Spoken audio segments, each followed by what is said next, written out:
Tuesday. Let's get this thing started. Remember that if you are joining me on TikTok, I can see you and will greet you. If you are joining me on Facebook or YouTube, please make sure that you speak in the comments so that I can say hi to you. If you don't speak, I cannot see you. Right. So I'm going to go ahead and put some information out so that folks can join. And then we're going to be going. All right. You ready? I am ready for this if you guys are ready.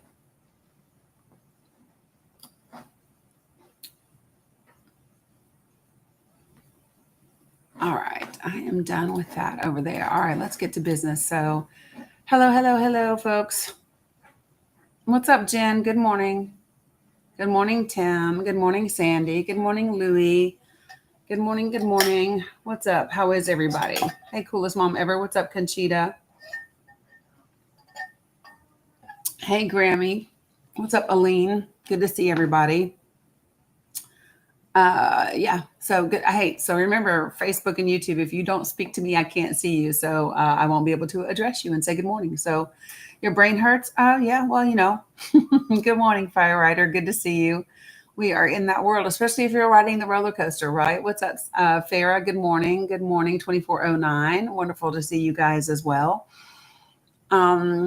YouTube and Facebook, say hi in the chat so I can say hi back. Good morning, Honey Graham. Good morning. Good morning. You're welcome. What's up, Cheryl? Good morning. Good to see you. What's up, 2409? I'm not sure that I said good morning to you already. Good morning, Mary Shaw. How are you, Merlot? Good morning, Robert Brooks. Good morning, BNT. What's up, Candy Kiss and Kimber and Redwood Dragon? Good morning. Good morning, King Brenton. Good to see you as well. What's up, Phoenix Grand Rising? Good morning, Mary. Good to see you on Facebook. Good morning, Glenn. Marsha Masani. Good morning. What's up, Cam? Hey, Charlotte Rose. Hello, aloha to you. Good morning. Hey, Kimberly. Good morning. Good to see you. Hey, Jay Nice. So, hello, DJ. Let me go ahead. I'm going to drop this over here on YouTube. I posted on Facebook the link to join via the panel on Restream if you want to do that. What's up, Elizabeth? Hey, Penny GF and Angel and Marty. Good morning. Hello, St. Bart. Hello, Mel Gray. Yep, I thought I did that, Sandy. Well, yeah, thank you. I didn't realize you hit it already. Crazy. I didn't even see it. That means I should turn up the volume on my phone. That's exactly what that means because, yeah.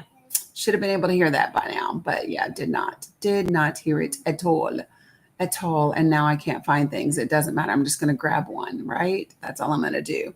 So, how are you guys doing? Is your head on a swivel? Do you have whiplash yet? Good morning, tech lady. From the way that, we're being told one thing and there's this thing and that thing. Do you have whiplash yet? Good morning, Jules. I'm just saying, MG Brock, good morning. Hey, Ella Robinson. Yeah, if you don't, hey, Ali Nicole, if you don't have whiplash yet, I would be surprised. Yeah, agreed. The neck is cranked. Yeah. Do you want to know why I don't have whiplash? Because I don't believe anything that is being said. So I don't bother to look one way when they tell me to look this way. So I don't have to look back the other way when they tell me to look back the other way. Like I don't have to do that. No whiplash for me because I'm not looking where they're telling me to look. So how about that? Yep. No whiplash for me today. Hey, good morning, Brandy. What's up, Crystal? Good morning. Hey, Ebony. Good to see you as well. All right. So a little bit, I just want to go ahead and level set this morning. Thanks, A Curious Mind. I appreciate that. Hey, Laura. Listen, folks, it is what it is. Good morning, Lita. Hey, Kat. Mary, I just can't. I refuse, right? I refuse. So good morning, Scoops. Good to see you. Hey, morning. Okay, so let me just say this to you guys. A couple of things. I need to do a little bit of like announcements, right? And housekeeping real quick. Good morning, Arteb. So listen, folks. Good morning, Sammy J. Okay, so if you plan to come to tonight's free workshop, you will need to go to my link tree. Make sure that you click the there's a link that says new workshop. Click that link and make sure that you RSVP so that you will get the email for tonight's Zoom meeting. Okay. So even if you registered previously, it didn't retain everybody that registered. I don't know why it didn't do that, but it did not. So please make sure you do that if you intend to be there. It will be tonight at 6:30 p.m. Eastern Standing Time. You're welcome, Jane Ice. So just make sure that you do that. Sandy, I agree with you after looking at my schedule that we have to speak. No, you can just watch, Elizabeth. Yeah, babe. Girl, you want the strangest things when you wake up. Give me a second, I'll get you something. No, you can just watch. You don't have to speak. Um, Good morning, Gemini. Okay, so I wanted to give that little PSA. Good morning, Mr. Barrios. A lot of stuff is happening all at once. Good morning, Chef Ryan. Okay, so let me also say this. If you're coming to that workshop, please make sure that you RSVP so that you, yeah, Sandy, I agree. We probably should reschedule just because I'm interviewing the person that is running for governor of Michigan. I'm interviewing her at 2:30 today. And then I would have you at 4:30, and then I would have the workshop at 6:30. And so that's going to be cutting it a little close. So probably it would be great if we did reschedule. So the interview that I'm doing today, I'm doing it for one of the individuals that is running for governor of Michigan. And I will be, that will be on the next episode of the podcast. Okay. So make sure if you haven't already followed and downloaded the podcast, you do that. It is the Dani Cook Show. That's the podcast. What's up, Gabe to Babe? So that's a little bit of housekeeping on that. On Thursday, I'll be interviewing someone that is running for the House in Michigan as well. So we're going to do that as well. So great. Love that you're signing up for the workshop. I'm interviewing her first name is Marnie Carl. That's who I'm interviewing. Marnie. What's up, Billy D? The individual that's running for the House hasn't announced yet. So I'm interviewing that person, but not going to post. I'm not going to post it as a podcast episode until next month when they announce. What's up, Christine? So I just wanted to do that housekeeping. I know you think so, right? No worries, Cam. No worries. Yeah. If you did it after the 17th, Dax, if you did it after last Tuesday, then it's still good. Yeah. If you did it after last Tuesday, you're still registered for the workshop. This is on, so this is specifically about influencing your family and your friends. It is specifically, we're going to be doing a lot of, for some people, interaction. Now, listen, let's just say that you are somebody that doesn't want to role play. It doesn't mean that you shouldn't come to the workshop, because you can benefit from watching other people have difficult conversations. And so that's what we're going to be about. The next one is going to be on immigration specifically, and how to have those conversations. But tonight we'll be running through a bunch of different topics. So let's just say, for example, you want to have a conversation with your with people in your life around LGBTQ plus rights. I did not do it well the other night. I was yelling at somebody, but it's because this person, it doesn't matter why I didn't do it well the other night. And I don't care that I didn't do it right the other night, because this person was somebody that it didn't matter how right I did it. They weren't fucking listening. So, is what it is. Sometimes that happens. Yeah, Sherry, I did it great with. I did great with Sherry. I did not do it well with this other person night before last. You win some, you lose some. Jory, I will not be president. I will not be running for president ever. Like, yeah, that's not a thing. But I appreciate the sentiment, though. All right, so yeah, okay. So, and then in addition to that, what else was I going to say? If you are new to my space, put a 1 in the comments.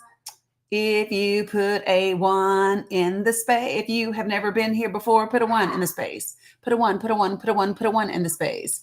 Candy you lie. And the reason why I say that is because for folks that are new, things that I want you to know is how I run this space.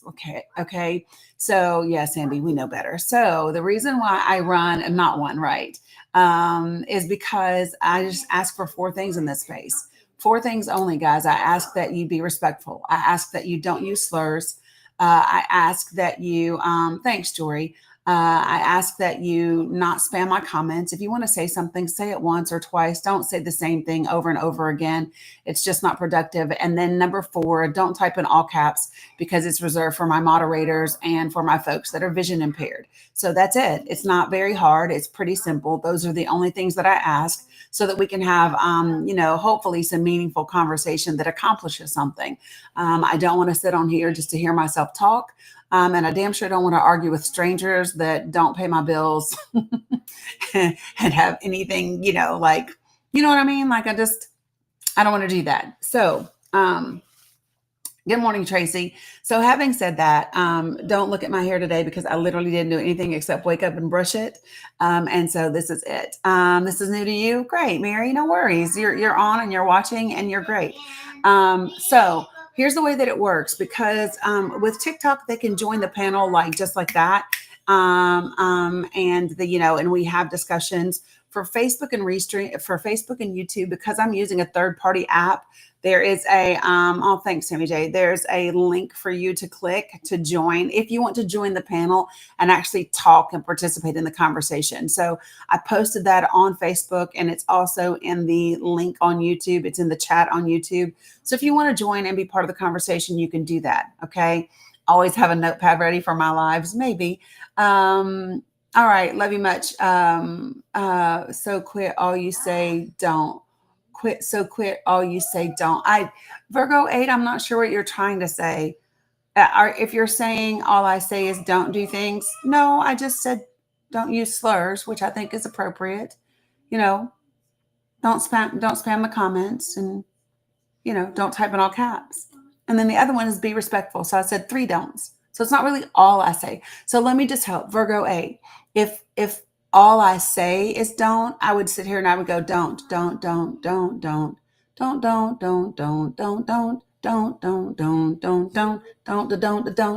see, I'm not doing that. Okay, love? Okay, just wanted to help in case, you didn't understand.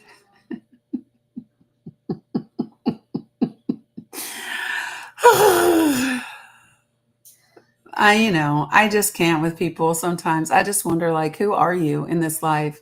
And then I think about, like, who is, who do I identify myself as a minority, marginalized supremacist? You have to tell me what that is. If you want to join the panel and tell me what that is, we can discuss it. I'm okay having that conversation. Like I said, if you would like to have the conversation, you have to tell me what that means. Hey, Tina, Noel, what's up, Angel Snow? Yeah, so come join the panel so we can discuss it. Minority, marginalized. Do you mean marginalized? Like minority, marginalized, supremacist. You'll have to come and tell me what that means. You know what? I literally, the White Rose. I don't debate people, so I'm not looking for people that are opposition or whatever. It's just people that want to participate in the conversation. Good morning, Eric. Yeah, Christine. I think that I'm sensing that I will need a coffee for today. I'm sensing that already, so it's going to be okay. Yeah, it's a new FBI term. I haven't heard it, not aware of it. And like I said, I mean, it would be helpful if you would just join and talk about it and discuss it. Like that's the easiest way to do that, right?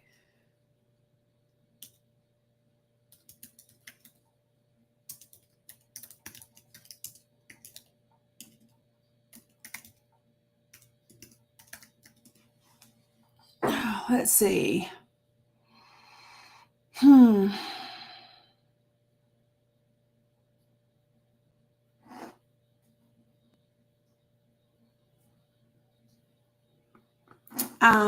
Where did you see that this is an FBI term?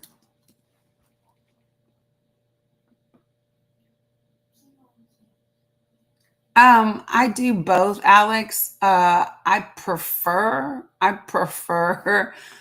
coffee, but I don't always.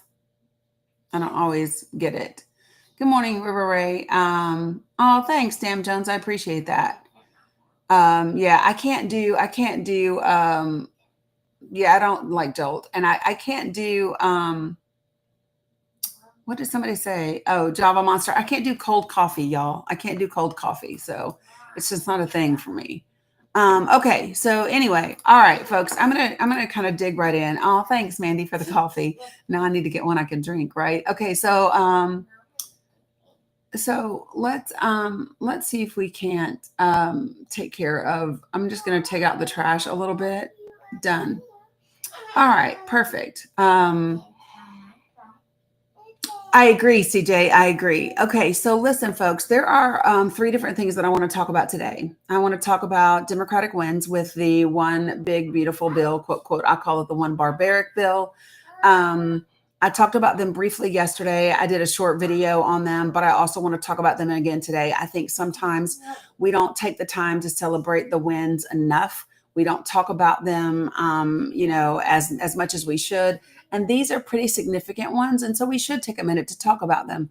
These are wins for all people. I don't care who the people are. It's wins for everybody. And these are things that are being cut from the bill. So we should revisit them again, right? The next things that I want to talk about are, what are Democratic positions that you disagree with, right? I really truly want to know, because I hear people say it all the time, like the guy that we had yesterday morning. Oh, thanks, Cam. I appreciate that. You remember yesterday morning when the guy said, I said, what do you disagree with? Do you guys remember this? And he said, he was talking about Democratic propaganda. Do you remember? And I said, well, what do you consider Democratic propaganda? And the first thing that he named, yay, I'm glad, Chelsea. And then he named, that in 2015, people were saying, yeah, Troy, Marsha. Yeah, that was his name. And he said, that in hey, what's up, Pamela? He was saying that in 2015, people were saying that Trump is racist.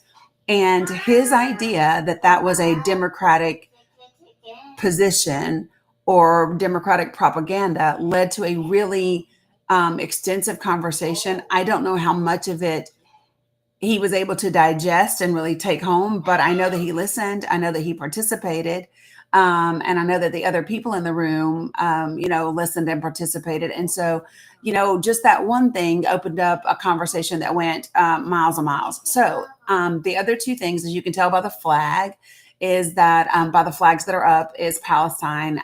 Is Iran. Good God, I really said Palestine, because that's also a thing. I should have a third flag up here. I should have Palestine, Iran, and Israel, but I don't. I have Iran and I have Israel, and I have my thoughts about why this is the way it is. I have a video that I do want to share with you all. TikTok, you're going to hear the audio. You guys are going to hear, Cam, I really should have Palestine, Israel, Iran, and the U.S. I should have like all four flags up there. But we're going to talk about why I believe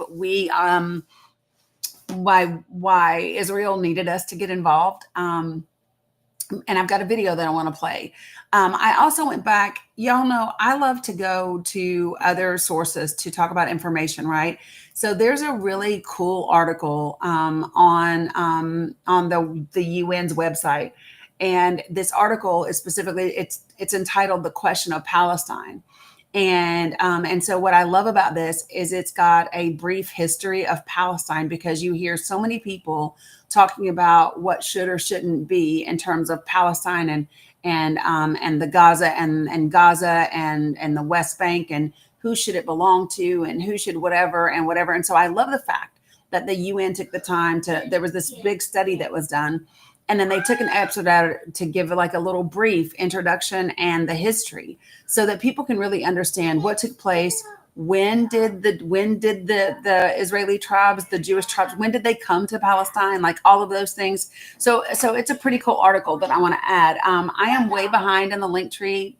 Don't hate me. I just literally have got a lot on my plate. What's up, Tootie? Good morning. Good to see you. Hey, Dominic.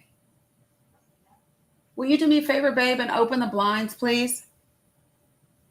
So, folks, when I bring you up to join the panel, do me a favor. Please put yourself on mute until I can get to you, right? That way, we don't have people just talking over each other. Thank you. You can see the light is about to start coming in. because we're opening the blinds. Now it's really, really bright, right? Yeah, it's okay though.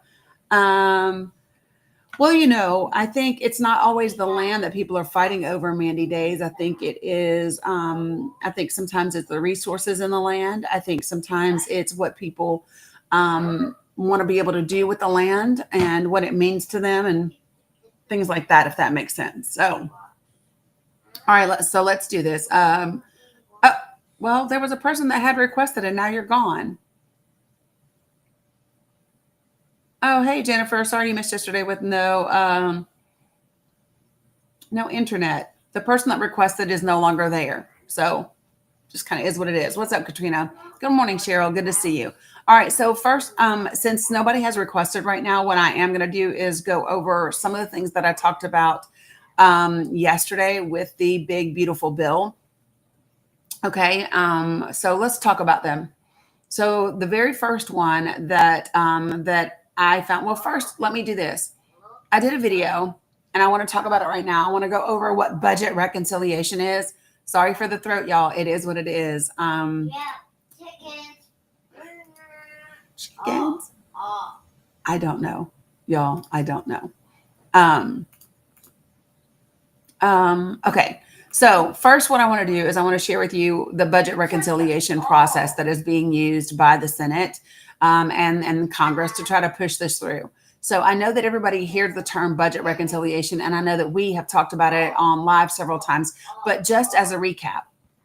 So every year Congress has to put forth the budget, right? And what they can do is they can put forth what they call reconciliation legislation in order to make some changes to the budget for that year. And what it does is if you do it through a budget reconciliation process, what that does is it lowers the threshold that you need for approval. So instead of these 60 votes that you would normally need to pass this piece of legislation, you only need 50. So that's a significant number that matters. Why? Because you only have a 52-48 Republican majority in the Senate.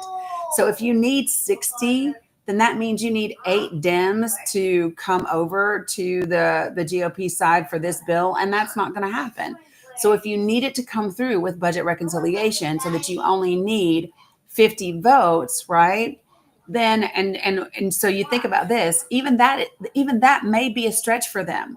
Even that may be a stretch. Good morning, Sandra, and I'll tell you why. So think about some of the Democratic, thanks, Fab. Think about some of the Democratic senators, not Democratic, the GOP senators that we have that could be an issue for Congress. You've got Lisa Murkowski, you've got Susan Collins, you've got Paul Rand, you've got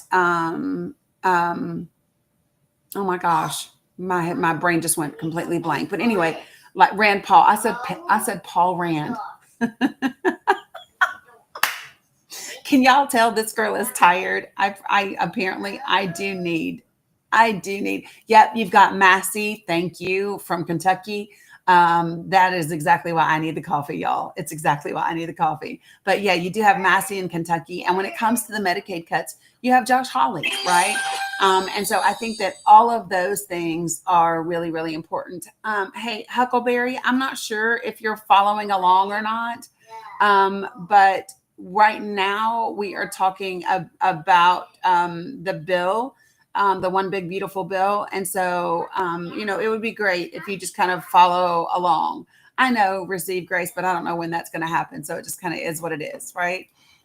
So let me do this. Okay, so that's why this budget reconciliation process is really, really, really important. And it's why they needed to use it, because this is a hard road, right? No, I think you misunderstood. What I said is I just named 4 or 5 people that could be a problem for the 60 votes if 60 were required. And even the 50 that's required, right, could be an issue. If 3 or more Republicans don't like this budget reconciliation bill, it doesn't get passed. I don't know, Jason. I really don't know. Right? So let me just be clear. if 3 or more Republicans aren't on board with this, they have a problem because they only have a 2-seat majority. Okay. So the next thing that people want to know, or I would love for you to know about, is the what we call the bird rule. So if you have been in my lives previously, you know about the bird rule because we've talked about it. And yeah, I'm getting ready to John, I'm getting ready to pull it up. But give me 1 second so that I can get it. Good morning, Hawk. What's up, my friend? So let me say this. The bird rule. So if you have been in my lives, we've talked about the bird rule and why it's so important with this reconciliation budget process. So this, the bird rule, we have an email in my link tree that you can actually utilize to address certain parts of the bill. So the bird rule is very specific. It says, listen, if we're going to use this, this mechanism that says you don't need 60 votes, you only need 50, then we want to make sure you don't use this to sneak other things in that shouldn't be in. We want to make sure that it is only used for items that are truly for the budget. And it can't be like, it can't be something that inadvertently impacts the budget. It has to be a direct budget issue.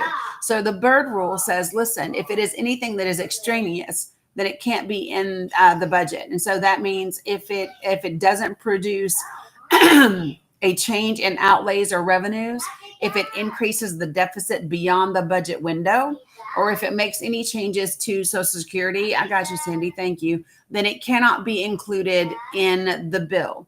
And this is important. So what is taking place right now?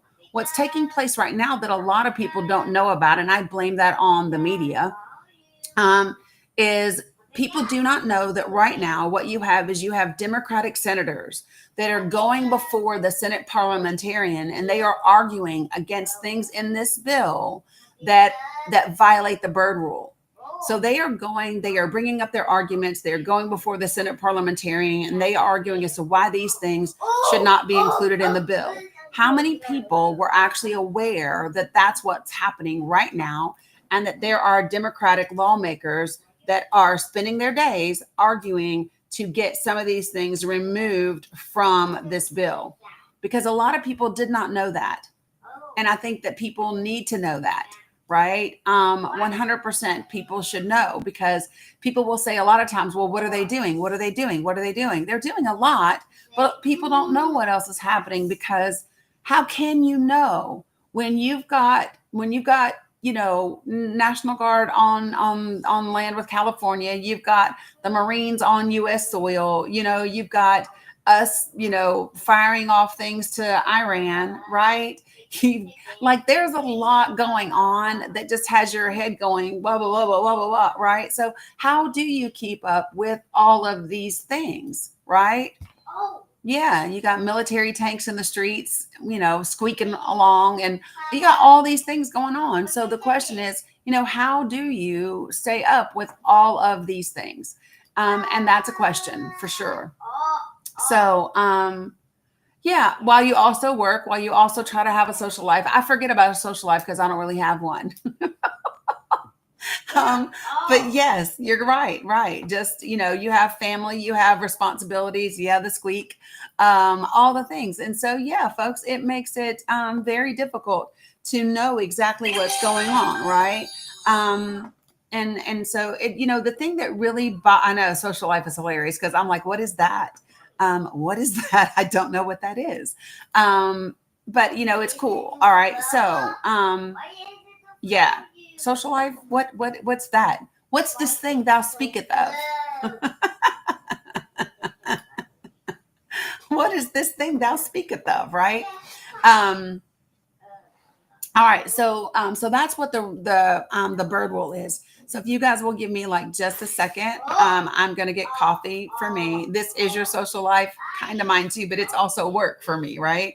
So work is my social life. How about that? Because outside of, thanks, Eric. So, because outside of work, I have the kids and the house and whatever. So yeah, work is my social life. Okay. So let me do this real quick. Because I do need coffee and all the things. So This is also your social life. Yeah. I think that, let me tell y'all something. I think that this is also something that. You went away? Why you went away from me? Why you run away from me? But I think that this is also something that, even people that are going out that are being social, I don't know that we have ever recuperated from C-19 and really participating in social life the way that social life could or should work, right? I'm just saying that's my thought process. So let me get this coffee real quick. I want that. I want that. Should I get then this is my question. It's like, do I want an extra shot? For those of y'all who don't know what that is an extra shot of espresso. That's what I'm debating on. Oh, thanks for the cat, Alex. I'm like, do I want an extra shot? Because holy geez, what a day this is, right? Yeah,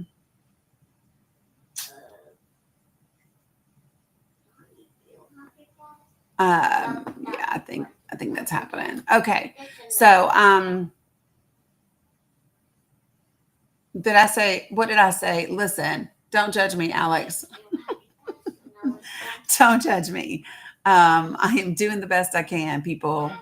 Doing the best I can.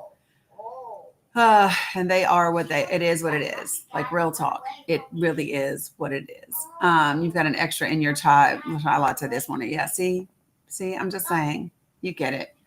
All right, so let's make this happen. I'm going to do this. Okay, I think I am good to go. That's what I think. I'm good to go. Very vocal today. Very vocal. All right, so now I want to go into the things that were in the bill. Oh, thanks, Susan. That's so funny because I literally woke up and just brushed it down and did nothing. No, I did take some oil in my hands and go like this, and that's it. I don't have anything extra today. I'm not trying to be cute. I don't have a social life, so it doesn't matter, right? I don't have a social life, so it doesn't really matter. Okay, so that is done. All right. Yeah, real talk. Yeah, that's why I need to cut it a little bit, just a little bit back here because, yeah. Okay, so let's talk about these things that did not make it. Okay, so I need to put in, let's see if this is the one that I want. Not that one. I have these all pulled up so that I can get into them. This is the one that I'm the most excited about. And it's the one that I really wanted people to know about the most. Okay. And this is it. So listen, do you all remember that in this bill, they wanted to add a provision that anybody that was suing the Trump administration and the federal courts had issued an injunction, then it would have required whoever that is to pay a bond before the federal courts could use their power, their contempt power, to hold them in contempt and to enforce the injunction. And so we were really concerned about that because this would have been a way to basically kneecap the federal courts with the KEP administration. So this was the big one. This was the one that was in section 70302, right? And so what we loved about this is that the Senate parliamentarian has ruled against this provision. And so she has said, listen, that is outside of the scope of the budget. This is a big, big win. Now, can I tell you what's unusual about this process? We normally don't even know we have a Senate parliamentarian. We normally, yes, Jason. Yep, 100%. So we normally don't even know that we have a Senate parliamentarian. We normally what they rule isn't published. Did you all know that? that normally a Senate parliamentarian, what the parliamentarian rules is normally not made public, because it's normally not like huge. It might just be, where they need to shift some things, where maybe the wording violates something else and there's a conflict. And so one of the things that I'm concerned about, just being honest, is I'm concerned about the fact that I wish that the media had just said the Senate parliamentarian and did nothing, right? I wish that they had not put her name out, because it makes me concerned for her. Just based on things that have happened in this administration, in the first term and the second term, it makes me concerned. I wish they had just said the Senate parliamentarian and not used her name, but they did, right? So yeah, that kind of makes me concerned. But this was a huge, huge, huge win. Let me see if there's one. Oh, and hold on. The other one that to tell you guys about is also one of the things is, so I didn't see this part. Because it's a big bill, y'all. It's like 1,000 damn pages. So one of the other things that that she ruled on is they had put in here that states, get this, that states could actually not states, Jesus, that they could yeah, she's all over the internet. I know, Veronica. But listen, they had also made it so that they could restructure governmental agencies without congressional oversight. Did you all know that? Wait. Holy crap. That made me go, oh, what in the absolute holy hell, right? And so she actually blocked that as well, which made me very happy, right? So yeah, you read it yesterday, 100%. So what it said, I'm kind of removing things when I'm talking to you guys. So they could have either restructured federal government agencies or eliminated agencies without congressional oversight. And so she ruled that these were that they violate the Byrd rule. Once again, they are not eligible to pass the Senate with a simple majority vote through budget reconciliation. So this was another really big win. Can you imagine being able to completely eliminate federal government agencies or restructure them in any way that you see fit without congressional oversight? So what we see this administration continuously trying to do is to eliminate the checks and balances that exist within our three branches of government.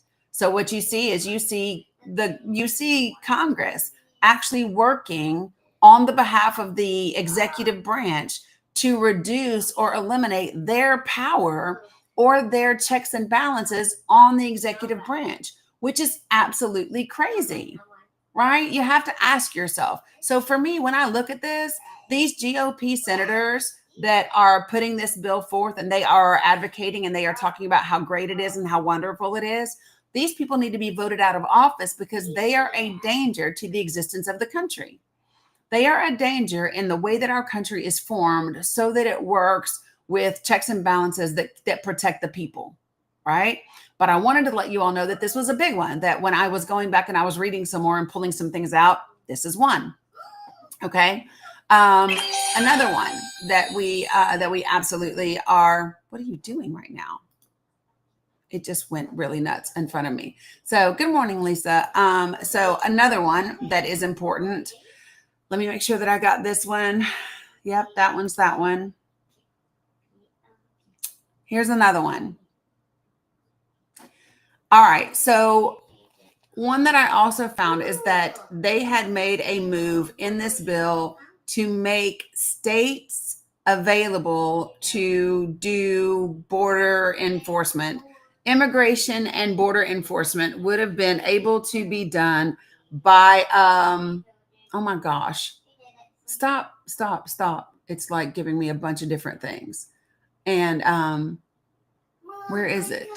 Yes, it's the very top one over here. So this is important for people to know, because what it had done is they had put in this big barbaric bill the ability for states, authorizing states to conduct border security and immigration enforcement, which that's the duty of the federal government. That falls under the Department of Homeland Security, right?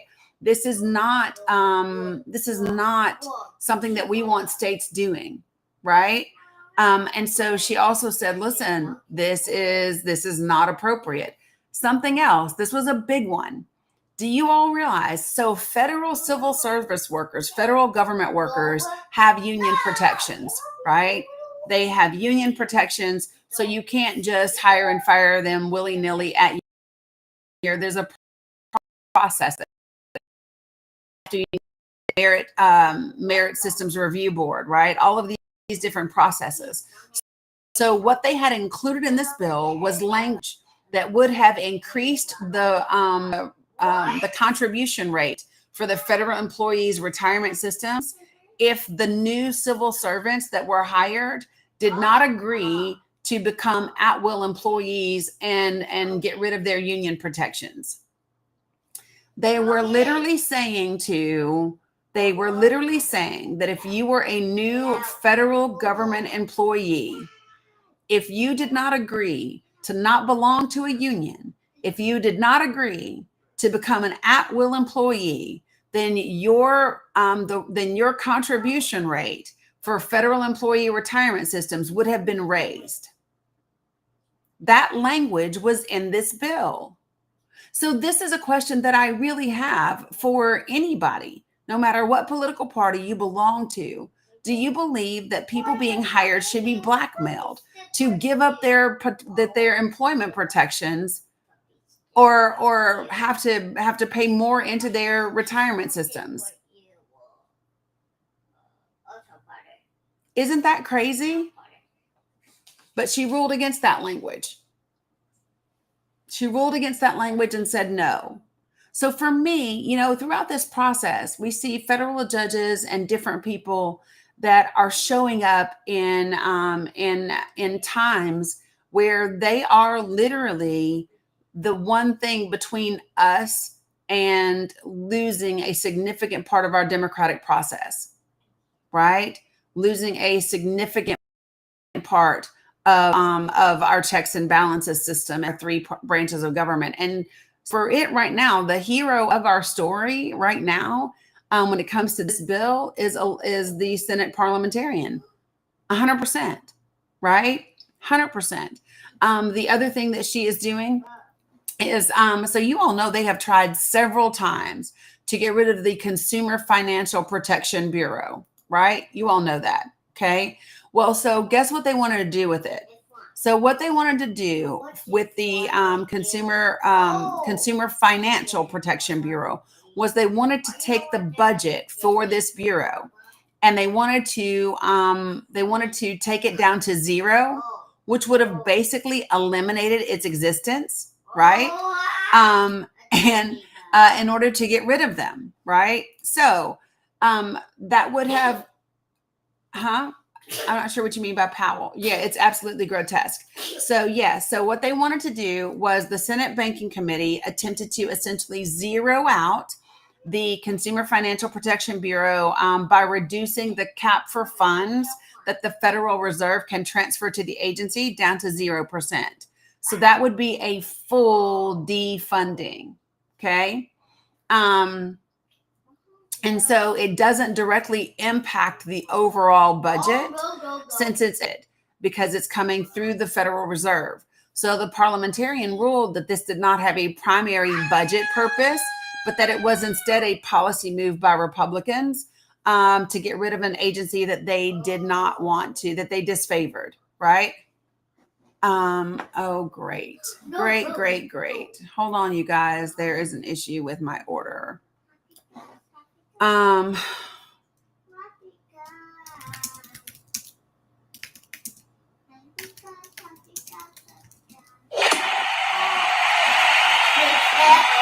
Okay, so anyway, so this was a big deal. Okay, this is a really big deal when we think about. So it's not just, I don't want you all to focus just on the fact that the Senate parliamentarian is helping us, that she is the one that is protecting us. I want you to remember who she is protecting us from. This is really, really important that you remember who she is protecting us from. She is protecting us from the people that were elected in office. She is having to take actions against things that our senators and our senators put into this bill. Do y'all get that? Can we sit with that for a moment and just take a second to think about the fact that it is our own members that were elected in Congress who are attempting to do these things that would hurt us? Because that's huge. The consumer, so ask yourself, who benefits if we get rid of the Consumer Financial Protection Bureau? I can promise you it's not us. Who benefits?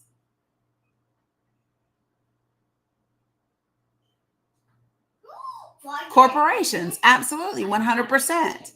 That's who benefits, is corporations, big business.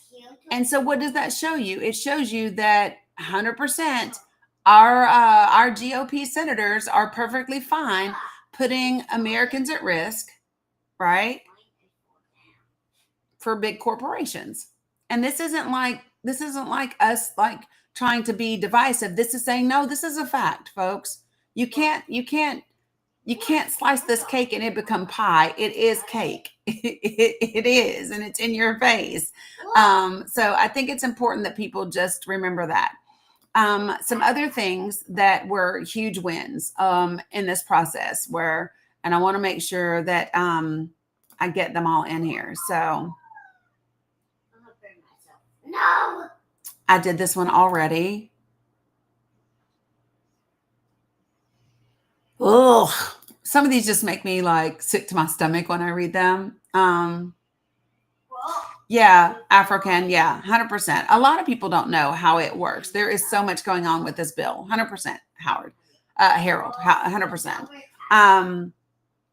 So this is one that I talked about yesterday that I think everyone should be appalled at. So I don't know how old all of you are, but I remember Enron, right? And I remember the devastation that happened to the families after the Enron disaster happened. And so one of the things that they wanted to do, the banking committee wanted to eliminate the Public Company Accounting Oversight Board. Okay. And so that board was inaugurated after Enron and other disasters in order to provide oversight of accounting firms, right? Well, they wanted to fold it into the Securities and Exchange Commission. Guys, why would we ever do that? Here's what we know about the SEC. They don't do enough now to rein in these companies. The Securities and Exchange Commission, they don't do enough to hold these corporations accountable. Why would we want this folded into them? So much of these measures that they have put into this bill are designed to protect corporations and the people that are giving them these damn tax breaks, right? It's who's giving us the biggest donations, who's financing our campaigns, who's hosting things and giving us in-kind donations, right? Who's giving us $50,000 plate per plate dinners? That's what a bunch of this is. And it's important for us to know that. This isn't about Democrat and Republican folks. This is about the elite and the ultra rich and the ready and the regular folks, period. Right? 100%. So, and a couple of other provisions that were struck, not last night, but the night before last, right? Were also things with the banking committee. So listen at this. The banking committee was attempting to reduce the pay of the people who work at the Federal Reserve.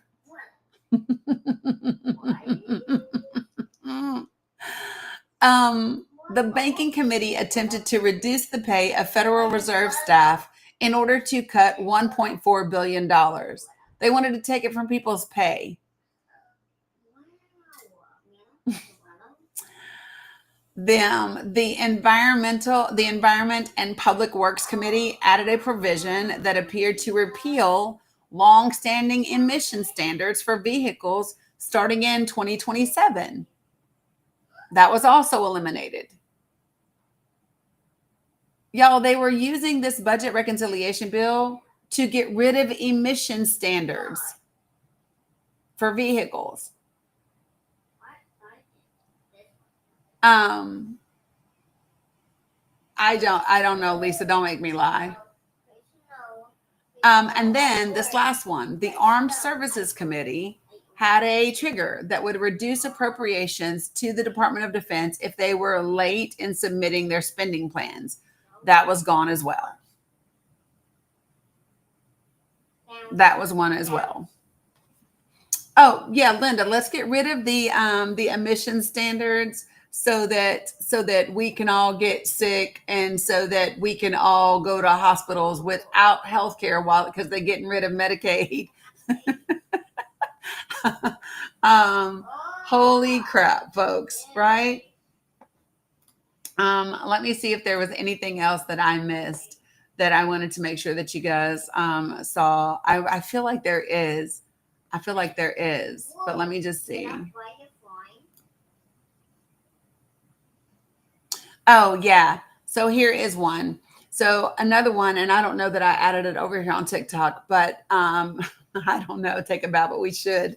So another one is that the same ruling was made for the zeroing out the budget of the Office of Financial Research. So I did that one already, Miss Schema. But there's the Office of Financial Research, and it's funded through an assessment on large banks. And so they wanted to take that money. Is this all you do, Teresa? I don't know. Is all you do watch TikTok? You said I went on for days. Is this all you do? Is all you do is scroll TikTok and ask questions? Do you do anything else?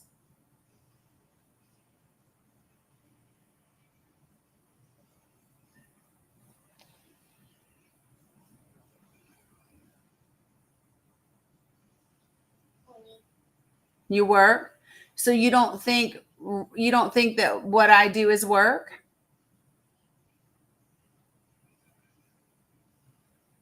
Are you at work right now, Teresa? Because if you're at work right now, you're stealing from your employer because you're on TikTok.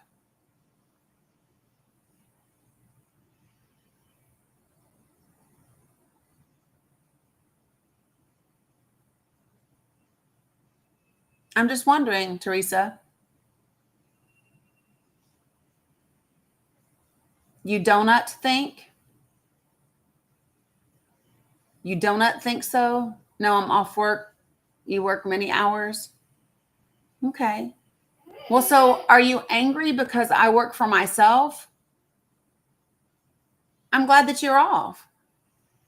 Are you angry that I work for myself?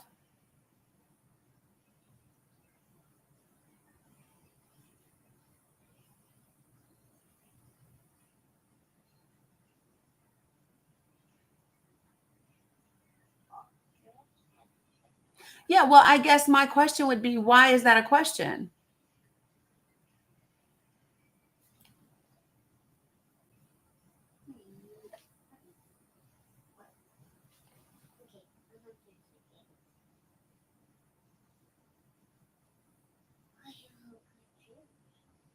I'm also a disabled veteran.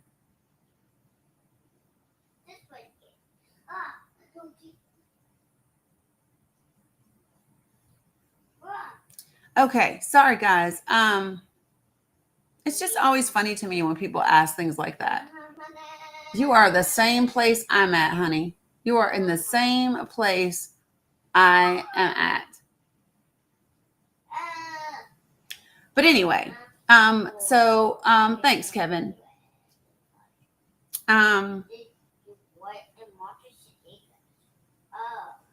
Right, Jason. Jason said, why are you watching, Teresa? Now you want to thank me for my service.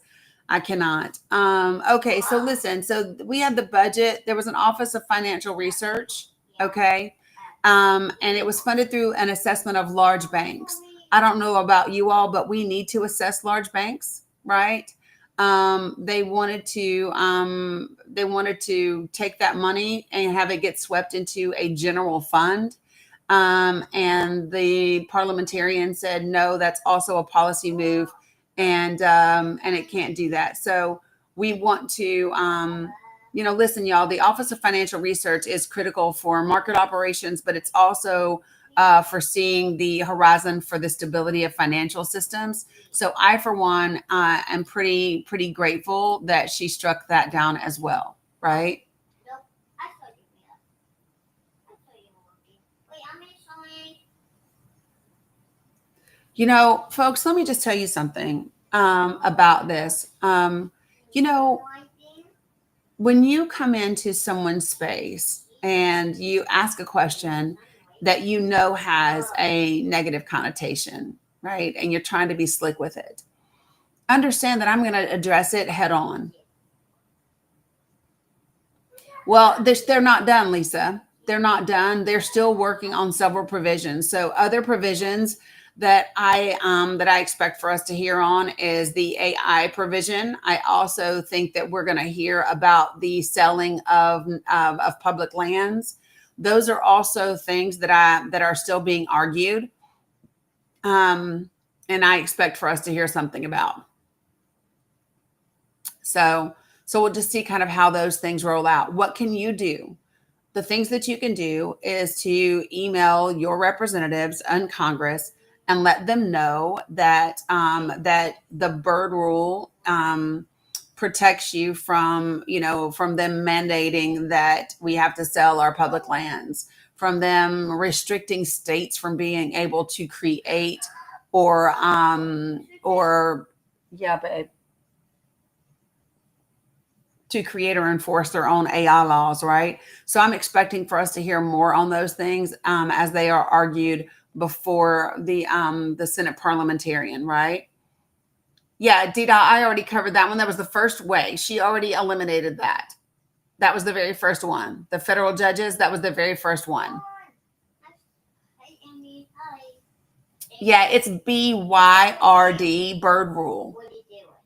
And I gave you guys a template email that you can use regarding the bird rule in order to email your representatives. Okay. So it's a lot is happening that's really, really important. And listen, I don't think that Iran and Israel and Pakistan and Palestine are distractions.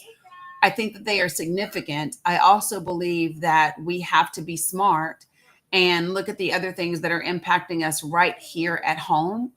And these are significant things, right? So not having, federal judges not having the ability to find them in contempt. Yes, Edna, is a big deal. So when you go to my link tree, go to the political resources and materials. And when you get that, you just click it, and then the email template is in there. I think it's like towards the bottom of that list in the Google Drive. Yeah. So, yeah, a bird bath. That's funny. Yeah, so I wanted to take a minute to go over those so that we understood that we do have good things that are happening. I don't want you to be overwhelmed by all the negativity that is out there. And I also want you to remember this. The Senate parliamentarian, this is not a, thank you. Let me get my coffee. 1 second, folks. 1 second. Oof. Ouch, ouch, ouch, ouch, ouch. Help me. Help me. Huh? Help me. Huh? Oh, yeah. Hey, sissy. Oh. Hey. You too. What, baby? Not me. I see you. I played this game. You play this game? I got tagged in the box. You did? Look. You want one? Here. Get a napkin. Dominic, here, if you want something, come get it. All right. So, yay. Right there. What, babe? You okay? I didn't know you were live, so I just came screaming. I know. No, it's okay. He ran out here and he goes, "Oh my God, I didn't know you were live." I am live. All right. So I'm going to bring a couple of folks up. So Wanda K, it looks like you've requested up, and Autumn Lovely, you've requested up. Do me a favor and put yourself on mute until I get to you. If you requested up by accident because you were tapping the live, let me know. No, we didn't win on the quote unquote one big beautiful bill. It's not that simple. You don't just win on it. But what has happened is the Senate parliamentarian has struck quite a few things, at least 8 or 9 things, maybe even 10 things from the bill that, okay, I got you, that should not be in it. And so those are wins for us, 100%. What's up, Wanda K? What you got for me this morning? Wanda? I don't think she meant to. I got you. Neither one of y'all meant to. I got you. No worries. Okay. No worries. I appreciate you liking and tapping. So no worries out. Okay. All right. So thank gosh for coffee. All right. The whole reason why I wanted to highlight these things is that I feel like it's important for people to know. We have lots of little bitty checks and balances in our systems that protect us. And sometimes we don't ever hear about them. Like, it is not common practice for the news to be covering what a Senate parliamentarian removes. Like, that's just not normal news. The fact that it is news now is kind of like wild, right? Because what that tells you is that we have entered a period where the things that are being trying to be snuck into these bills are huge. And they have serious consequences because it's that important. Veronica, did you mean to request up too? Or were you just liking and tapping? Right, exactly. Right. Perfect. I wanted to be sure. Okay. I don't know why I just choked. Yeah, it's Duncan. I don't know why I still have Autumn up. TikTok's acting crazy. Yes, baby. Huh? You wanted one, right? No, because you want a side of waffles. Okay. In a little bit, yes. What's up, Veronica? Hey, how you doing, Dani? I'm good. How are you? Everyone. Just what do you? And I know that her position is appointed, not elected, and it's kind of at the mercy of the Senate Majority Leader, for lack of a better term.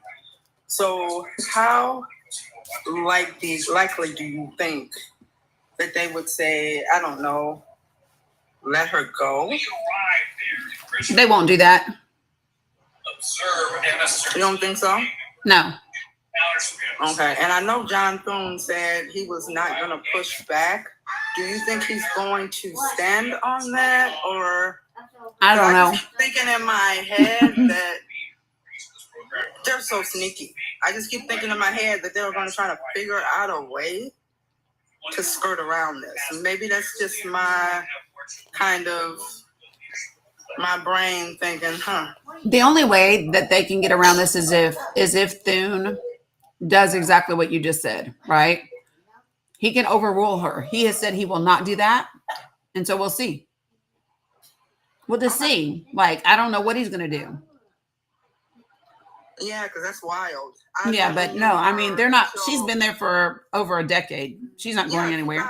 2012. And this is my first time ever hearing of her. And that's good. I started researching it like a week ago, and I started doing videos, and I'm like, what the hell is this? Yeah. And every day I go on there, she's striking this, striking that. I'm like, wow. And I knew about the bird rule because of you. Mm-hmm. And all of a sudden, every article, that's her face. Okay, she's striking this, she's striking that. And Yeah. I'm like, is this new? Mm-mm. Did I miss something? Okay, I'm so fascinated with the whole thing. She's striking it, and why, and I don't know. That's my analytical brain. I'm weird like that. Yeah. What do you mean? You're eating it. Do you guys ever remember if you're listening to hearings and things, you'll say, I'm done. You're done?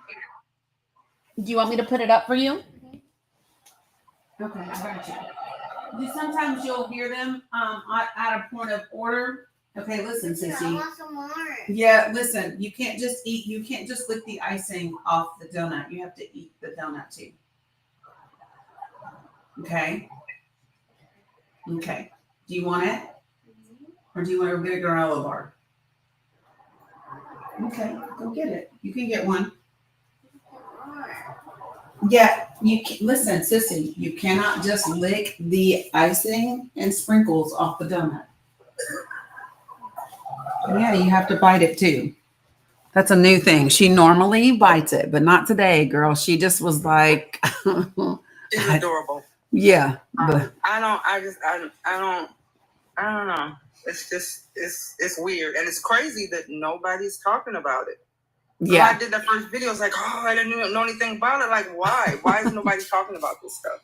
So it's crazy to me. Because you're the only person I've heard talking about it. Literally. Yeah. I hear a lot of people that are digging into like, is it 60%, 80%, 90% weapons grade uranium, all these other things, right? Yes, babe. You want a granola bar? Huh? That's not how you talk to me, girl. No, get it for you, please. That's better. I have to be checking her sometimes, y'all. I was just a tutu. Give me a granola bar. I said, what? Girl, that is not how you asked me. But yeah, so I think that people don't. Okay, so number one, I would love to not know that we have a Senate parliamentarian or not have to read about it, because if I'm not having to read about it, it means that people in Congress are doing their job and they're not trying to be sneaky. If I don't hear about what the Senate parliamentarian is doing, that's because they're doing their jobs, and Congress people aren't trying to put things in legislation that shouldn't be in there, right? But have you ever heard them talking when they say parliamentarian, I have a point of order? When they ask those questions, she is the person that is ensuring that people are adhering to the rules of how Congress is supposed to function. And so if it's not a point of order, she'll say it's not a point of order. If it is, then it is. If it ain't, you know what I mean? So that's what she does. Her job is to ensure, because I want y'all to think about something. When people are elected to Congress, they have to learn Robert's rules. They have to learn all the formalities about how Congress is run. When you can say this and how you do that, and when you can do this and when blah, blah, blah, blah, blah, blah, right? Right. And so she is who takes all these folks that have been elected to office and says, okay, this is how shit works around here. And she, you know what I mean? And so, but she's a big part of it. So yeah, no, I don't think that they will get rid of her. That's for sure. I'm not sure what John Thune is going to do, whether he is going to do that or not do that. The Senate Majority Leader is who appoints the Senate parliamentarian. And they are staff in the office, right? So there's a whole parliamentarian there. So, so I will tell you this. So like, for example, in your, they look at laws all the time.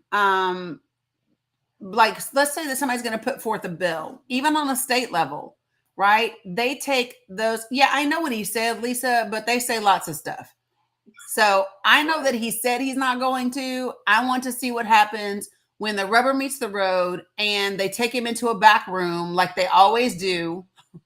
I need to see what happens when the time comes. I just don't, you know what I mean? We'll just see. But what was I saying just now? Shit.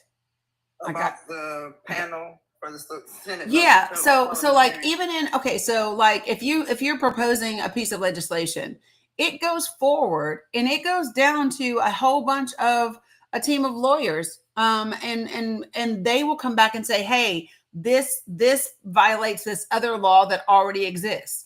This violates this rule that already exists. And so because Congress people don't know, people elected to service don't know, you know what I mean? And so all of those things are important. I mean, I know she was about I did read that she was involved in both of DJT's impeachments, and her team were responsible for gathering up the information to certify the 2020 election. So she's been around. Mm-hmm. I just didn't know much about her. So yeah, and that's the thing. We're normally not supposed to know, and it's crazy. Okay. It is crazy that it has become so wild in our Congress and in our in our government that we need to know like who the people behind the scenes are that are running things, because the people that we elected ain't doing shit the legal and the right way. It's crazy that that's where we are, but we are. Right. Yeah, that was my two concerns, that they would give her the boot because they would be like, nah, she's doing too much. She got to get up out of here. No. Or, yeah. Or they figured out a way to skirt around it and without having to do the supermajority. So that was my that I can't even talk. Jesus, those were my two biggest concerns. So thank you. Yeah, you're well welcome. I appreciate you. All right, so listen. They can, let me just say this, Thune can dismiss the parliamentarian. Let me be clear. The Senate Majority Leader can get rid of the Senate parliamentarian. It happened in 2001. Right? And so that's who can fire her, is the Senate Majority Leader. Yeah. Yeah, it ain't gonna matter what he knows. Because here's the thing, even if they fire somebody, they can't pick the person that comes after. And I'm gonna tell you right now, you fire the Senate parliamentarian, and you don't get to pick the person coming from the parliamentarian staff. Do you think that if you fire the Senate parliamentarian, that the parliamentarian staff, whoever is chosen from them that comes in after them, is going to be like in your favor? Probably not. Probably not. No matter what party you belong to, probably not. So just so that everybody knows, it is something that can happen. Do I think it will happen? No, I really don't. All right. I needed something for my medicine and I didn't want to, but so literally plain cake. Yeah, we're going to be fine. All right. Yeah. Anybody else? Anybody else? Well, she's been in her job for, let me just tell you something. She ain't worried about nothing. She's been a government employee for a real long time. Fire her ass. She gonna collect good money. She gonna be just fine. She will be just fine. But they won't fire her. They won't. I'm just saying. All right. So that's what we know so far in the big barbaric bill, kind of the things that we know. Like I said, the things that I still expect for us to hear about, I expect for us to hear about the stuff in the bill about requiring the sale of publicly held lands And I expect for us to hear about the AI provision that is in the bill.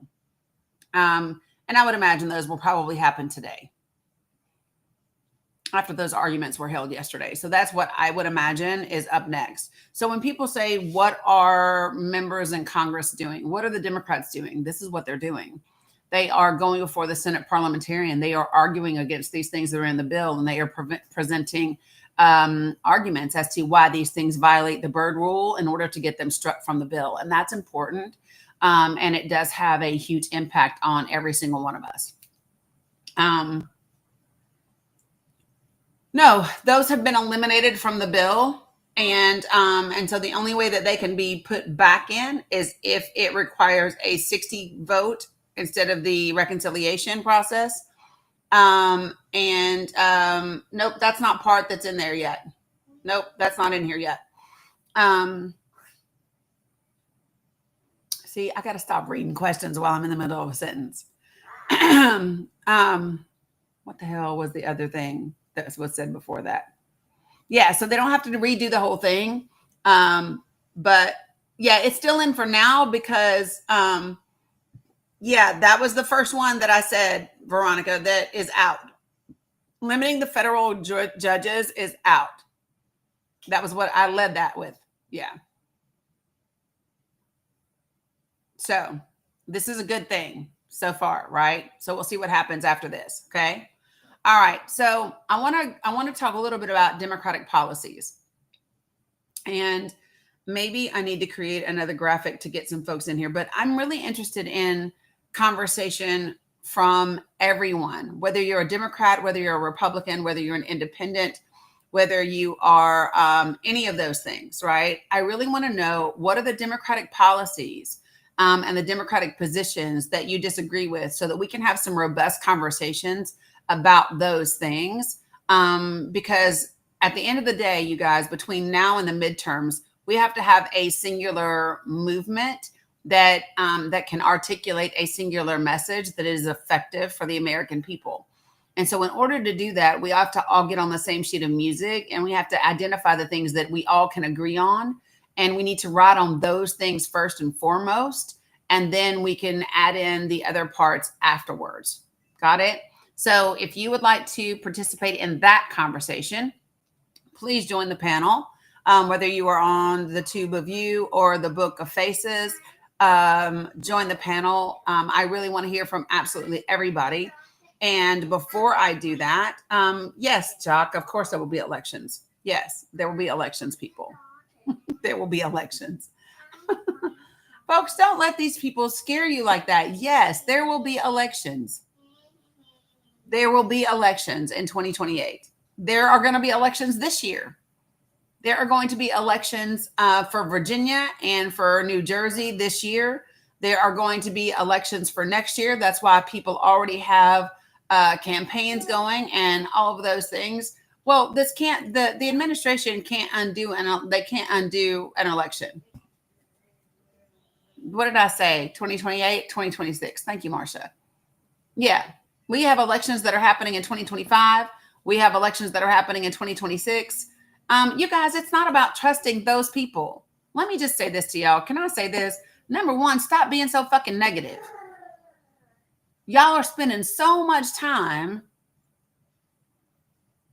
and the things that you are spending your time dreaming about or envisioning is the worst stuff. Could we just envision good shit for a minute? Like, I'm serious. If it is negative, keep it to your damn self. Don't spread that energy. Sin, listen, bad shit has happened to good people throughout history. Bad shit has happened to good people throughout history. But worrying about it, speaking negatively about it, instead of planning the good things, only makes the things that are bad things that are happening happen longer and to more people. Do y'all understand that? So if something bad is happening, the more you talk about the bad thing that is happening, the more that you envision more of the bad things happening, you are wasting time, energy, and resources that you could be focusing on. How do we create the good things that we want to happen? How do we make the good things happen? And how do we put our energy and effort into that? And that's the requirement, folks. You're either going to continue the shit that's bad or you're going to make some good shit happen. Like, seriously. I don't know any other way to say this. I refuse to sit around and think about how bad things can get. I don't need that shit in my life. I don't need any more anxiety. I don't need any more depression. I don't need any more upset stomach. I don't need any more, I don't need any of that. I don't need, no, there's no fire alarm happening here. I don't need any of that. So I make sure I don't spend my time dreaming that stuff up. If I'm going to dream about something, it's going to be about good stuff. Right? I can't do it.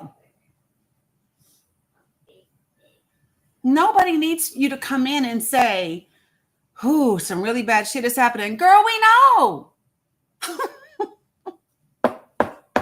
We know. Can we talk about what to do about the bad shit?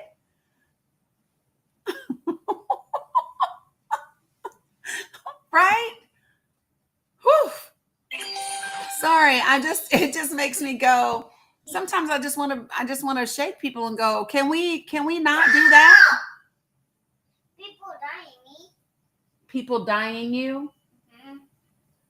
She doesn't say people are unaliving me. She says people are dying me.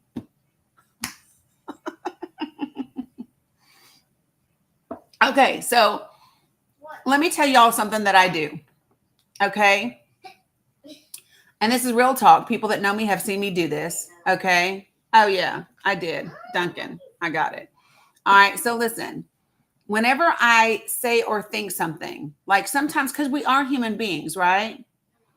So before if I say something that is negative or that, that I don't want out there, that I don't want to happen, I will literally in my brain do a Control Alt Delete. That's old school shit for some of y'all who don't know. That is how you really delete stuff, right? Control Alt Delete. And I will do that. And I'll say Control Alt Delete. I do not want that thing. Just get it on out of here. I didn't mean to say it. It's deleted from the hard drive. It's done. And I really do that. And sometimes, y'all, it sounds like a silly thing, but let me tell you something. Yeah, it works, Merlot. And let me tell you something, guys. Sometimes the physical action of something is a reinforcement to the mental and spiritual alignment of something, right? Does the actual words Control Alt Delete do something by themselves? No, it is the intention behind them. It is my intention to not create something negative that actually makes the movement. It's my intention behind the words that actually makes it happen, right? So I just want you to. That's okay. Die them first. So I'm just going to offer you all that. Okay. I'm just going to offer you that. All right, Lisa, good morning. What you got for me? What's up, Jen? Morning, Dani. So yeah, I've been like dying to talk to you about this. So I focus a lot on the economics, the stuff that you focus on, the kitchen table stuff, because that's what drives people. And the centrists in the Democratic Party have been pushing this new version of neoliberalism that they call abundance. And what they're pretty much treating everything like a pie. And they're saying, oh, well, there's not enough houses and there's not enough this and not enough that because we need more pieces of the pie. That's why everything's expensive, because we don't have enough. Like the corporations won't just buy up all those pieces too. Right. So the other thing is we have to deregulate.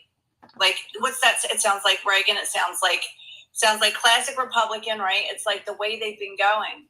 So, yeah, I completely disagree with that. That's crazy.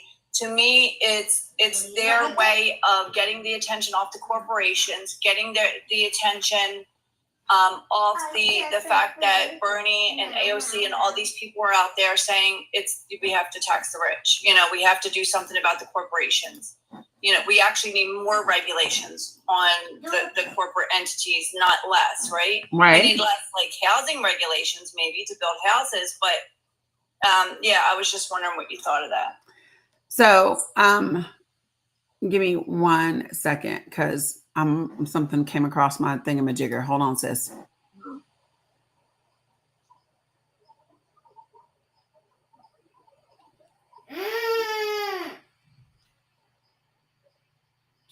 People who chase me. People did what to you? Chase me. Who chased me? They chased you? A friend to phone me. Did you get away? No. People dying me again. And I was you. People. I just love me. The people dying me. She tickles me. Okay. She must have got somebody that time. All right. I was looking for because there are some things that are about to come before the Supreme Court that are really important. That we have to watch for. Now, let me tell somebody something. So somebody in the comments, let me handle this, Lisa, and then we're coming back to you. Somebody in the comments said the Supreme Court just decided to let the Trump administration deport people to countries that aren't their own.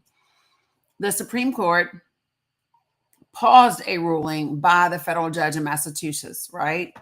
Of course, Sotomayor, Kagan, and Jackson all dissented, right? And so I want us to be clear about something. All right. How do I say this? I have long said that there are things that even some elite Democrats are fine with, like big things for corporations, racism and sexism, right?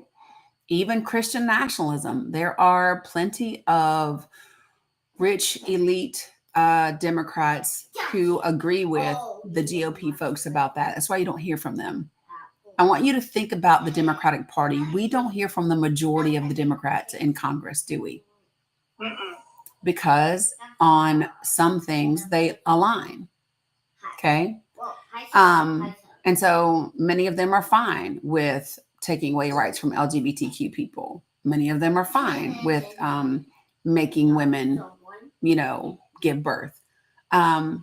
Where many of the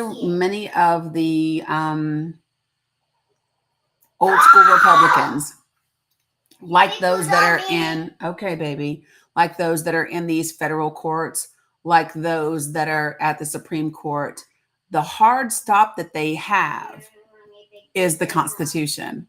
The hard stop that they have is the checks and balances in the system, right? And so when people say, oh, well, they allowed these people to be deported, I am not surprised by that fact. And you should not be either. You should not be. We know that Uncle Stephen, that's what I call Clarence Thomas. We know that Uncle Stephen is A-OK with deporting brown people. And he don't really give a shit where you deport them to. We know that the same is true of Thomas and Alito and Kavanaugh and probably Amy Coney Barrett. Okay, that's not a surprise. That should surprise absolutely no one. What's not going to happen, and where I think there's going to be a hard stop, is people dying again. Okay, you get to live again, though. You just respawn. You'll be fine. But the thing that is different, right, is when it comes to that rule of law, when it comes to that Constitution, that's going to be the hard stop.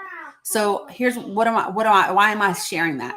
Because here's the thing is, I don't want you to get it twisted. I don't want you to see a vote against particular groups of people as a willingness to vote against the democratic process or the separation of powers, because I don't believe that it is. I really truly don't.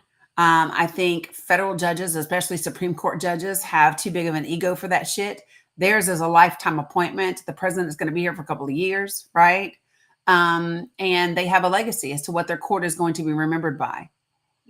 And I don't believe that there's a Supreme Court justice anywhere that wants their legacy to be the demise of the United States of America as we know it. I just don't. So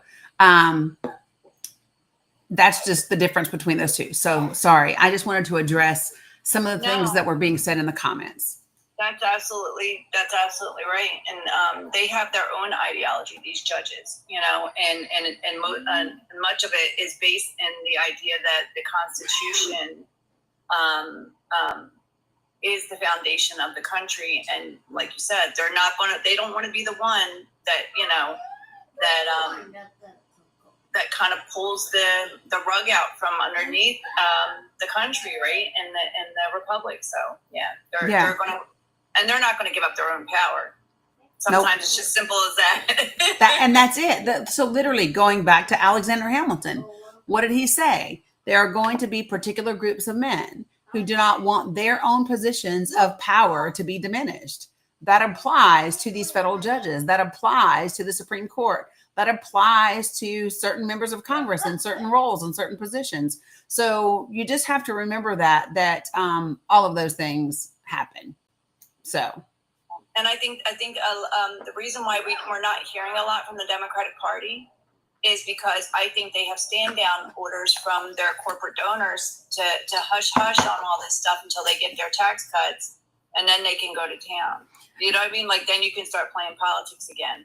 Yeah, I mean it could be. It also could be maybe they're being quiet and trying to get on the same fucking sheet of music, which would be perfect. I don't really know. I actually don't miss their loudness. Especially because, so listen, here's the thing that bothers me. I believe that more verbiage coming from the Democratic Party that attacks the Republican Party is not going to be effective. I think that, so even around some of these wins, a couple of the Democratic senators were saying things like, you know, the Democrats are going to do, we're going to go through this big, beautiful bill. We're going to fight. We're going to keep these Republicans from doing The GOP is trying to do this and we're going to block them at every turn. Right. I think people are tired of that shit. And I think there's a way that you can talk about the wins that still benefits you without putting the other side down. I would just stop talking about them. I have said that, like, it's okay to like mention it in a generality and be real quick about it, right? But I think that it's more important for the Democrats to say, so about these cuts, I think if it were me and I was a Democratic senator, I would be saying, did you know that, federal workers were being bullied or, almost blackmailed or extorted into being at will workers, right? That's a headline, folks. That is a real headline that Congress was trying to manipulate or extort new federal workers, new public servants to agree to not unionize and to give up their union protections or have their retirement investment rate raised. You know what I mean? Like that's a story, and that's something that you can say to everyone, especially take that message to the Midwest. Go talk to your Michigan, your Wisconsin, your Pennsylvania. Go talk to your heavy union states. Go talk to them about that foolishness. And I bet you money you rally people behind the Democratic Party, not because Democrats, but because holy fuck, no, we're not okay with that. Because they get mad when their own corporations try to bully them. They get mad when their own corporations try to fire them because they're trying to unionize, right? Yeah, I mean, it's a protection racket. I mean, think about it. It's like the mafia coming into your store, but like, this is a nice store. It'd be a shame something happened to it. Right. If you get this much money, then you can have protection. Yep, that's exactly what it is. That's exactly what it They're is. using the same kind of tactic. They're using these same kind of tactics all over the government. Mm-hmm. But yeah, Pete Buttigieg, he was doing an interview on a podcast. And I thought it was brilliant the way he did it. He like set the picture in people's heads. He was like, I don't know about that. I can't remember what the question. He said, but what I want for you is for you to wake up in a beautiful house that you can afford. What I want is for you to be able, to kiss your kids and have good, healthy food on the table. And then for you to go to work in a car that you can afford.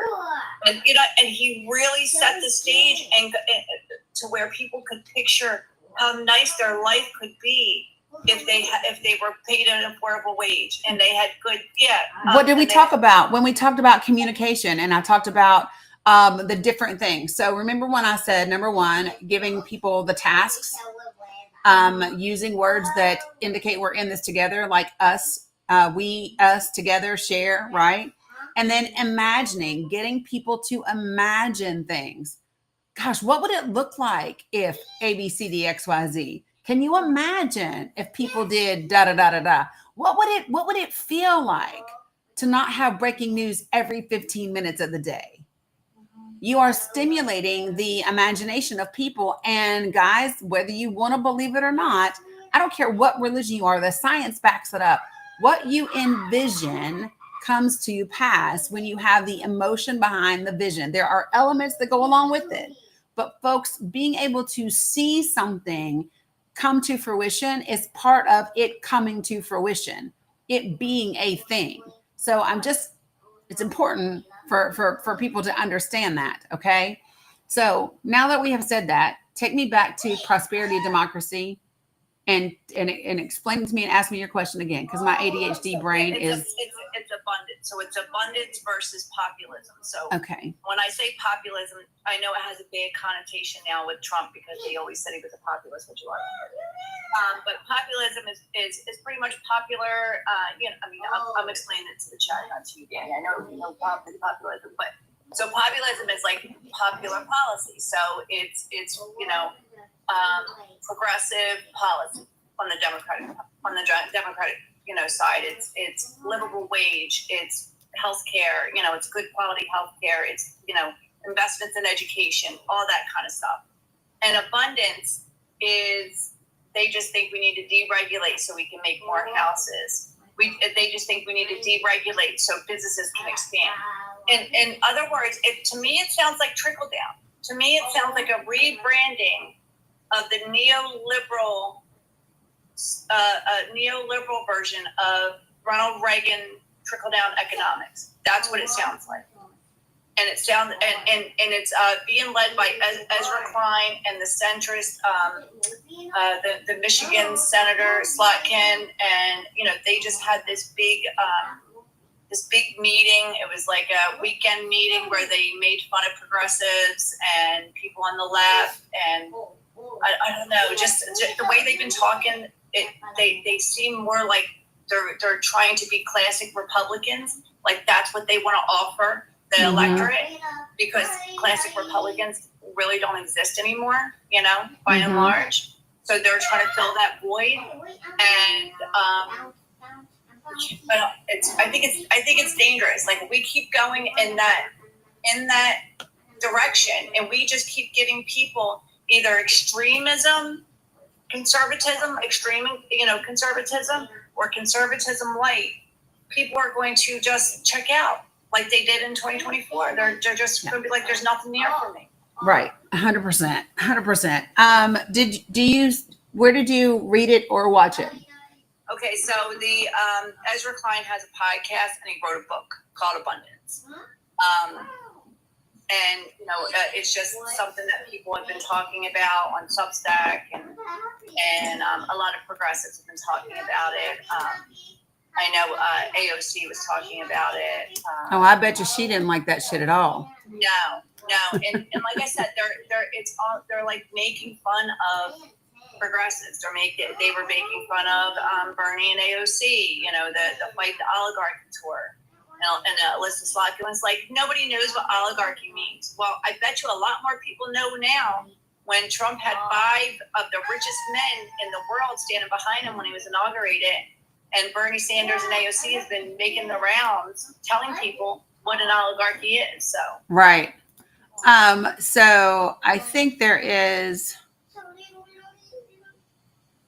Ooh-wee.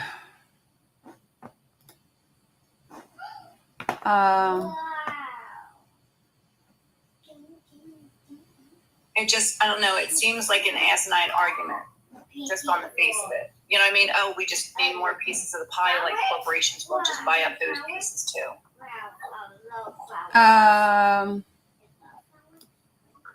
Other bro. So did you know that you can get no, I don't want that. I'm just going to read it on your site. I don't have to download it. Fuck that. So there is a summary of his book that you can read. I don't need to read the whole thing. All I need, okay, so this lack of houses results in okay, wait. I just want to read something real quick. Okay.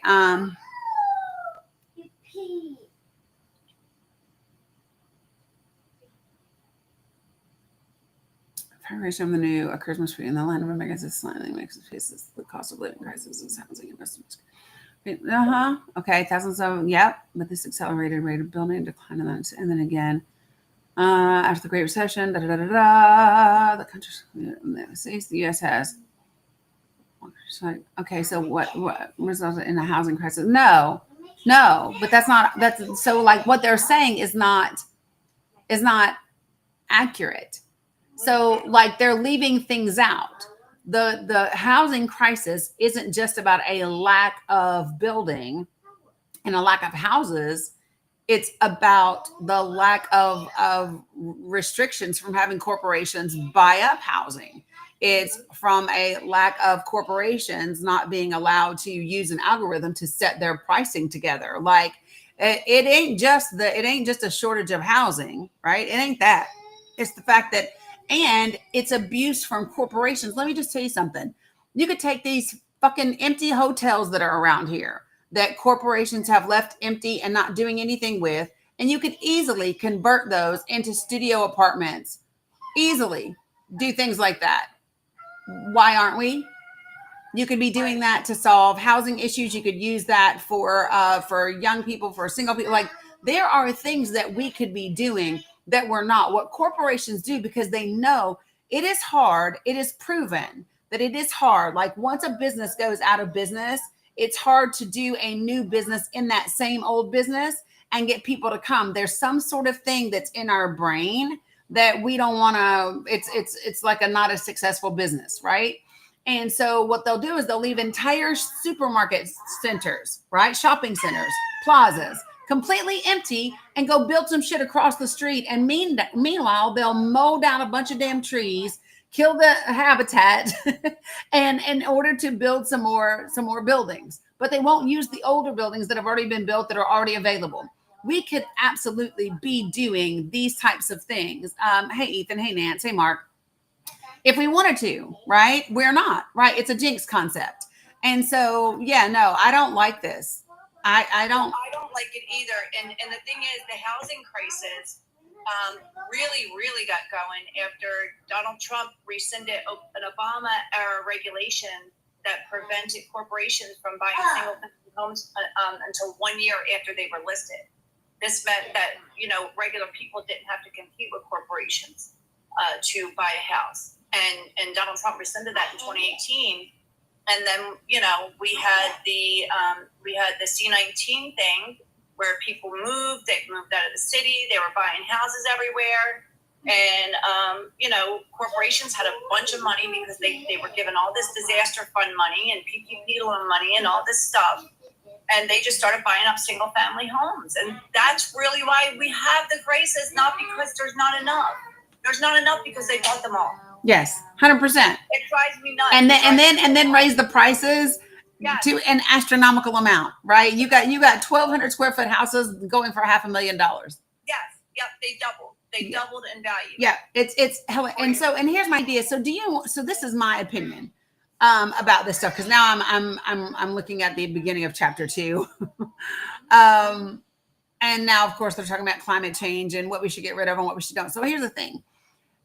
The answer to these issues is not total elimination of anything. It is moderation in everything. So I am never going to say get rid of all the dairy, all the meat farms, all the whatever, and everybody become vegetarian. You want to know why? That would be really bad for the planet from a vegetarian perspective after time. Over time, it would be a horrible fucking thing, right?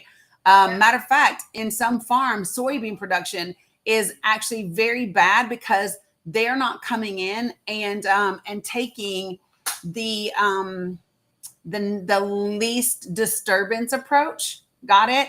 So like if I want to leave no trace or do the least harm possible, what I don't do is send in these big pieces of equipment that just run all over the field, and it gets rid of the homes for animals, sometimes unalives those animals, sometimes destroys all of those different things, when instead you could assess the land first, right? On foot. You would have people survey the land. You would responsibly relocate those animals to a safe place that's outside of that immediate area, right?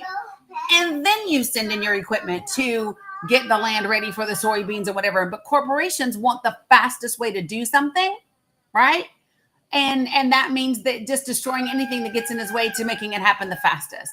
And so, in my opinion, the answer to climate change, the answer to obesity in this country, the answer to housing, the answer to almost all of these things is moderation to some degree. And I would say moderation and responsibility, right? And if we did that, if we did things in that way, we would not, because think about it. Can you imagine what would happen to our planet if everybody was vegetarian or vegan? We'd be fucked. Yes, we would be. Right? The solution is not everybody be the same. I don't know why we don't understand that. The solution is never everyone be the same. The solution is everybody be themselves responsibly, right? And keep corporations from running crazy and destroying the world. Like, that's it. Like that, it's really not that hard. It can be complex, but it doesn't have to be hard. Well, yeah, I think that they're going to have a hard time selling this because the left has gotten more progressive. That's what I've seen, especially since the 2024 election. People have started to wake up to the realization that it really is the rich, it really is the corporations. And they're going to have, and I think that that's why they're panicking and they're trying to repackage neoliberal, trickle down, whatever you want to call it, to try to push back on progressivism because they see the groundswell, they see the grassroots, and the idea that people are going to vote for this, Republican light approach. People are going to get up and vote when they feel like real change is afoot. Real change is possible. We saw that with Obama. We saw that with Obama. Yes. People believed. So the thing that he did beautifully was he made people believe, right? Yes. Now, the reality is this. Did he get everything right? No. And the more you learn about some of the things where he compromised on, I don't agree. Like, he told people he was going to deport people. I don't know why people didn't listen. But Obama said he was going to deport people. And he did. And he did. He did it legally, but he did. And so I think that people, and I still don't like the way he did it because there was no due process involved, right? I don't want I don't want to trickle anything. The only thing that I want to trickle is trickle more wealth to ridiculously rich people. That's what I want to do. I want to trickle the amount of dark money in politics. I want to trickle the level of insider trading that's happening in Congress. I want to trickle those types of things. I don't want to trickle shit for the 80% of the country that that is in desperate need of assistance, of help. And I am tired of people being demonized for needing help, as if simply working yourself to the bone is all that's required, because the reality is it's not. I know people that work their ass off every single day and still don't have access. You have to have access. And many of these people that are talking about how hard they worked had access. Their daddy knew somebody who knew somebody, or their mama worked for somebody that knew somebody, or like they had access to something so that the hard work could pay off. There are people that I know right now that worked hard 12 hours a day in damn factories, many of them with cancer or different types of issues and diseases and problems in their body. And now they are living on a fixed income. They might be retired, but they ain't got shit. They're not traveling the world on that retirement. So don't talk to me about working hard. It ain't just that simple. So yeah, I'm a little passionate about the whole trickle down thing. Like, trickle down is a trigger for me because it's bullshit. The only time we want to trickle something is when it's to people in need. We want to give them the bare minimum. How dare they have abundance? We don't ever want to trickle shit for rich people. So I'm over that trickle down thing. Me too. And that's why as soon as I saw that that's what their plan is, I'm like, this is what you got? This is what you're trying to do? Push this on us?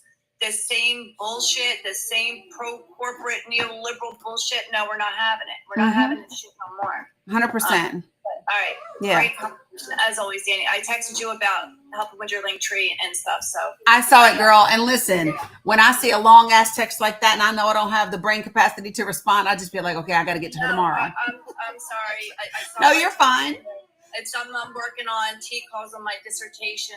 I know. I saw that. I need to work on it. I'm like, people don't need to know all my thoughts all at once. So everything that I'm thinking. So just answer when you. No, you're good. I appreciate you. All right. All right, hon. Okay. What's up, Jen? What you got for me? Hey there. Well, I heard you talking about bringing up like a coalition of people. And so then I heard you say, before I do that, and usually when I hear those words, Dani, before I do that, I'm like, let me come up and give my sis a break. I need water, so that's perfect. Good deal. I appreciate it. And then I had a couple of thoughts I'll share, so please take your time.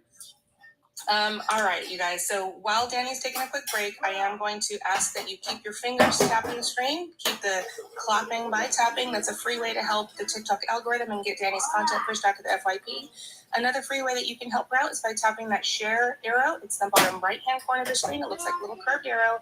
If you don't have anybody specific you want to share this live show with, you can also click the arrow and then hit the copy link icon. And do that multiple times, please. Like, everybody do that 3 or 5 times. It's going to look to you like you're flooding the chat, but don't worry. You're only seeing yourself when you say, like, Jen shared the live, Jen shared the live. We're all not seeing that, so don't worry about it. Dani will see it on her end, but don't worry, keep it up. We're at 188, almost 189K right now for likes. Let's see if we can get to 195 by the time that Dani gets back. If you haven't followed Dani yet, please follow her. Click that little follow button to the right of her name in the upper left-hand corner of your screen. And if you're already following Dani, and if you have a TikTok coin to spare, you can join her team by tapping that little heart me, which is also by her name in the upper left-hand corner of your screen. You can then, that means you're joining her team or joining her fan club, if you will. I think TikTok changed the terminology of that. And when you do that, you get a little heart icon next to your name in the chat with a little Roman numeral. And you'll see that some people have a 1 or 2 or 3 or whatever. That is based on how many times you click that heart me. So you can click the heart me 1 time per day. So if Dani happens to have 2 lives per day, you can just do it once. But you also accumulate points on her team by adding things to the chat. So commenting, gifting, sharing, all of those things add to your points. And then when you go back in, you tap that little heart me again. After you've done some of those tasks, you go in and click the claim buttons to claim the points, and you'll see your points kind of like climb up the little fan club ladder, if you will. Other ways that you can help Dani are by gifting, helping her reach her gifting goal, which is scrolling with her sub goal right beneath her yellow Dani icon in the top middle of her screen. If you click on that gift goal, that does, again, help the TikTok algorithm. It shows TikTok that we love the content, we appreciate it, and it's worth our little TikTok coin investment. So there are other ways you can support Dani. She does do a lot of work. She does a lot of research. She prints a lot of paper. She uses her highlighters and her inkjet toner quite a bit. So she does have pay apps. They're not on her background at the moment, and that's okay. But you can also tap into the into the comments. Thank you, guys. And you can, a moderator will help you if you want to donate to her that way. Dani also does have subscription levels, all the way from kind of like, basic subscription levels, and she will go above and beyond giving additional content to her subscribers, all the way to a platinum level, which includes one-on-one coaching and consulting sessions. She is a certified coach and consultant, so you're not just getting a lay opinion from a person on the TikTok streets. You are actually getting trained advice. So we find that all very valuable, and she really does a great job of connecting the community. I wanted to add a couple things, Dani, if it's okay, if you're still absolutely situated. Yes.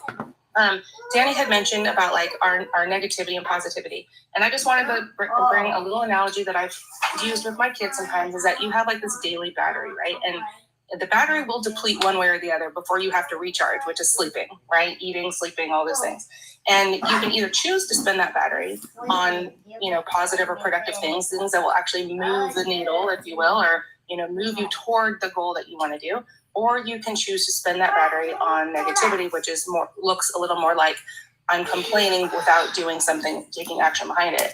And all of those things deplete the battery, no matter which one it is. So you can choose which way to do it.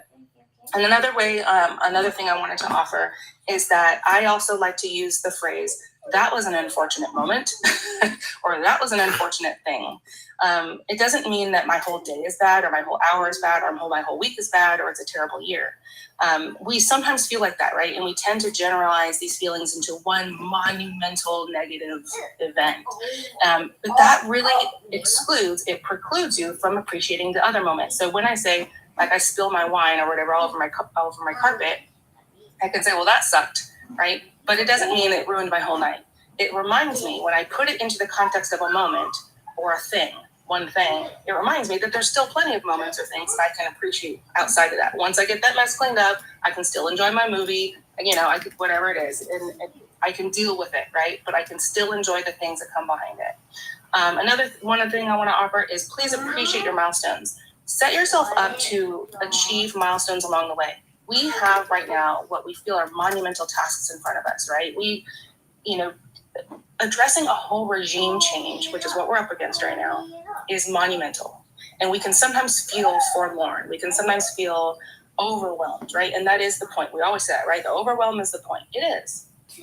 But if we work together, and we're forming these coalitions, as Dani's about to do, and we say, look, let's build ourselves a milestone we can reach by tomorrow, right? And it can be very small. But when you reach small milestones by tomorrow or the next day or just at the end of this week, we feel better about the progress that we're making. And we can look back and say, we've done these things. Let's keep going. That can give you that positive energy to keep going, because you can say, like, look, the work is doing something. And that's what I think a lot of us are missing, right? Because we're feeling, and as you guys have said, when we talk to neighbors, they're like, I'll join in when I see it will do something. Well, when we keep track of our milestones and the things that we actually achieve, we can show that to people and say, come join our coalition. We are doing things. Let me show you, right? It may start small, but it builds and builds and builds. And that is the point. A movement builds, okay?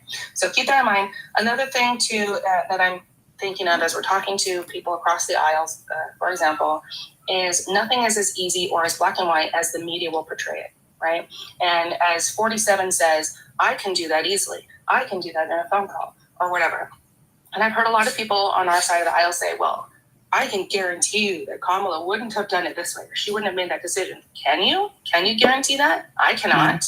No. Right? I can try to influence, somebody in that role, but ultimately their decision is outside my circle of influence, right? That's so right. What I'm trying to tell people is, like, look, I can't guarantee that somebody would have done it different, but what I am trying to get you to understand is it isn't that easy. It is never that easy. And especially when we're talking about something as complex as running an entire country of 340 million people or global politics. It takes insane amounts of diplomacy and insane amounts of nuance.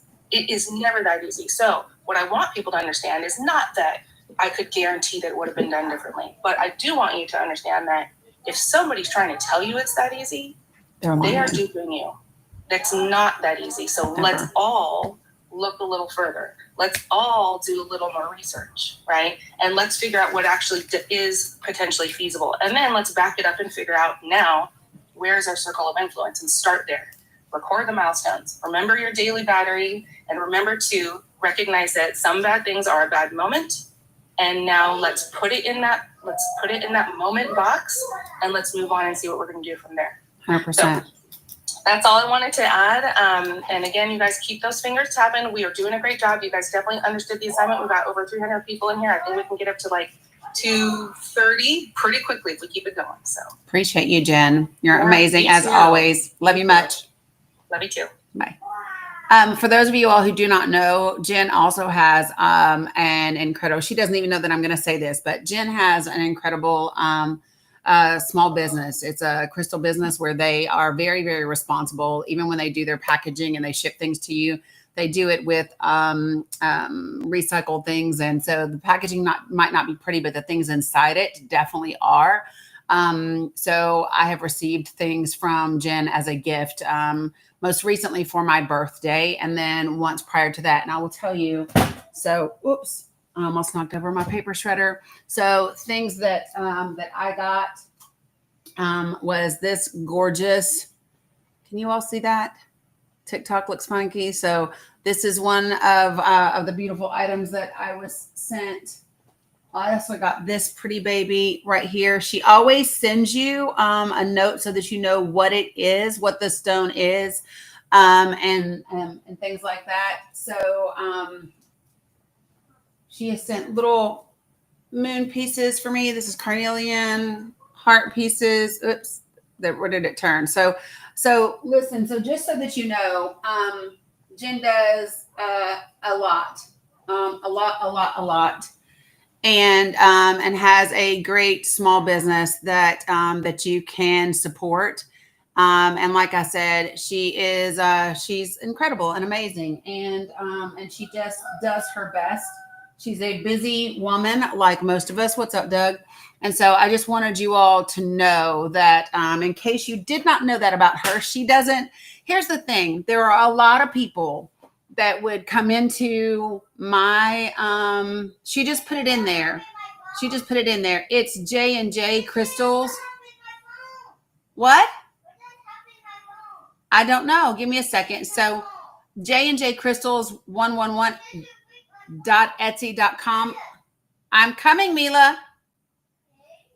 Thank you. Hey, Willie Young.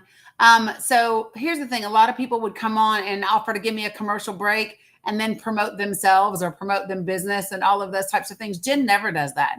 She never does that at all. And y'all know with my ADHD brain, I oftentimes I'm like, ooh, if Jen comes in today, I'm going to talk about J&J. And then inevitably I forget. But I wanted to make sure that I did not forget today. And then I did take the time to, good morning, Nico, to highlight her and her small business. So she's incredible, amazing, and her stuff is gorgeous and beautiful and all the things. So just thought I would let you all know that.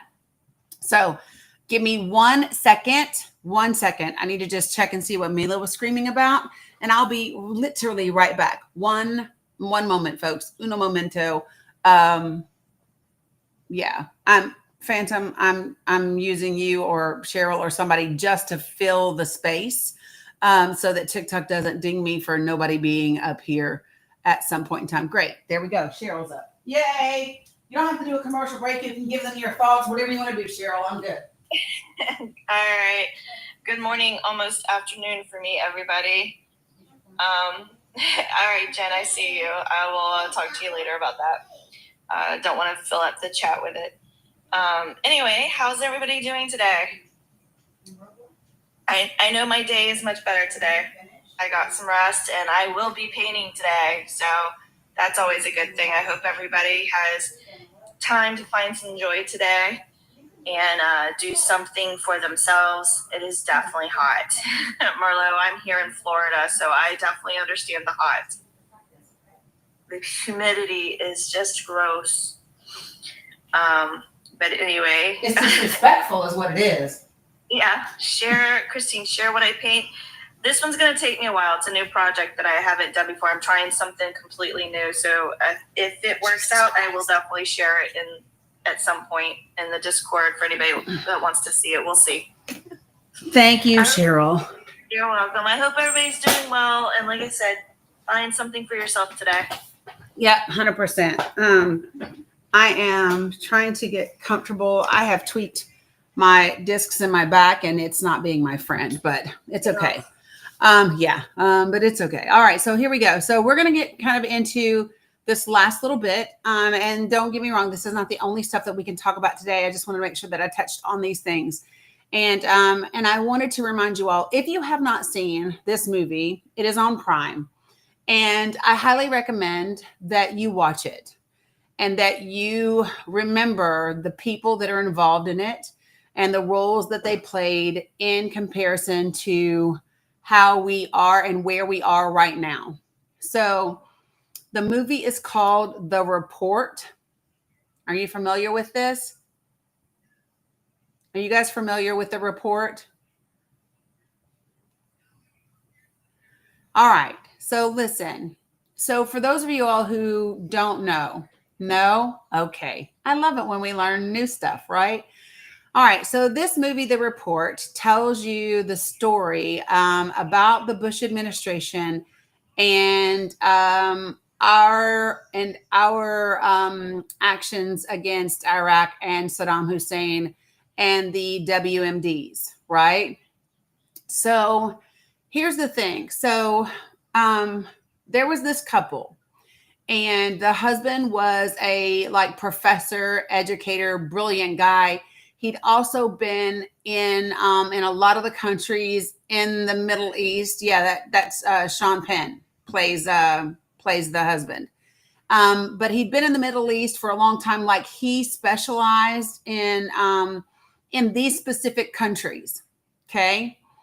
And his wife, Valerie, was a CIA agent. Okay. And she was a handler. So she had a lot of people that were in the field. She had done a lot of work in other countries for the country. And it was important. It was important that her real life, her real identity was never known. So here's what happened is her boss comes to her and just says, hey, your husband still got connections over in whatever country, because there was talk about these particular cylinders being the devices that were being used to get to Saddam for the WMDs, right? And so as a favor to her boss, she asked her husband to go to this country for her to just check about the ability for them to actually do this thing. What's up, da boss? And so he does. And he comes back and he writes a report. The report that he writes states how there's absolutely no way in hell that the intelligence they have is true, and that there are no WMDs in Iraq. And the folks from the administration, the Bush administration, were saying, yeah, no, you're wrong. We have this, we have that. And he was called into this meeting where he said, absolutely not, because of ABCD XYZ. So here's what happens. They are now angry that her husband is telling everybody and has written this report that says there's no chance in hell. So I don't know if you all remember Scooter Libby. Do you all remember Scooter Libby? So Scooter Libby was the former chief of staff to Dick Cheney, and he was a lawyer. So he he was responsible. He was responsible for outing her. So Scooter Libby leaked Valerie Plume's real identity to the press and put her life in grave danger. He was originally facing jail time. However, it was commuted by President Bush, and then he was fully pardoned by Donald Trump. But the problem is that these are the folks that were pushing for us to go into Iraq, for these WMDs that did not exist. You remember this now? Okay.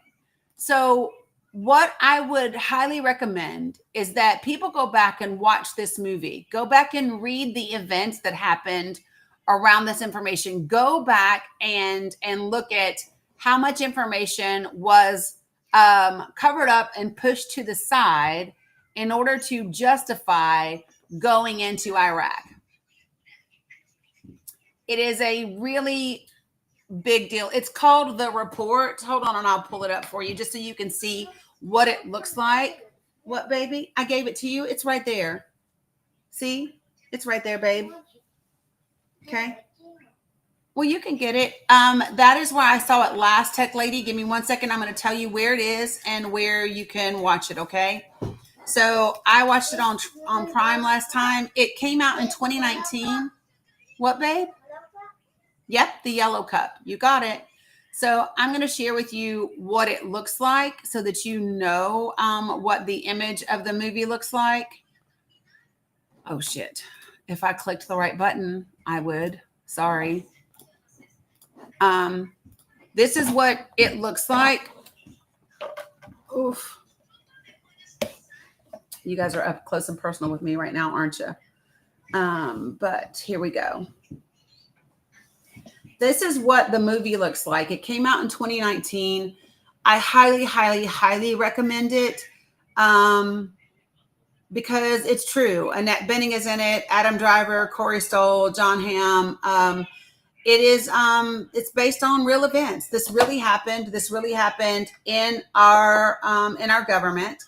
And yeah, you can stream it on Prime for free, I think. Yeah, so there it is. You can watch it. And I just think that, sorry, it's called The Report. Here it is. This is it. It's called The Report. This is the movie. This is this guy right here. He's the one that is assigned to investigate what happened. He's the guy who's assigned to investigate. Yes, it's just like Tulsi Gabbard's opinion last week, except the difference is that her husband, who actually gives this information, he is an expert in the country that they say provided these cylinders for this stuff to be in. And he's an expert in this country. Like, this is one of the reasons why, in my opinion, folks, this is one of the reasons why they are going after some of our most elite institutions like Harvard, is because those professors are experts and they're not political. They are experts in the information, in the countries, in real life. And so, they are doing their best to discredit a lot of things in this country. They're doing their best to discredit some of our educators, right? They have already discredited our media, so much so that the media has become largely untrustworthy, right? It's funny. It's wag the dog. They called the media untrustworthy until, guess what? The media became untrustworthy. It's just crazy, right? But it's true, which is why we have to do our best to protect PBS, to protect NPR, those types of things. I mean, it's just super important at this point. But I want you all to watch this because I think sometimes we forget, or I don't know that we forget.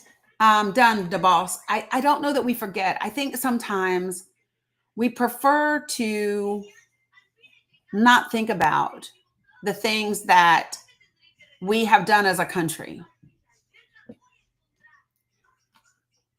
We want to think about America the Great, and we don't want to think about the things that we have done in the name of that greatness. The judgment that we have passed upon other countries while doing very similar things. The judgment that we have passed. It is called The Report, Edna. It's on Amazon Prime. It's on Prime. Right. Historians and scholars have the goal of promoting and finding truth wherever it is. So I'll never forget. Yeah, what you want, babes? Huh? Okay. Give me 1 second, okay? Huh?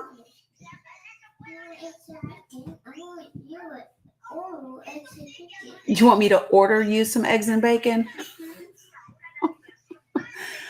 Yeah, Natalie, most people don't realize the things that we have done. And so, folks, I want you to really understand something. I can talk about the things that we have done, and it doesn't mean that I hate the country that we live in. Do y'all hear me? I can talk about the things that we have done, and it does not mean that I hate the country that we live in. It means that I love us enough that I want us to be accountable, and I want us to be better. That's what it means. Y'all got me? That's the point, is that when you pretend something, so listen, we all know parents who have pretended like they don't have badass kids, right? And then people are shocked when those badass kids do really horrible things. But I don't know what you expected. When you ignored the fact that Jeffrey was outside killing the cat and dog, don't be surprised when there's barrels of human beings in the living room.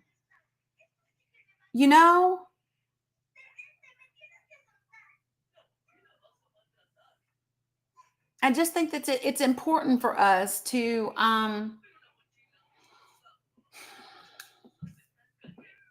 it's important. Right, Cheryl. Cheryl said this took a turn. I'm just saying, right? But that's kind of what it is. Yeah, so my class for Harvard starts tomorrow. So I'm taking their foundations, constitutional foundations class. It starts tomorrow. It's free. But I want you all to really think about, the things that we have done and are doing. Very quickly, what I want to do is I want to play for you all something. You started that course. Mine starts on the 25th tomorrow. So I have something pulled up that I want to play for you guys. And TikTok, you're going to need to listen. And, okay, Cheryl, I will. And you guys are going to be able to watch on Facebook and YouTube. Okay, so give me 1 second. I have something pulled up that I want you all to listen to. Oh my Lord. Is this the one? Yes. So this is it's less than 3 minutes. We're doing a Thanksgiving. Listen, I got her breakfast already, AG Silver, and now she wants more breakfast. She wants more. So I'm going to play this for you all while I get something for her. Okay. Yeah. Listen, that joker right there. Yeah, I loved school, always did. Okay, but so listen, this video is not quite 3 minutes long, and it is it's a recap over the last 33 years, specifically with us listening to Benjamin Netanyahu on Iran and the things that he has been saying over 33 years, specifically about Iran. And then I want to talk to you all about it, okay? So I just want you all to listen. I'm turning this up so everyone can hear it. And here we go. Okay. I got her something when I got me coffee, Audra. Here we go. You ready? We heard this line before. Iran has never given up its quest for nuclear weapons and the missiles to deliver them. That's because Israeli Prime Minister Benjamin Netanyahu has been saying this for more than 30 years, claiming Iran is close to having Nuclear weapons. Nuclear weapons. Nuclear weapons. Atomic bombs. In 1992, as a member of parliament, Netanyahu addresses the Knesset. He says, within 3 to 5 years, we can assume that Iran will become autonomous in its ability to develop and produce a nuclear bomb. 3 years later, in his book, Fighting Terrorism, he repeats the same time frame, 3 to 5 years. Thank you, Mr. Chairman. Fast forward to 2002. Netanyahu testifies before a U.S. congressional committee actively calling for the invasion of Iraq. Are there any other nations that you would recommend that the United States launch preemptive attacks upon at this point? The two nations that are vying, competing with each other, who will be the first to achieve nuclear weapons, is Iraq and Iran. The invasion happens months later. No weapons of mass destruction are found in Iran. This is a fragment of a 2009 U.S. State Department cable released by WikiLeaks. Netanyahu tells members of Congress that Iran is 1 or 2 years away from being capable of developing nuclear weapons. It's 2012, and Netanyahu is holding up his infamous cartoon bomb at the UN General Assembly. By next spring, at most, by next summer, at current enrichment rates, they will have finished the medium enrichment and move on to the final stage. From there, it's only a few months, possibly a few weeks, before they get enough enriched uranium for the first bomb. And now, 33 years after Netanyahu's first so-called imminent warning, Israel attacks Iran. If not stopped, Iran could produce a nuclear weapon in a very short time. It could be a year, it could be within a few months, less than a year. That's despite the US Director of National Intelligence saying Iran isn't building a nuclear weapon months earlier. Iran lied. But for Netanyahu, Big time. the slogan has been the same for decades. Dmitry Medvedenko, Al Jazeera. Make sure to subscribe to our channel to get the latest news from Al Jazeera. Give me 1 second. I am literally finishing eggs. Wow, look at Let this. me stop the YouTube. 94% of people believe company culture is important to an organization's success. So, give me a second for me. I know that was a lot of all the words that TikTok doesn't like. However, I think it's going to be okay. But give me 1 second. I'm almost finished making her some eggs. So I wanted you all to see that because for 33 years, he has been telling us the same damn thing. And for 33 years, we have been doing the bidding of Benjamin Netanyahu, whether he was the prime minister of Israel or whether he wasn't. You know what I mean? And so I think it's really important for us to ask ourselves this question. Why are we doing it? Right? And the other thing is the United States of America continues to fight Israel's wars for Israel. Right? That's literally what we're doing. And I don't really agree with that. Right? Here you go, babe. It's hot, so let it cool off. Okay, sissy? Okay. So just that quickly, I made her some cheesy eggs. Okay. All right. So it's important for us to realize that we are doing the bidding for another country. Oh, I forgot bacon. You got to give me a second because it takes a little longer. Okay. I got you some eggs to start, girl. Yeah, hand it to me. I'll blow it. I got it. I'll blow it for you. one man. Yes, y'all. She really said to me, "You forgot the bacon."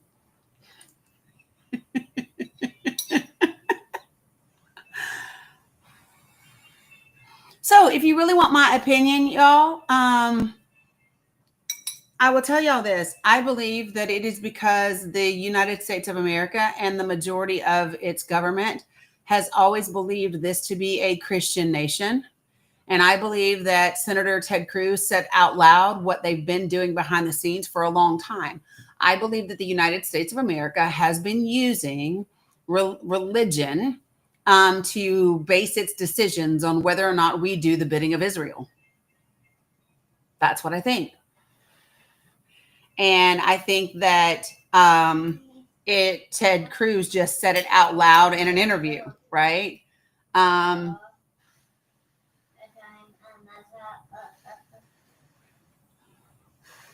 Oh, I already got her juice. She's had that. So,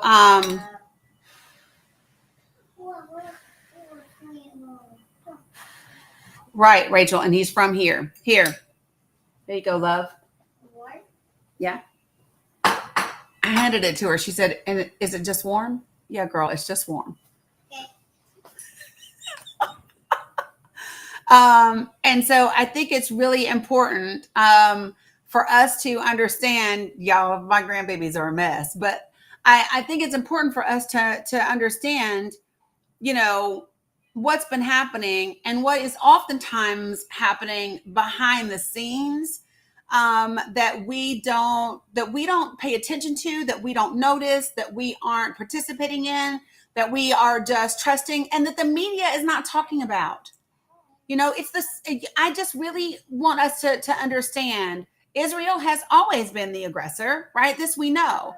But so I remember I told you all that I was looking at this UN report, right? So this UN report, give me 1 second.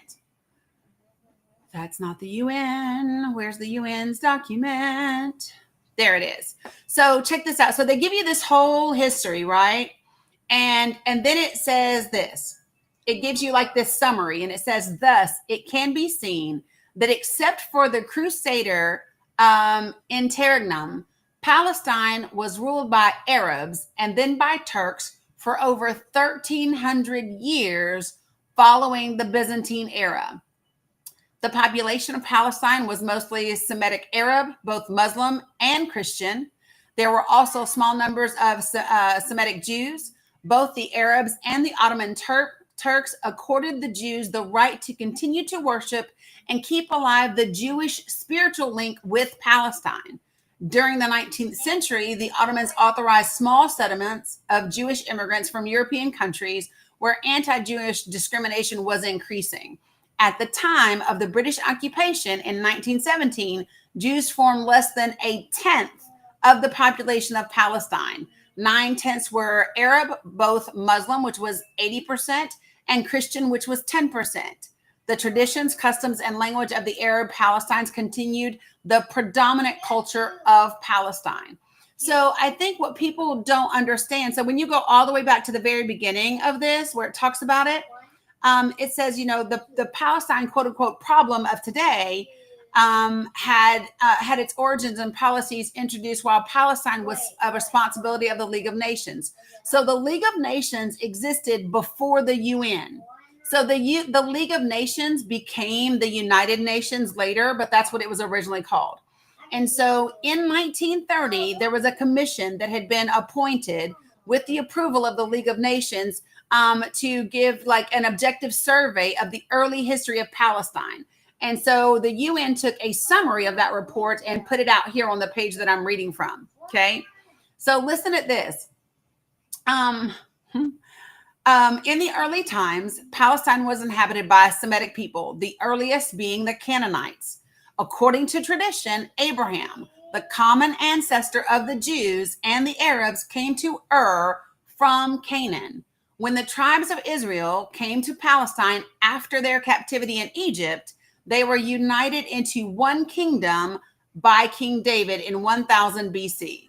This kingdom reached its greatest heights under King Solomon, which was David's son, right? who built the first temple of Jerusalem on Mount Moriah.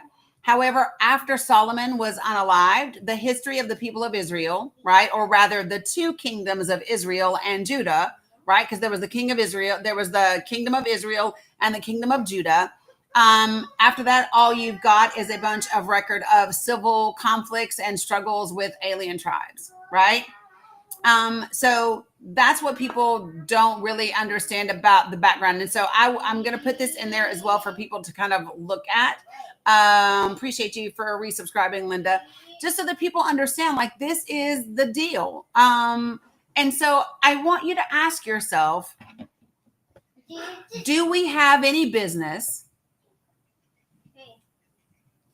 striking Iran when there is no threat to the United States of America?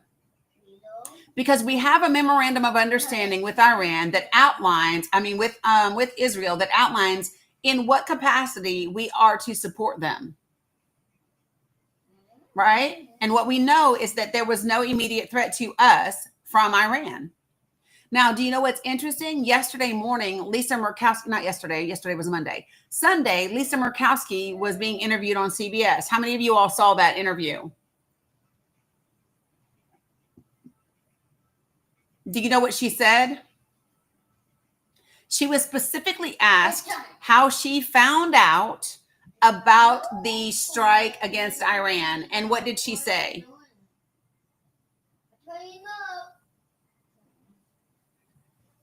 She said she was at home minding her business with her nieces, and all of a sudden she looked at her phone and she saw the news reports.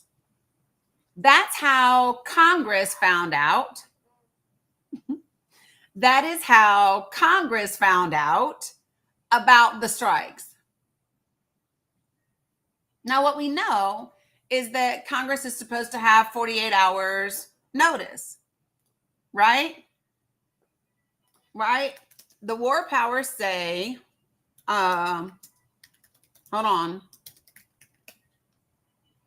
Yeah, Bernie was at a speech and they interrupted his speech. Yeah, the War Powers Resolution of 1973. It says, but they don't have to notify them in advance. It just says within 48 hours. But here's what my thing is, right? Yes, they have to notify them within 48 hours. But my thing is, I would think that we notify Congress before we put out a post on Truth Social. Call me crazy, but I just think that that's something we should do. Do you all not? One would think that we would notify Congress before we put out a truth on social media. This is my thing, is there's no respect for the different branches of government. I got you, Iran. I know. I got you, Genevieve. I'm from the South. They've always pronounced it Iran. I get it.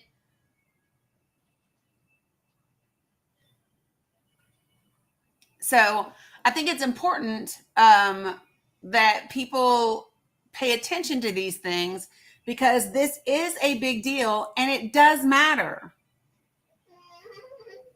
It does matter. Okay? What is he doing?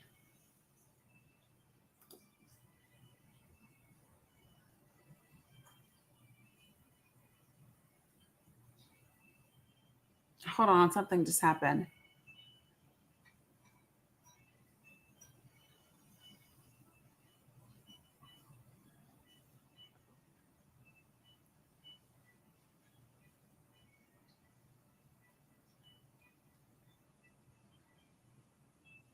Sorry, hold on, I'm reading this.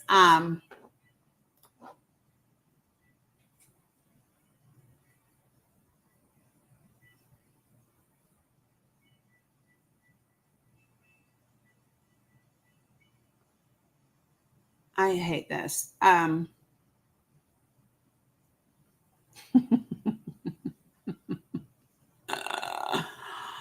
Oh,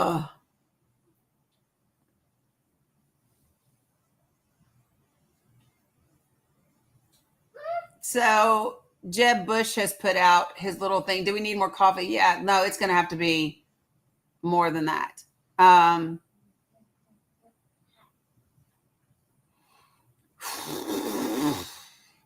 So let me explain to you what they do. So what they do is once he does something that is extremely controversial, they get as many people as they possibly can to write letters of support, to tweet letters of support, to do those types of things. And then Trump reposts all of them on his Truth Social to feed the news and the narrative that what he did was a good thing. Right? And that's kind of what they do. And that's what they are doing now. Here's my thing. What I think is funny is that everybody yesterday was, ooh, he got Iran and Israel to agree to a ceasefire. And then what happened right afterwards? What happened right after Donald Trump put out that he had gotten them to go to stop the war? What happened?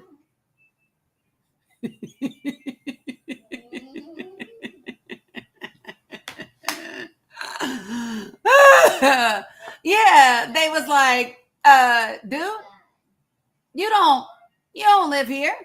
You don't dictate what we do. And which is why I didn't even talk about it. I knew people were going to go live and just be like, Donald Trump said da da da da da da da da da da da da, right? And I also know that the United States has never been able to dictate what happens in the Middle East. We don't. I don't know why people think that we can control other countries. I don't know why people think that. We don't get to dictate other countries. And we shouldn't, by the way. And we shouldn't, by the way.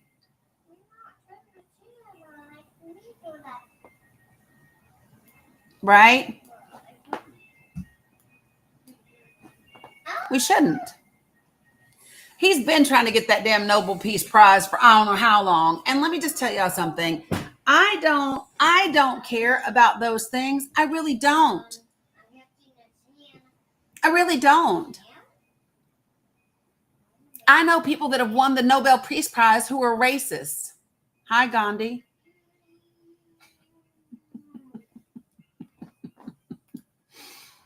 Somebody's going to be real mad at me, but I'm just saying.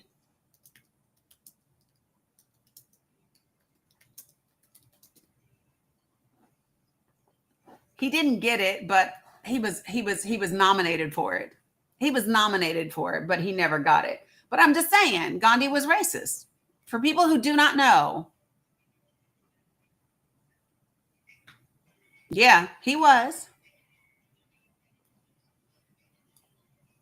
I just want people to really understand that getting an award, getting a prize, getting recognition for something doesn't mean you're a good person. I know people in the military that have won awards and medals who were horrible people and did horrible things to people in conflict.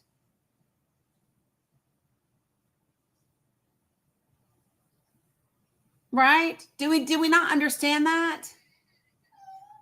That, you know, the winning of a thing does not mean the absence of something else. Good afternoon, Xavier. What you got for me? Well, I wanted to comment on what you just said. There were two presidents from 1920 to 2010 who ever won the Nobel Peace Prize from the World Organization, Jimmy Carter and Barack Obama. I want to make that unequivocally clear. Trump been trying to buy his way, try to buy one, and the ignorant House and Senate Republicans are trying to say, oh, he should be nominated for one. How the hell is he going to be nominated for one when half of the world leaders in NATO know that he's nothing but a true criminal? Yes, 100%. Yeah, I think, yeah. And everybody knows that. This is the thing that I want people to understand is that the rest of the world is very aware of who is leading our country. They know what the amount of intelligence he doesn't have. They know they know who's running him. They know, like they've had one administration They know who he is, and that's one of the reasons why I think we're really in trouble as a country. I agree. And just like, see, Netanyahu over in Israel, he's considered a Trump type of person. That's why when President Obama was in office, he never went and cozied up to him, because a lot of countries consider Netanyahu a war criminal. It's plain and simple. Because he is one. Yeah, I know he's one. Yep. That's why he's cozy up to Trump and kissing his behind. Yep. Yep, 100%. And this, I mean, people should know this. Calling Benjamin Netanyahu a criminal, right, is not anti-Semitic. I just want to be clear about that. That is not what it is. You can call a thing and not be against Jews. You can call a thing and not be against America. That is so true. And people got to realize when on all of your lives, the only thing you do is prove the truth, tell the truth to the world, and everything else. And I'm sick and tired of people always trying to tell TikTok or whatever apps, oh, Xavier Kavanaugh is threatening us or whatever. All I do is tell the truth also. Who said that? I mean, I've got a lot of complaints, warnings for people's lives. They say, Xavier, come back up. We got to let you go because we got a warning about you. I said, about what? Tell her the truth? Yes. We got to let you go. Come back up in 5 minutes, please. And I have to do that on 5 or 6 different lives that I've been on. That's crazy. Well, I've never gotten a warning over you. Okay, great, my friend, because all you do is tell the truth, and I'll give you 5 stars for that. Well, thank you. I mean, to me, that's the point. I just think that there are a lot of people on this app that they are here for the gifts. They are here for the subscribers. They are here for the views. And they are here. And the way that they accomplish that is through arguments and debates. And it doesn't matter what the actual facts are. They just love for it to keep going because that's how they get what they get. And to me, at the end of the day, you're doing as much harm as the other side conducting yourself in that manner. I agree with that 100%. Yeah. And also, like I told, see, I'm a senior executive in the DSCC, and I told them last week, if we become a state, Washington, D.C., I should be appointed senator. And they said, we agree, Xavier, you will be. I said, thank you. You know, y'all shadow senator, where did I meet him at? I met him somewhere, maybe in 2022. I don't remember where. You mean look at his son was a congressman. He was a shadow senator. Jesse Jackson. That you talking about?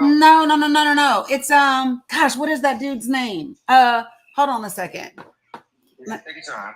Let me see if I can find him real quick. Okay, thank you. I can get it behind straight if he's a Republican. He is Paul Strauss. Strauss, Is he a Democrat or Republican? Do you know? He's a Democrat. Okay, well. He's a member of the U.S. Senate Shadow Delegates for D.C., and he assumed office in January 3rd of 1997, and his current term ends in January of 2027. Okay, well, I'm gonna get that straight because I'm not gonna keep playing. I have to answer questions in a staff meeting in the Dirksen Senate office building about Washington, D.C. consistently, and why should I be the one who has to, only a Democrat that has to endorse or say things about Washington, D.C. In regards to the mayor's management of it, but yet I need to my 30 years in Congress, advising Republicans and Democrats, and they know that about me. But I'm gonna get that straight. But you have a good day. I gotta help my aunt move. All right, appreciate you. You have a good day. I'll be on your live a little later today. All right. Appreciate you, Xavier. Have a good one. You too, my friend. All right. So I wanted to show you all something. I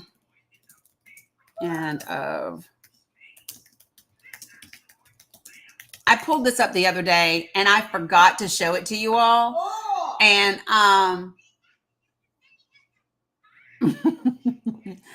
Okay, so let me see if I can play it for you guys right now. Give me 1 second because I absolutely howled when I saw this.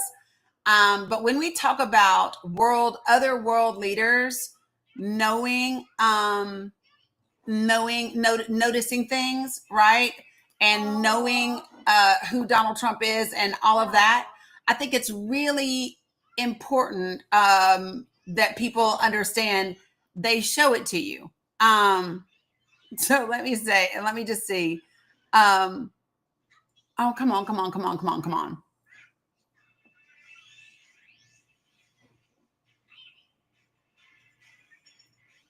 Oh, I don't want other people's damn commentary. I just want you to see what he did. Isn't this horrible? Like, I just want the maybe this is it. Sad, but I got to get some shit from another country to. Okay, here it is. So I want you all to see something. Okay, you ready? So I am absolutely. When I saw this, I howled because here's what happens. Okay, so Donald Trump comes up. This is the G7 summit. When Trump says he's going to leave the summit early because there are urgent matters for him to attend to, and they got so much accomplished. Da da da da da. There's an exchange that happens between Carney from Canada and Macron from France. And so I want you to see this. If you haven't seen it, I'm just gonna be honest. I saw it, and I rewatched it about 50 times, and I howled. I laughed so damn hard, I almost cried. Because when I tell you that they know exactly who we are and exactly who he is, they do. All right. So let me share this with these folks, and let me take this down for y'all so that you all can see it with me. Woo! Okay, so here we go. So here it is. I need to undo this, and here we go. So watch. I think we got a lot done. Really a lot done. In fact, UK resigned on others, but we had just a really great relationship with everybody. Look at Macron's face. I could stay for tomorrow, but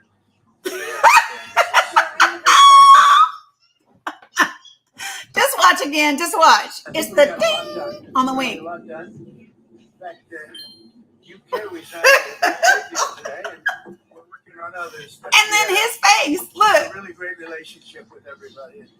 It's really nice. I wish I could stay for tomorrow, but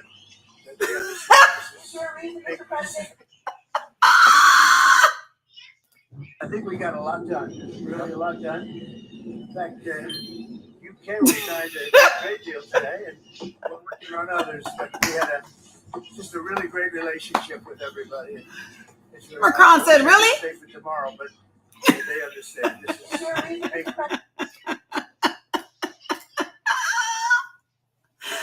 Oh, good Lord.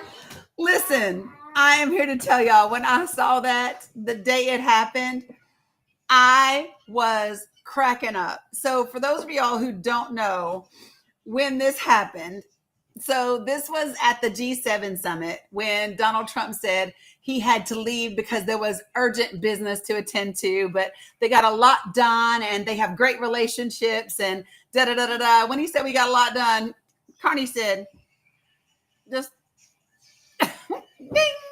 And then Macron's face was just like, but you know what? When I shared that the day of it, I said, we are an embarrassment to the world. Y'all, those are world leaders from other countries mocking our president in front of the world. In front of the world. Now, do you want to know part of our security and our national security? It's respect for the presidency.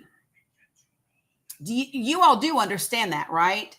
That part of the ensuring that we have international security is how other countries view our leader. Y'all got that, right? And so that's what makes it so dangerous. That is what makes it so dangerous, is because while we chuckle about it because we all would be doing the same thing, right? What we have to understand is that it has serious consequences.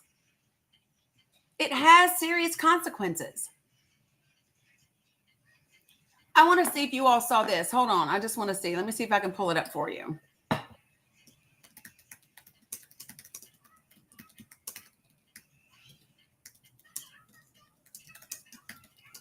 So watch this. I want to show you something. This happened October of last year. You may have missed it, but I want to show you something.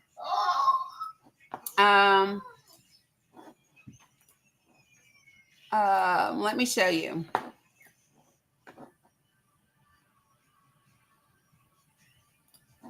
Okay, so here. That ain't nothing but a commercial. So watch. Now y'all know I can't let you watch. Star, you're fired. You're fired. You're fired. Fired. Thank you. Now listen.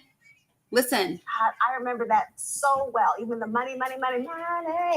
Stuck in my head. I used to watch it all the time. So this is a producer from The Apprentice apologizing. Donald Listen. Trump, he wasn't always so polarizing. In fact, he once had a pretty broad appeal. I mean, turn the calendar back about, 20 years?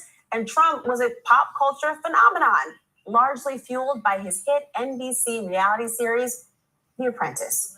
Now, a former top NBC marketing executive is pulling back the curtain and expressing his regrets for propping up the Donald. Listen, this is a former, he said, I want to apologize to America. I helped create a monster. A monster. Miller admitted NBC's fluffed up image of an ultra successful businessman was, quote, highly exaggerated and categorized it as fake news. He also offered up some behind the scenes details, like Trump's alleged pitch to have a black versus white season of The Apprentice. So listen to the things that are being said. So this is a former NBC executive saying that they propped Donald Trump up to look like a competent business leader and that he really wasn't. What they were selling the American people was fake news.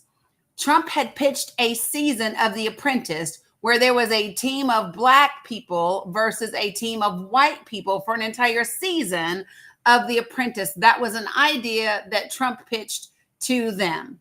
He said, I apologize. We helped create a monster. I'm gonna finish playing it because I want you all to finish hearing it. There's only a little bit left, but so listen. Miller says his first reaction, WTF.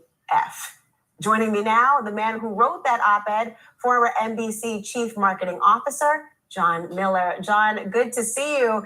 The op-ed really thought-provoking. I mean, can you tell us about the Donald Trump you knew back in those Apprentice days and how you spun his image? Well, the conceit of the show was that he would be a successful businessman and that people were trying to do that. The idea was you didn't win a date, you won a career. And the show, I didn't produce the show, but I did produce the promos for the show, or lead the team that did the promos for the show. The whole idea was that you would get a chance to be with a top business executive, and then you would win a prize, and then for a full year you would be with them. And the thing is that not many CEOs actually had the time or the desire to have somebody that was a reality show star come on and be in their inner circle. Donald Trump had no problem with that. He had the time. He liked the adoration. And so in order to make it successful, we had to make sure that the idea of you were going in for a big businessman. And in truth, he had bankrupted 4 of his businesses and was not all that successful. But in order to make the show a success, we had to make him as successful as we possibly could. And that was the conceit of the show. And, when he was just a businessman and it was just a TV show, that was one thing we were doing it for television. Quite honestly, when you're promoting television, you exaggerate an awful lot of things. As I said in the article, we're making mountains out of molehills all the time. We did that. Sometimes there were good shows, sometimes they were bad shows. But when we marketed them, they were always the best show you had ever seen, until, of course, you had seen it. And in this particular case, as we're now only less than 20 days to the election, I simply felt it was very important, pursuant actually to your last guest, who talked an awful lot about the economy, where people were thinking that Donald Trump was an expert in the economy, where we effectively made him seem like a great businessman when he was really a small businessman that had a bunch of different LLCs. And if they went bankrupt, he could protect them by making them sort of weeding them out.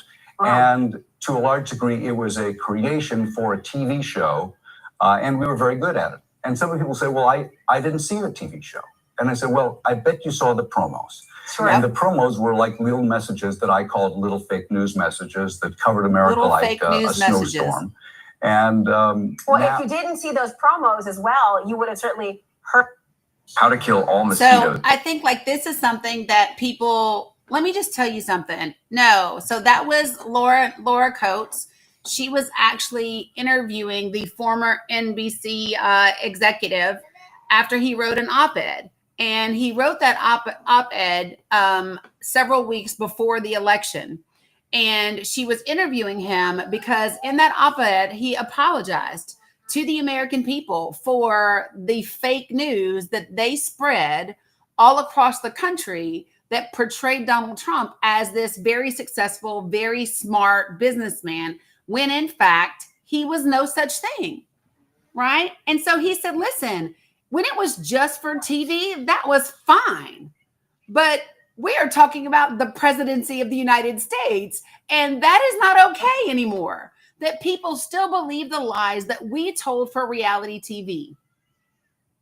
And if you all have never seen like behind the scenes with reality TV, or after people get out of reality TV and they're able to talk about, you know, the producers telling them how to be and how to portray and what things to say, or working them up so their emotions are over the top.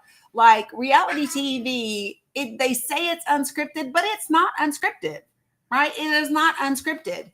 And everybody that knew him in New York, everybody that knew him in Jersey, they knew this man was not a smart guy. They knew this guy was not a smart business person. They knew he was racist. They knew that he said things like, quote, he wanted a Jew to be his accountant, right? He said that, right? Let me just say that again. He said that, right?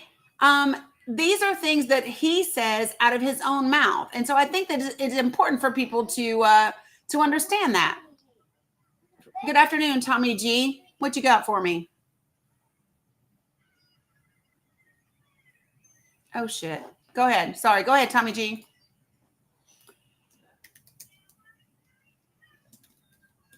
Hello, Tommy J. Tommy G. Did you mean to request up?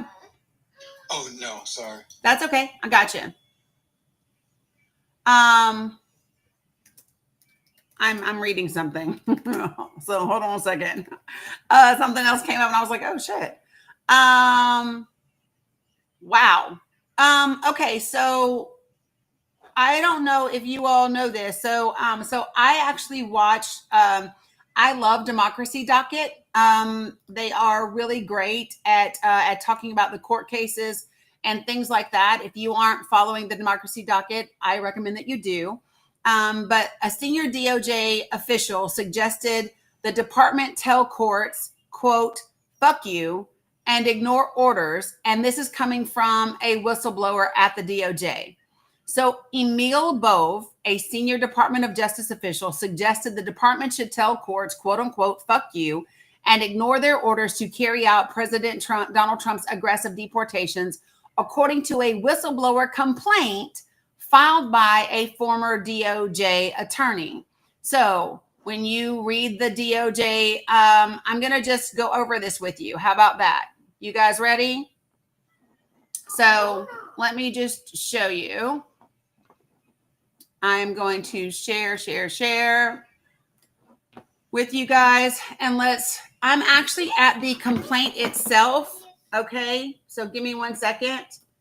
So you know how we talk about the government accountability office and the importance of those types of things. So let me take this down and I will read the complaint with you.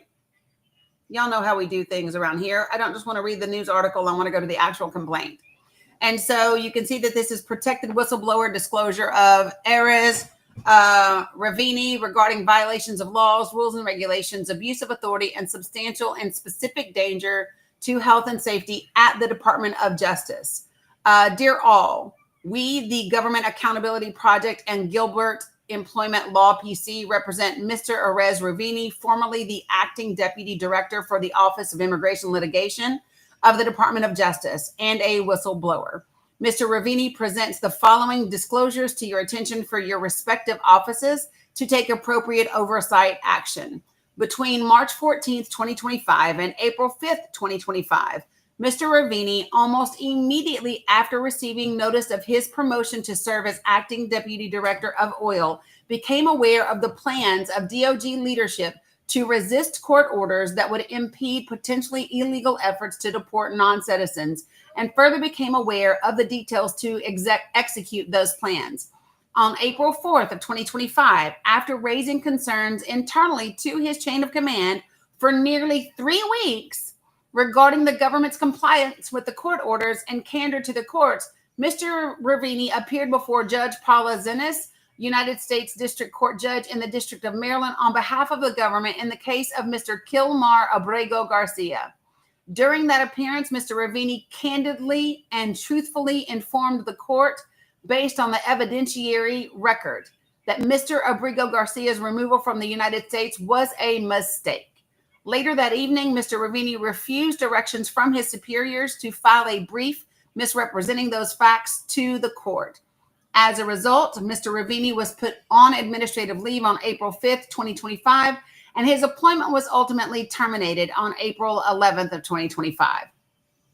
In this letter, Mr. Ravini exercises his rights to make disclosures to Congress, the DOJ OIG, and the OSC pursuant to 5 U.S.C. 2302 and 5 U.S.C. 1213.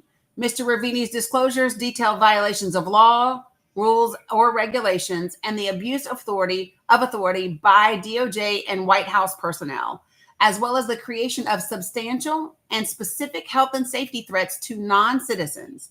These high-level government personnel knowingly and willfully defied court orders, directed their subordinate attorneys to make misrepresentations to courts, and engaged in a scheme to withhold relevant information from the court to advance the administration's priority of deporting citizens.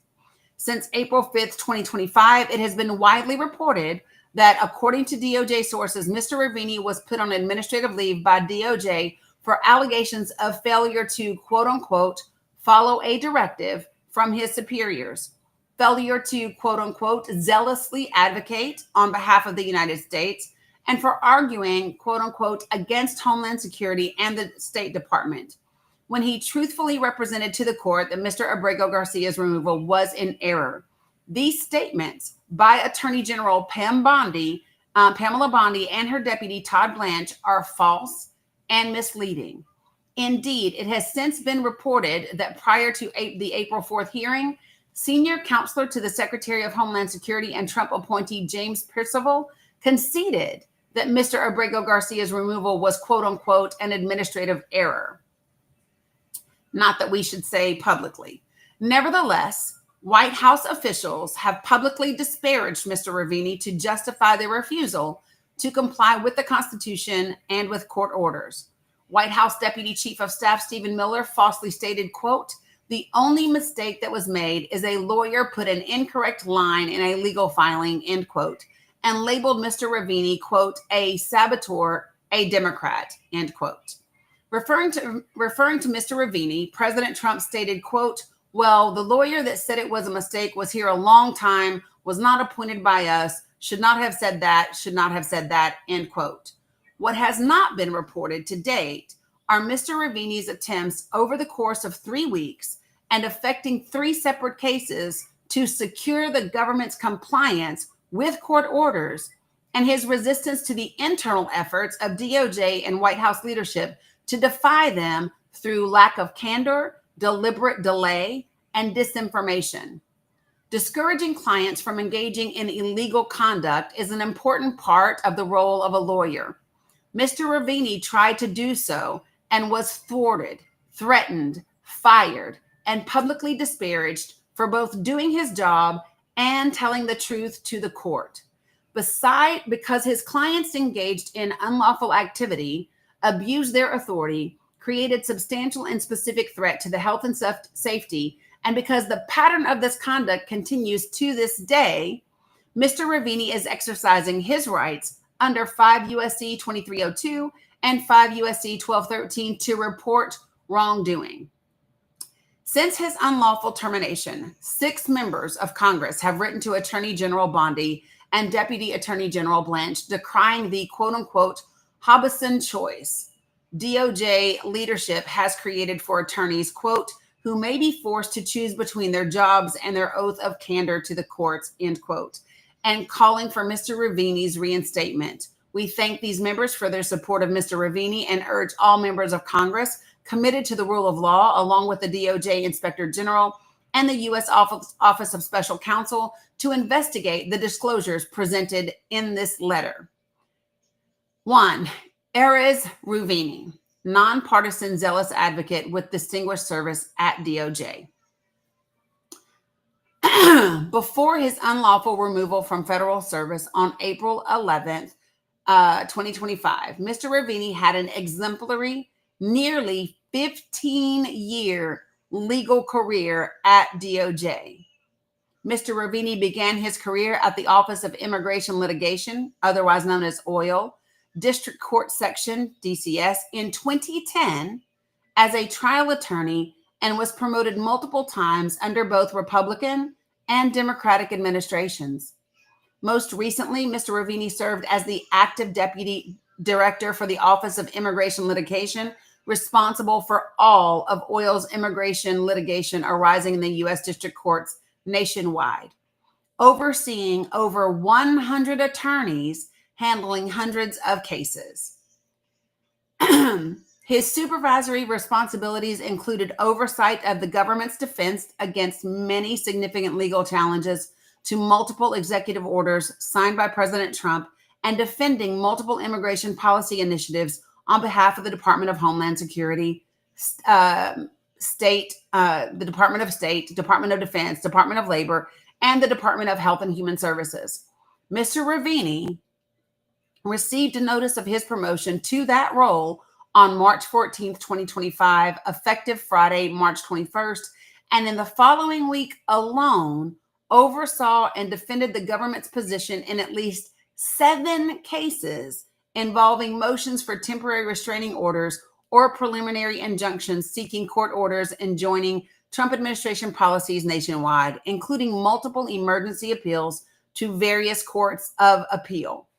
Prior to Mr. Ravini's termination, following his candid and truthful representations to the court in the Abrego Garcia case, Department of Justice leadership under the Trump administration had consistently lauded Mr. Ravini's work. For example, in a March 21st, 2025 email announcing Mr. Ravini is, quote, a top-notch litigator who has taken on some of OIL's most challenging cases over the past nearly 15 years, end quote, including as, quote, assistant director for over 7 years, end quote, and, quote, multiple stints as counsel in the civil division front office, having, quote, led and litigated complex cases protecting our immigration authorities, developed sanctuary city affirmative cases, and worked closely with our many excellent attorneys handling district court litigation, end quote. Additionally, Mr. Ravini's most recent performance review under the prior Trump administration was stellar. Then Deputy Director Colin Kaiser wrote that, quote, Assistant Director Erez Ravini continues to be one of OIL DCS's, which is the OIL District Court Section, premier litigators and supervisors. He is an outstanding attorney, legal writer, and oral advocate. He continues to handle some of the section's most difficult and high-profile cases. Mr. Kaiser further noted that, quote, Mr. Ravini routinely received accolades for his efforts from senior personnel within DOJ and the agency he advocates for, end quote. He is an, quote, indispensable asset to OIL DCS, the civil division, DOJ, and the many client agencies he works closely with. and, quote, has truly earned an excellent rating for this rating period. I need a drink of water. Give me just a second. Okay. Indeed, Mr. Ravini has received an, quote, excellent rating for every year he has worked at the department since 2010. On top of that, he is a recipient of 9 Civil Division awards, including 3 during the prior Trump administration for helping lead the C-19 immigration litigation response team in 2020, leading district court litigation on behalf of the Sanctuary Cities litigation team in 2019, and leading defense of the Protecting the Nation from Foreign Terrorists, that's in my way, entry executive order in 2017, end quote. 4 years, Mr. Ravini oversaw the defense of immigration priorities, regardless of political party.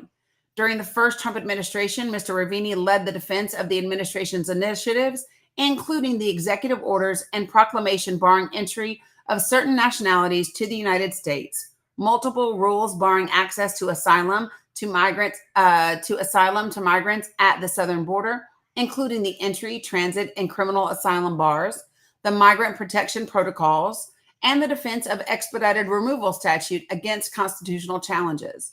Mr. Ravini has also led an affirmative suit challenge to the state of California's laws alleged to interfere with federal immigration matters, including several rules, immigration efforts. Sorry, I read the line down. Immigration enforcement efforts.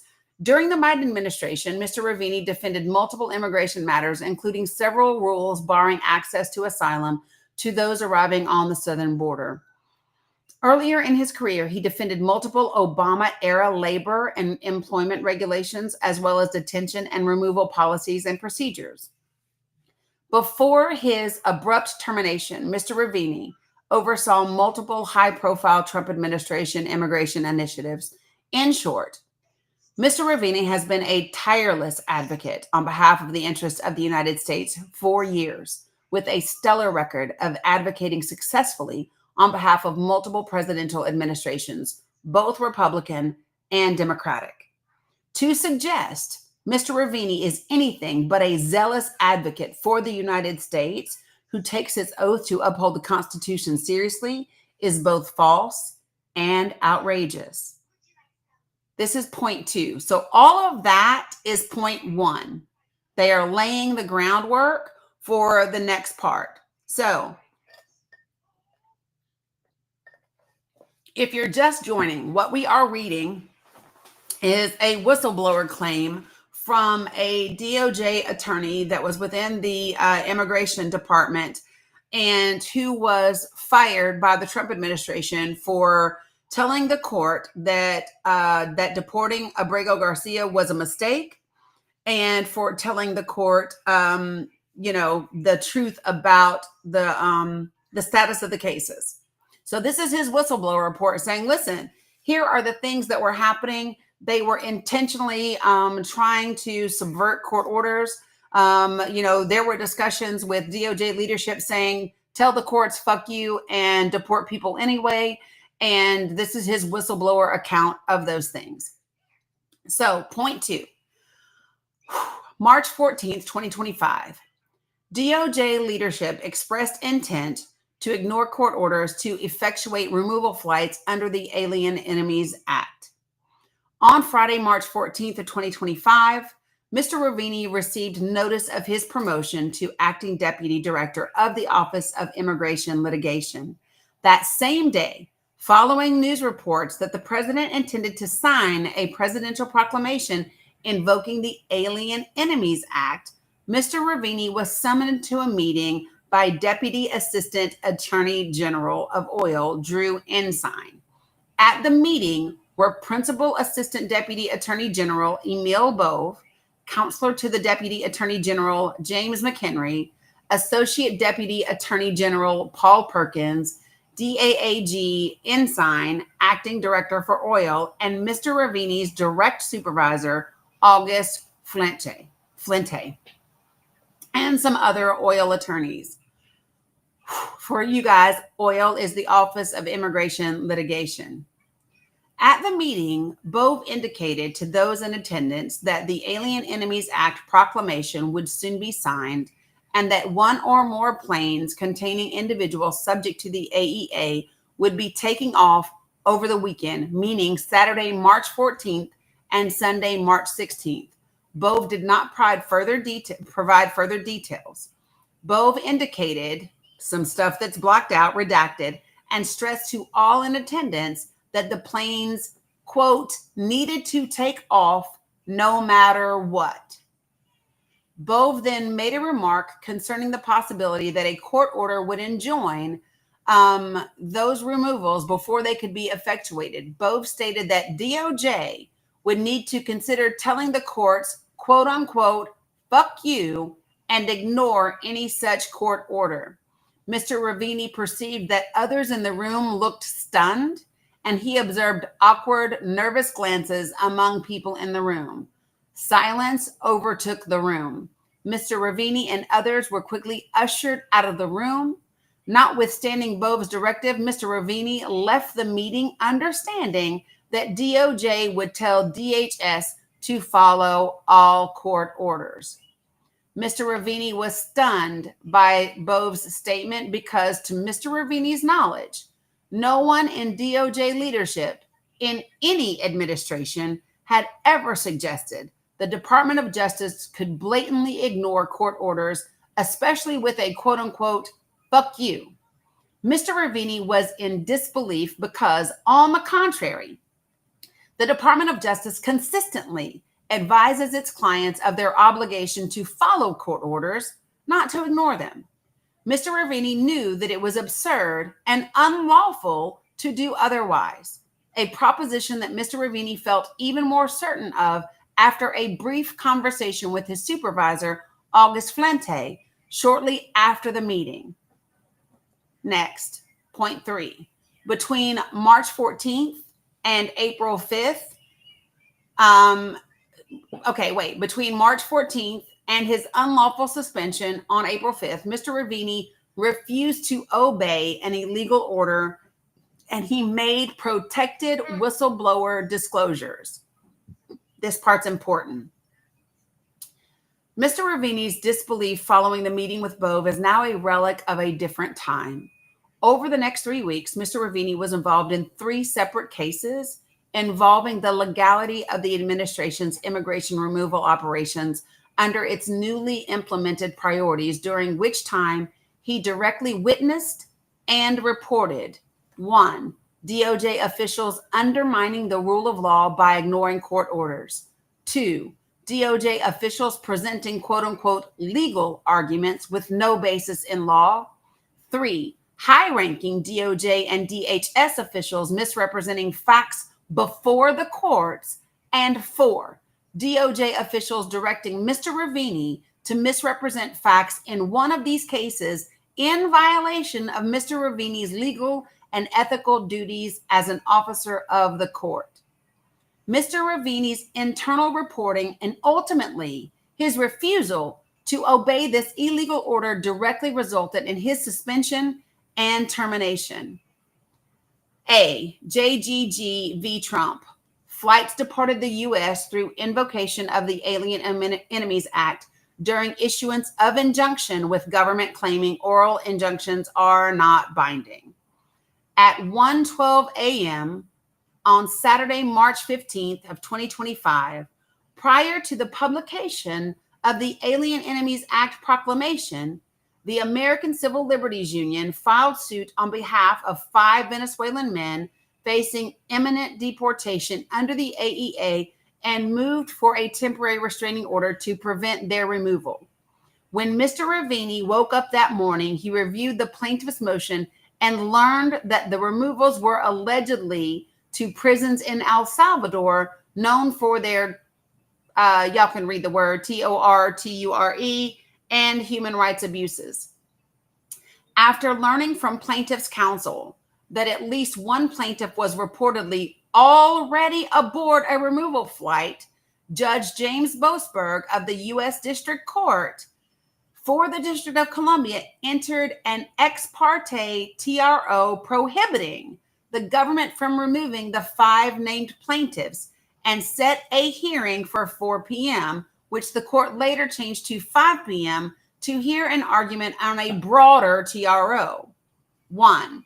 Deputy Assistant General, Attorney General Ensign willfully misled the court while DHS and DOS ignored Mr. Ravini's advice.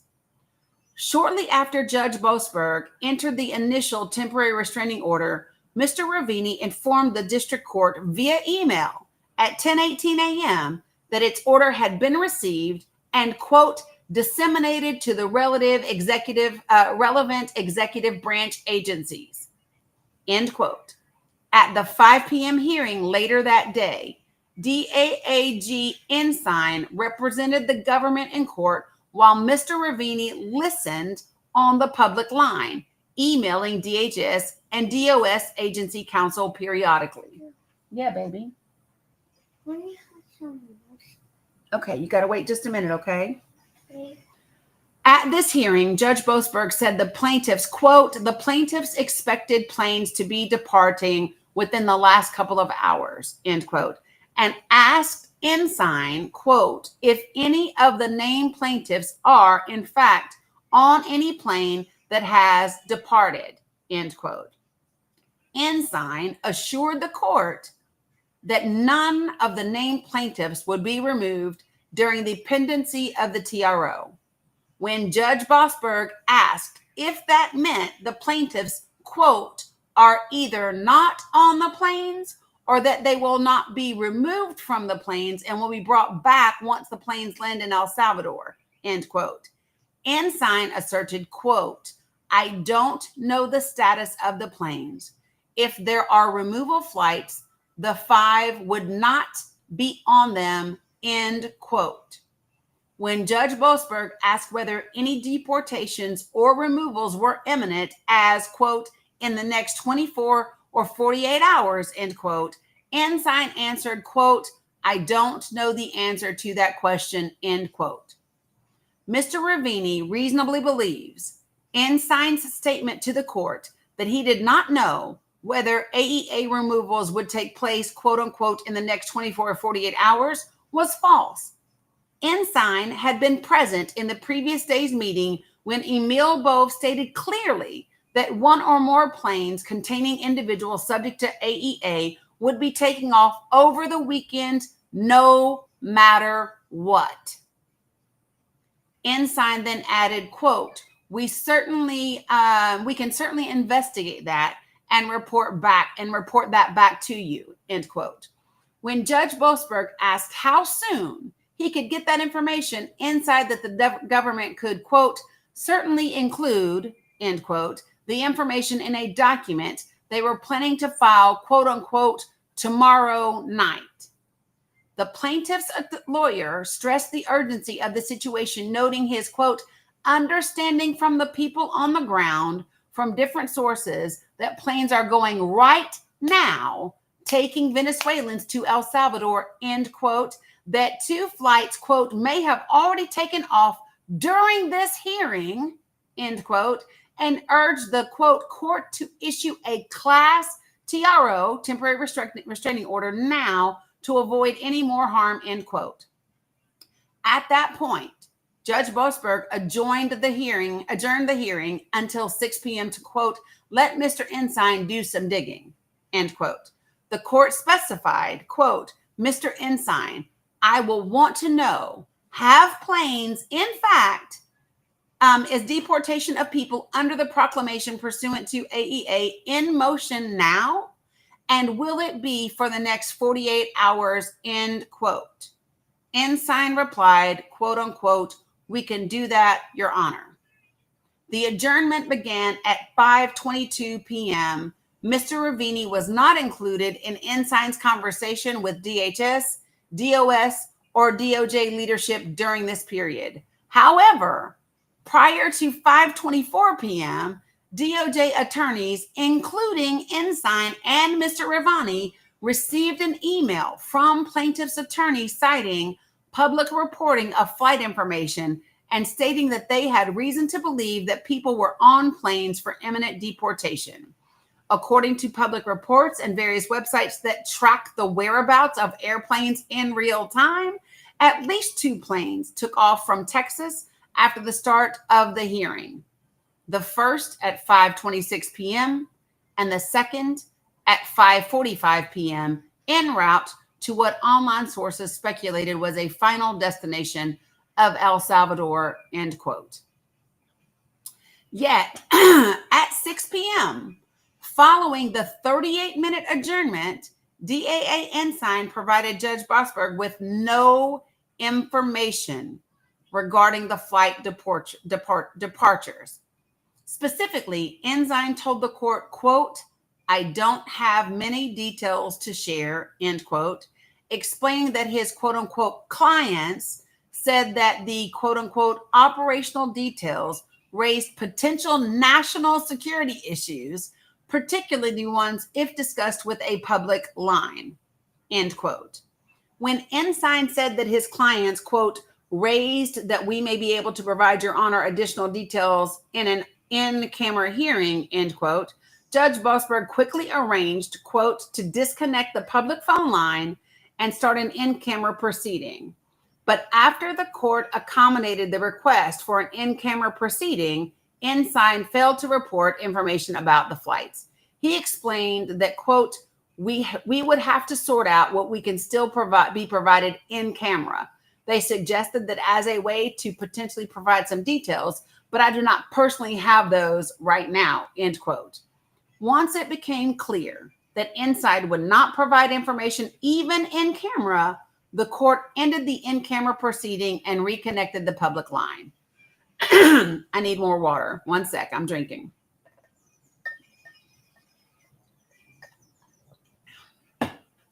When a court issues an injunction against the federal government, the normal practice is for Justice Department lawyers to work with agency counsel in developing guidance explaining what the government must do to comply with the injunction. The relevant agencies then disseminate that guidance to their components.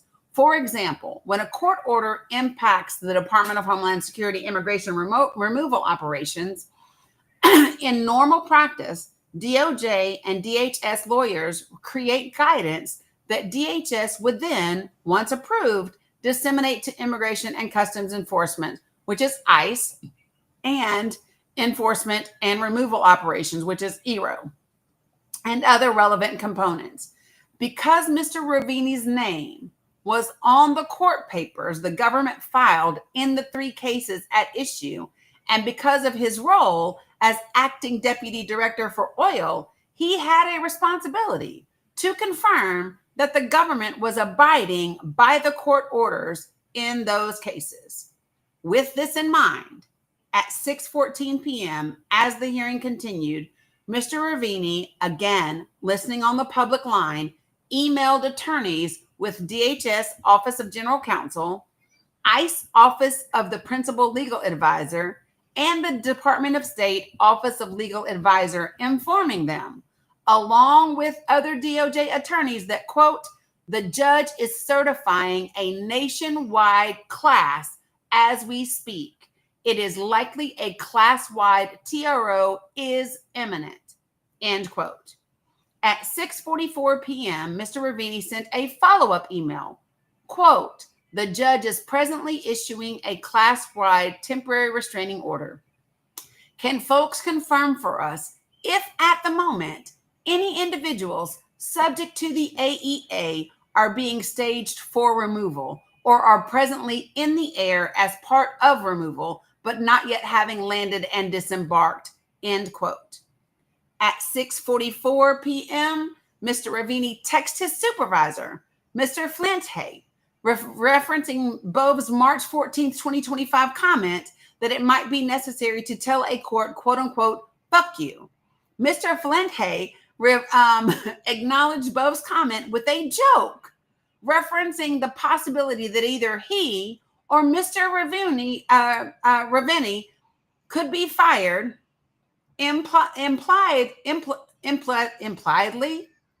impliedly for reporting up their chain of command concerns that a court order may have been violated. Great. Oh, sorry, you guys. At 6:46 p.m., Mr. Ravini emailed DHS the substance of Judge Busberg's oral order concerning class certification and a TRO.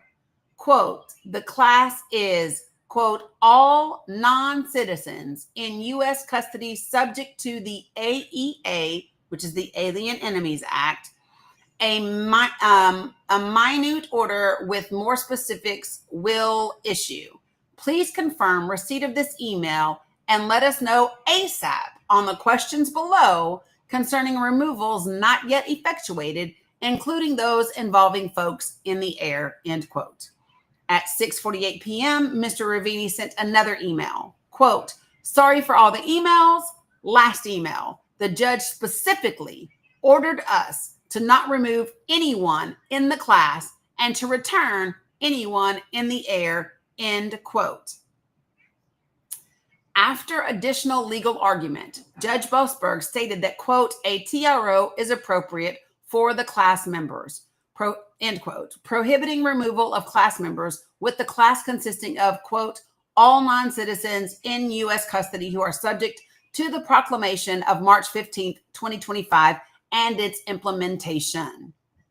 Judge Busberg explained that the court was, quote, required to act immediately and could not, quote, wait any longer, end quote, particularly in light of, quote, the plaintiff's information unrebutted by the government that flights are actively departing and plan to depart, instructing Ensign, quote, you shall inform your clients of this immediately, and that any plane containing these folks that is going to take off or is in the air needs to be returned to the United States. But those people need to be returned to the United States. However, that's accomplished. Whether turning around a plane or not embarking anyone on those planes or those people covered by this on the plane, I leave to you. But this is something that you need to make sure is complied with immediately. At 7:04 p.m., Mr. Ravini emailed DHS and DOS as follows. Quote, as we await the written order clarifying our understanding of the injunction as clarified at the end, no one subject to AEA in our custody can be removed. And anyone in the air should be returned unless they have a Title VIII final order. Please confirm receipt and let us know what, if anything, is happening. Thank you. Department of Homeland Security and Department of State attorneys did not respond.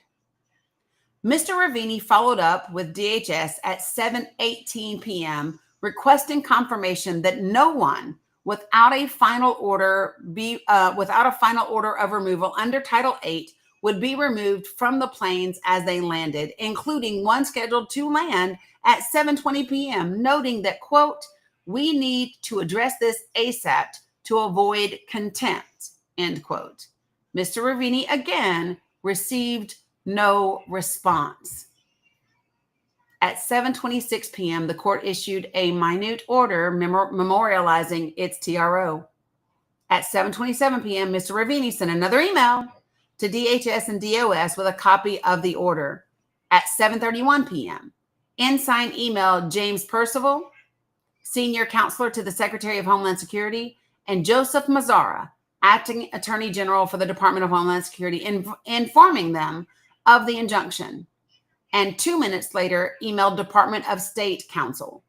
Both of these emails, on which Mr. Ravini and Flente was charged, were copied, sorry, I was reading, were charged, informed the recipients of both the oral and written injunctions, informed the agency counsel that their clients were required to not remove anyone within the class definition, and reflected that Ensign understood the judge to be requiring that DHS not deplane any planes that had departed U.S. airspace.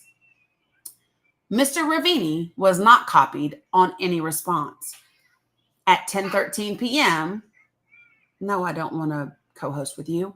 After he and Mr. Flinte had exchanged numerous emails and he had no information about any DHS compliance, Mr. Ravini again emailed DHS to ask about whether guidance had been disseminated with direction for DHS to turn any planes around if not yet landed, or not to deplane the people on board if already landed. Shortly thereafter, DHS responded via email that they were holding issuance of guidance pending a decision from the Attorney General. Can I pause right there? Because the decision is follow the damn orders. Like, that's the decision. The decision was made by the judge. You don't get a damn decision except to follow the damn judge's decision. Like, that's the only decision you get, is do what the damn judge said do. I'm just flabbergasted. No, they're not rebels. They're criminals. They are criminals. That's literally what this is, you all. This is, can you all imagine in your regular life standing in court with a judge telling you to pay your parking ticket and you be like, fuck you, judge, and going to the damn impound lot and trying to drive your car out? Can you imagine? Can you imagine?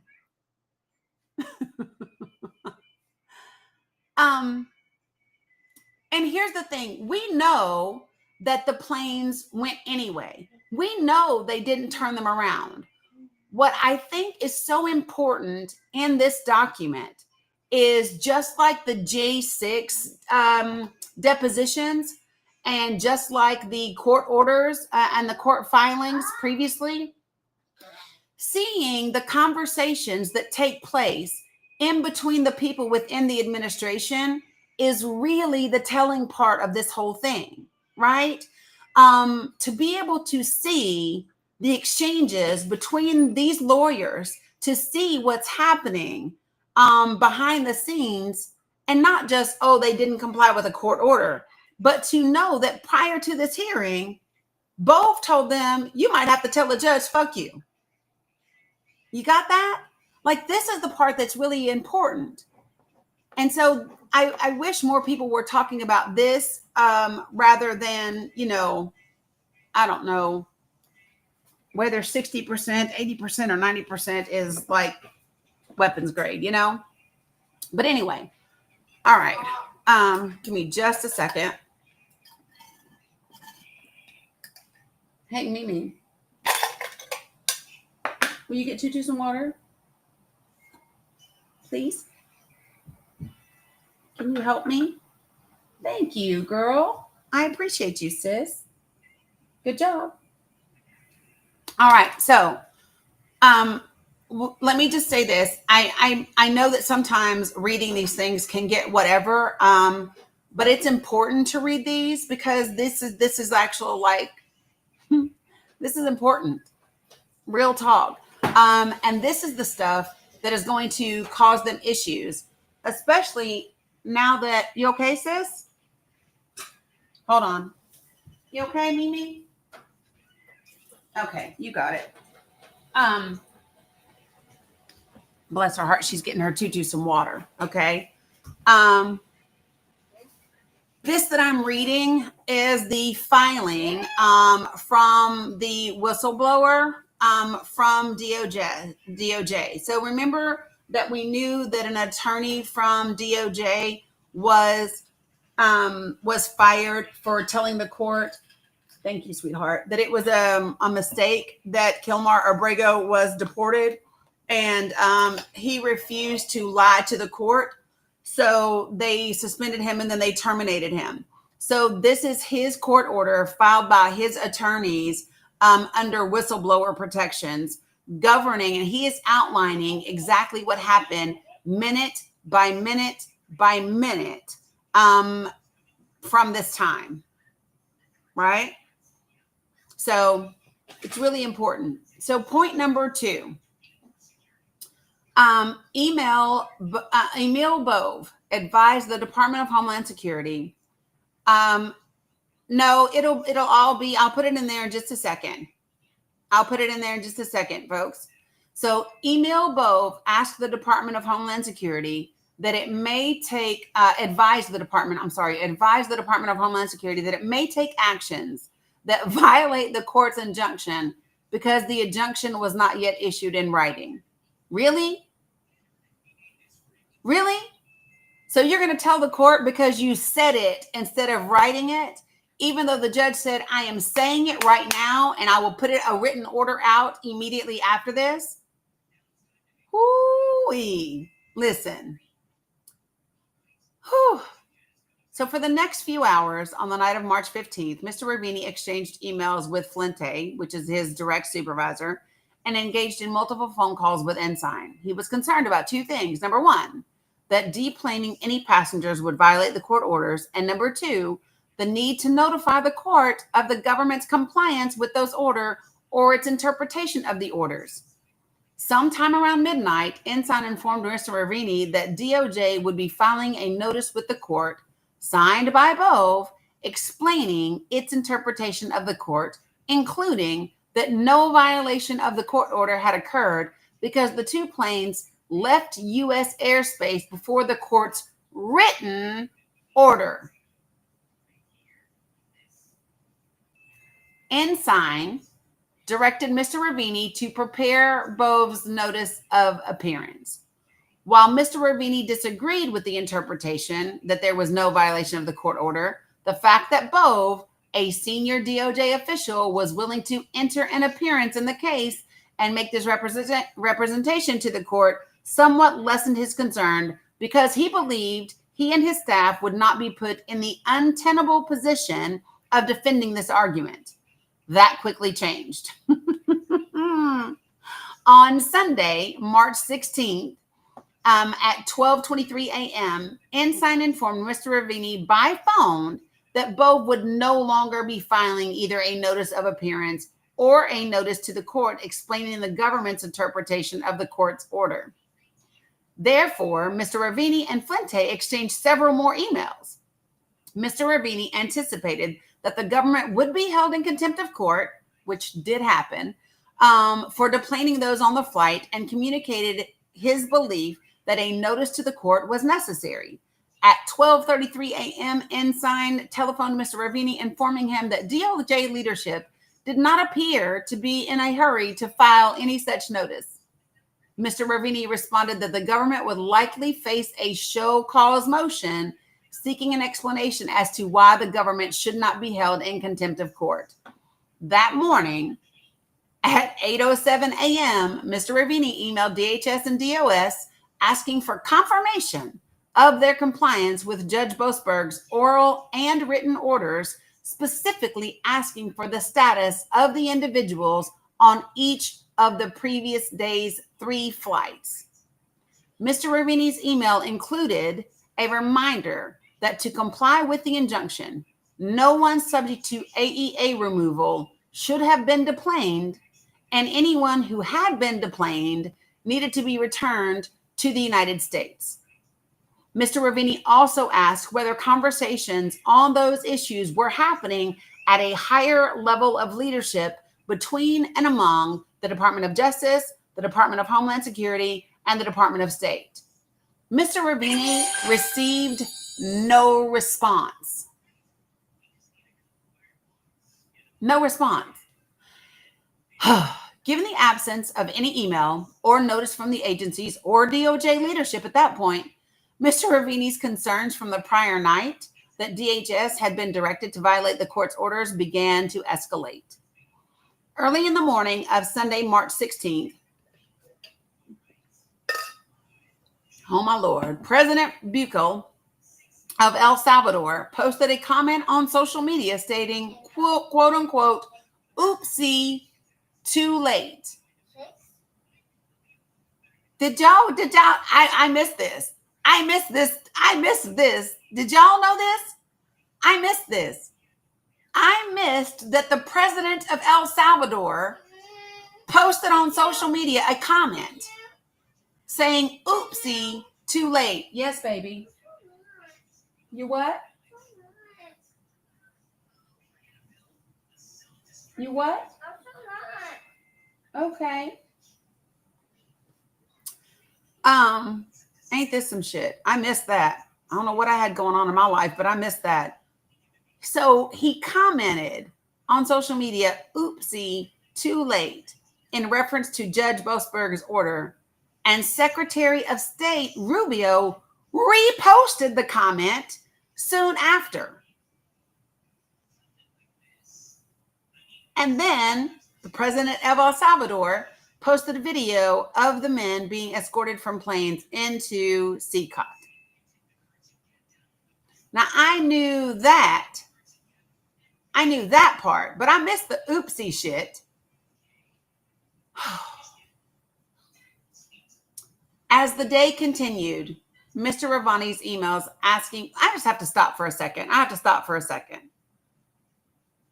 The fact that the Secretary of State reposted oopsie in reference to people's lives, in reference to human beings, makes me angry.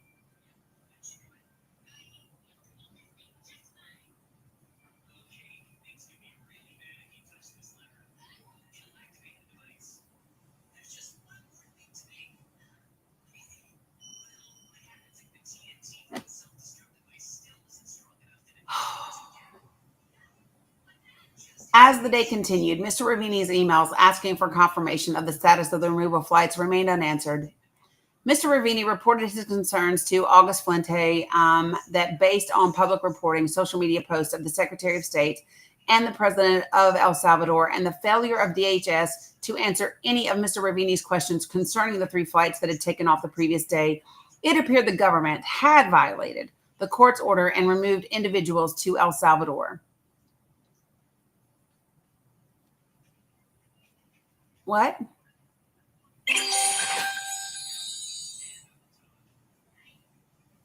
Because of the court order. The media reported on the court orders as they happened, orally and in writing. That's how he knew.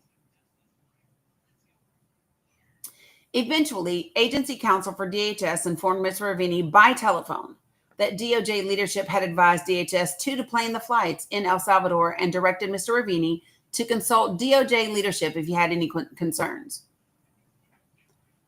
Through the course of the events on March 16th, it became clear to Mr. Ravini that DHS and DOS were receiving contrary directions from someone else to take actions in violation of court orders. And by 2 p.m., the identity of that individual became clear.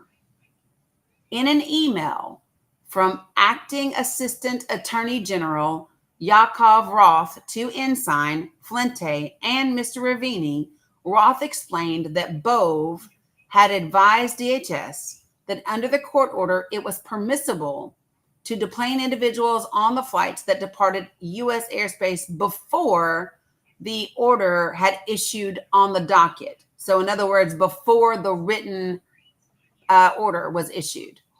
That afternoon, the Department of Justice filed a notice indicating that defendants were, quote unquote, promptly notified of the court's temporary restraining order issued in the morning and the 7:26 p.m. EDT minute order that temporarily enjoined any removals pursuant to the president's proclamation, end quote.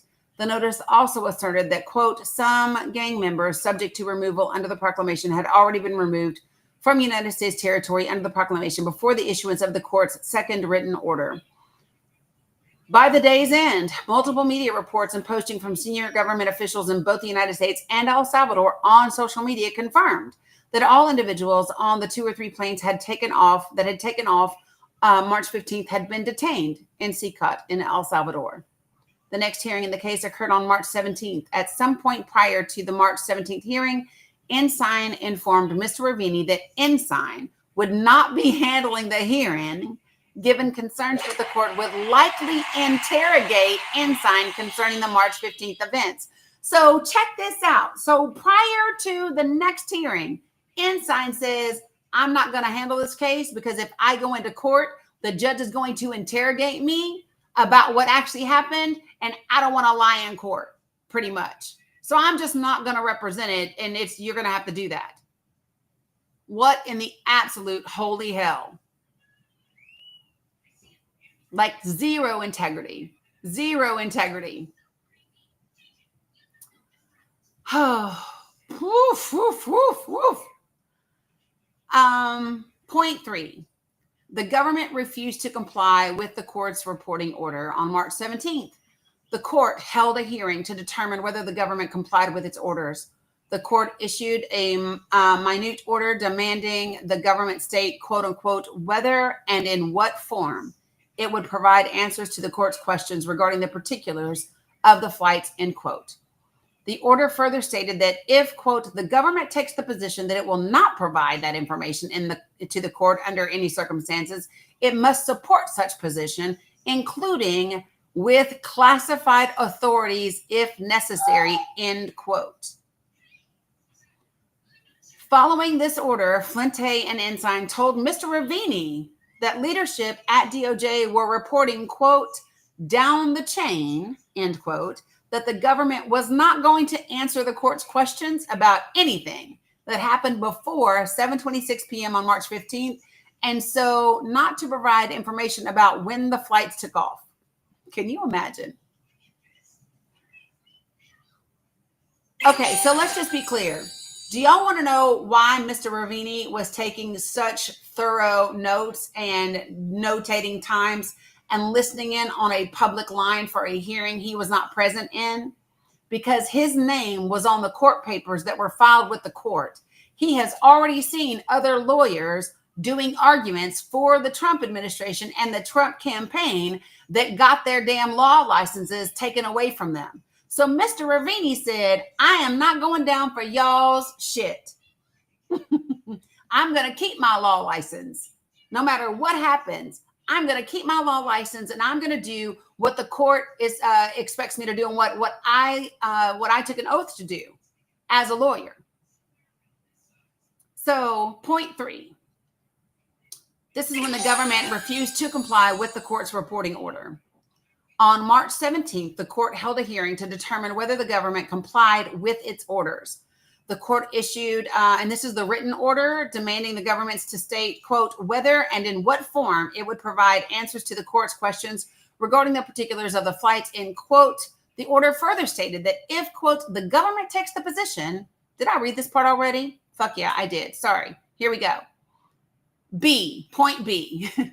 DVD versus DHS. Mr. Ravini advised that injunction against third country removals without, y'all can read the word, TORTURE screenings applied nationwide, but government removed people in violation of the injunction nonetheless. So listen, there is a policy that says we don't remove folks, right, to third world countries without ensuring that they do not practice torture, right? Like we have to make sure that we are not sending people to countries that do that. But guess what? The government removed them anyway in violation of the court order nonetheless, despite his attempts to tell them, hey, you need to do it. So yeah, it's really important, folks. It's really important. We did it anyway. The second case in which Mr. Ravini exercised his right to make protected disclosures unfolded over the week of March 28th through the 30th. SCOTUS does care, Sam. SCOTUS does care. Like I said, just give it a second. We've got, the legal system is a shit show, and different courts rule different ways on different things, right? And sometimes how a case is filed determines exactly what they can and can't do. I don't agree with their decision about deportations to third countries at all. Neither do Kagan, Jackson, or Sotomayor. But here we are. Okay. So this case involved allegations that DHS had begun to remove individuals with final orders of removal to third countries without first ascertaining whether such individuals would be safe in those countries or potentially, how can I say this word, y'all? TORTURED, as required by the Convention Against Torture. So the CAT Act is supposed to prevent that. So on the afternoon of March 28th, right? Around 2:30 p.m., Judge Brian Murphy, United States District Court judge in the District of Massachusetts, issued a nationwide temporary restraining order. Now, no, Kagan. Ketanji is Ketanji Jackson. So we have a Supreme Court justice whose last name is Kagan. We have Jackson and we have Sotomayor. Those are the three. Okay. Now, this part is important. Again, so this was another nationwide temporary restraining order.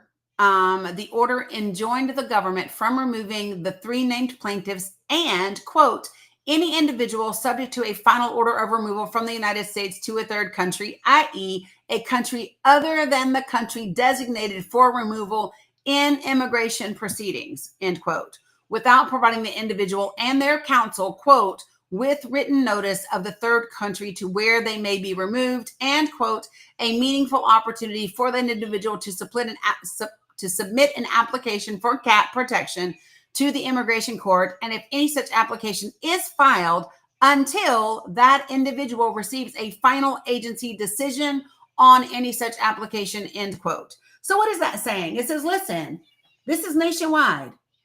Anybody that has a removal order that is going to a third world country cannot be removed until they've received notice of where they're going, and their attorney has the ability to submit an application for a CAT order, right? Which is to ensure that they are not tortured, okay? And once you submit that, then you have to wait until they get an answer from the agency about that torture, okay? We know they didn't anyway. So on Friday, March the 28th, senior leadership took the position that the injunction did not have nationwide applicability despite DOJ's oil's instructions. Get the fuck out of here. So I'm just going to tell a judge where their order does and doesn't apply. Are you kidding me? Since when? Nah, judge, your order doesn't apply to the nation. I don't know what you're thinking. So DOJ leadership determined to seek an immediate appeal and a stay of the order. The argument for the emergency stay in the appellate brief was that the TRO, which by its terms applied nationwide, was impermissible under the Immigration and Nationality Act, and in any event had to be limited under the Immigration and Nationality Act and had to be limited to the named plaintiffs. Curiously, James McHenry, counselor to the deputy, which stay, Sam, are you talking about? Which stay are you talking about? Because there were three separate cases. And this one document is addressing the three separate cases.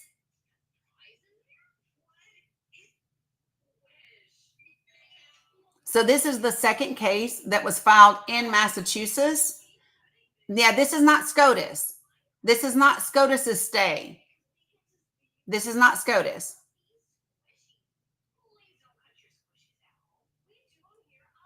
So they're going to an immediate appeal, and this is their request, and they are requesting it based on these grounds.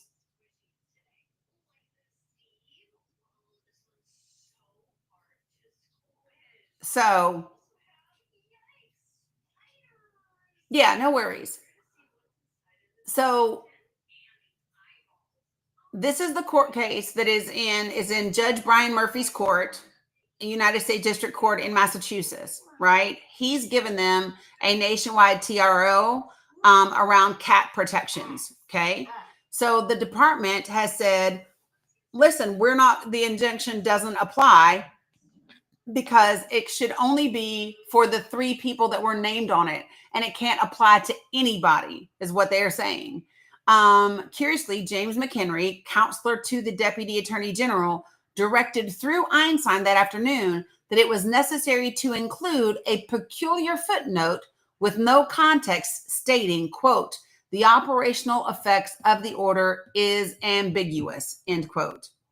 Over the course of the afternoon and evening of Friday, March the 28th, it became apparent why McHenry had insisted on, thank you, Luscious, on including this odd footnote. First, Ravini learned that DHS was directed by someone within the administration, unknown to Mr. Ravini, not to issue guidance to its officers concerning the fact of and the terms of the injunction. This was despite the fact that DHS... Why are you screaming when you're sitting right here? Give me 1 minute. Good Lord, girl. So the DHS Agency Council had drafted guidance concerning the injunction that noted the nationwide applicability of the TRO, which Mr. Ravini and others at OIL had agreed was appropriate, right? Let me pause real quick. So somebody's requested up. Let's see what's going on. I know, but here's the thing. Y'all do know that it wasn't that long ago that I made her eggs, or that long ago that she had a donut. Like, listen, this kid. Yeah. Good afternoon, Phoenix. What you got?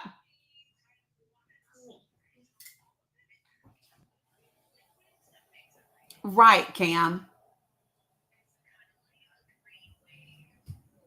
Phoenix, it doesn't look like you're connecting. Oh, there you go. Hey, Phoenix, good afternoon. What you got? It is. It was too loud. Phoenix, did you mean to request up? And do what? Okay. Okay. I was gonna say, do they come up easy? Or are they hard to come up? Oh, okay. Gotcha. Yeah, gotcha. I love it. Oh my gosh, I'm not gonna have that.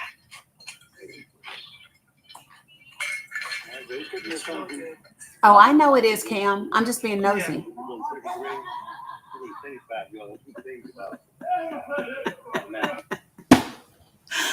Woo! Anyway, I said, what? What's easy to come up? I want to know.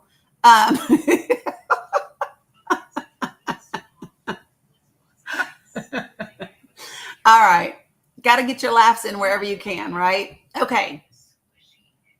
So, okay. So listen, so despite the fact that DHS Agency Council had actually drafted guidance concerning the injunction that noted the nationwide applicability of the TRO, which Mr. Ravini and others at OIL had agreed was appropriate. Mr. Ravini sent multiple emails to DHS Council requesting updates regarding when the guidance would be disseminated. Multiple line attorneys at DHS alerted Mr. Ravini that the guidance was never distributed. Ensign eventually told Mr. Ravini that the Office of the Deputy Attorney General had directed a hold on dissemination of the guidance as they were reviewing it, an unusual but not unheard of level of review. On March the 28th at 11:28 p.m., Mr. Ravini sent an email to DHS Council noting his understanding that guidance had not yet been issued, as OIL had advised, and asking for confirmation whether anyone subject to the injunction was being staged for removal. Mr. Ravini noted that the government's brief argued in requesting an emergency stay that the court order applied broadly beyond named plaintiffs. In response, a 12:34 a.m.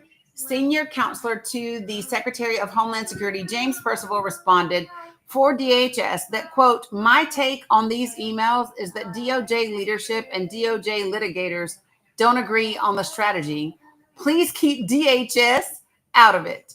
Mr. Ravini responded at 12:36 a.m., quote, what is the position, end quote, to which Percival responded at 12:38 a.m., quote unquote, ask your leadership. What the fuck? With this clear disconnect, it was evident to Mr. Ravini that DHS had received direction contrary to the guidance that OIL provided concerning the scope of the injunction. Mr. Ravini had attempted to contact Ensign and Flinte multiple times by phone between 10:40 p.m. and 12:04 a.m. and Roth via email, but no one answered. So, point 2.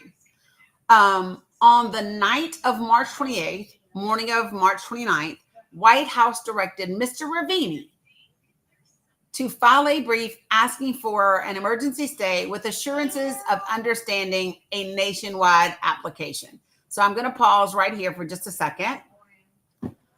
Eladio, good afternoon. What you got for me?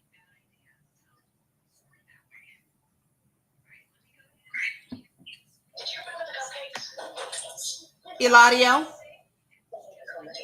Someone said they go teaching. Improv is all about being in the moment.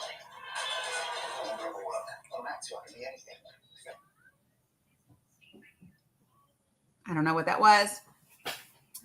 Yep, an accident, apparently. All right, here we go. Yeah, so I tell you what, can somebody give me a break really quickly while I put her noodles on? Just a quick break while I, yeah, I do, the boss. Perfect. I do. Yeah, get to the noodles, young lady. Listen, this joker has had a donut. She's had, just a minute ago, I was over here making cheesy eggs. Jesus. I know, blowing on eggs. What's going on, Phantom? What's going on? I'm just checking in. Good morning, everyone. Good afternoon, depending on where you are in the country. Tap the screen, share the live. If you are not a subscriber, feel free to subscribe to Dani Discord. Tap on her beautiful face up there in the corner. Subscribe to her TikTok, Become a Danikin. And you be privy to a lot of additional information that Dani provides. Join us on things like movie night. What else are we doing there, Phantom? There's all kind of stuff we're doing there. What else are we doing? Or Phantom not there. But anyway, 346 people in here. We always appreciate supporting Dani. For those that have reached out to me directly, waiting for some more information on how we will support Dani. If you're interested in our efforts, please DM me directly, and I'll get you further details coming up. I've been traveling, so I've been in and out. So I apologize for taking a little bit longer than I anticipated getting back to you. But hopefully we can get this rolling in the next week or so. Phantom. Yeah. Can you kind of break down what Dani does in Discord with the free workshops and movie night, all the things that we do in there? Well, to start off, for those of you that are subscribers here on TikTok and are not in Dani's Discord, please hit the star on the bottom left-hand side of your screen. And then under benefits, hit Discord. That will bring you into her Discord and give you the allotted badge after you're verified. You must get verified. During the verification process, if it kicks you out, please rejoin. I'm not sure why it's doing that right now, but during the verification process, it's kicking you out of the server. Just rejoin the server and you can continue on with your verification process. I'm still working on that. It's a Discord glitch. I'm working on it. But once you're into her server on Discord, and you're a subscriber on the subscriber side, you get movie nights. You get access to additional information that she does provide to her subscribers. You get, and then my brain just went blank. Just more shit. All the workshops that she does provide to subscribers. She does provide free workshops to everybody. So if you are not a subscriber and you still want to join the Discord, you are able to do that. She does provide information in there for non-subscribers as well. You do get the 8-minute support for subscribers. So if you are in there, you need 8 minutes just to talk to somebody to relieve stress, to relieve information. Go into the 8-minute channel, say add everyone or add anybody specific that you want to talk to, release information or release stress for a listening ear. Add everyone or add somebody. I need 8 minutes, and somebody will reach out to you.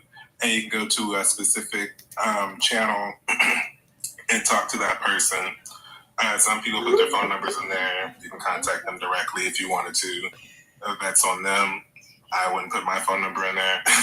Mine ain't in there. But That's on everyone. And then if you want to subscribe to Dani directly and you don't want to subscribe on TikTok, for those of you on YouTube and Facebook, during the verification process, there is a subscription channel in there where you can subscribe to Dani directly.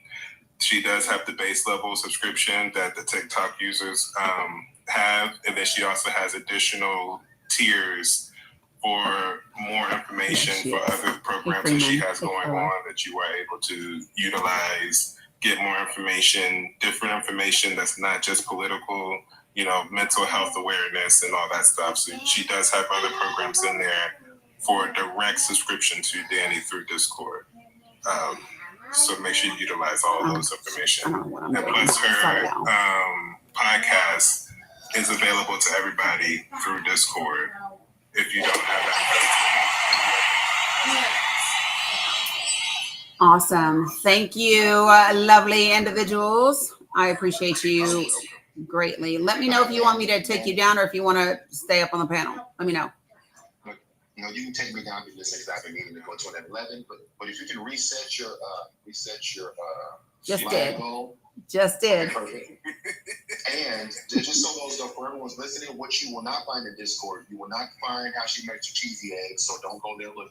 No. You will not find how she cools her noodles. You will not find out how she makes her eggs or any of those things. But you can continue to listen day to day and watch Tutu give a clinic on how to do these things real time. So that would I would encourage you to continue to watch the Dani Cook Show if you want to hear how tutus. Yes, well, I appreciate you. Yeah, we gotta tutu all the time. So appreciate you guys. For those of you looking for the links that she's showing you, they're in her link tree. If you go to her profile, go to her link tree, all the links that she shows you is there. Yeah, I am a little bit behind putting them in for the last couple of days, but they will be in there today.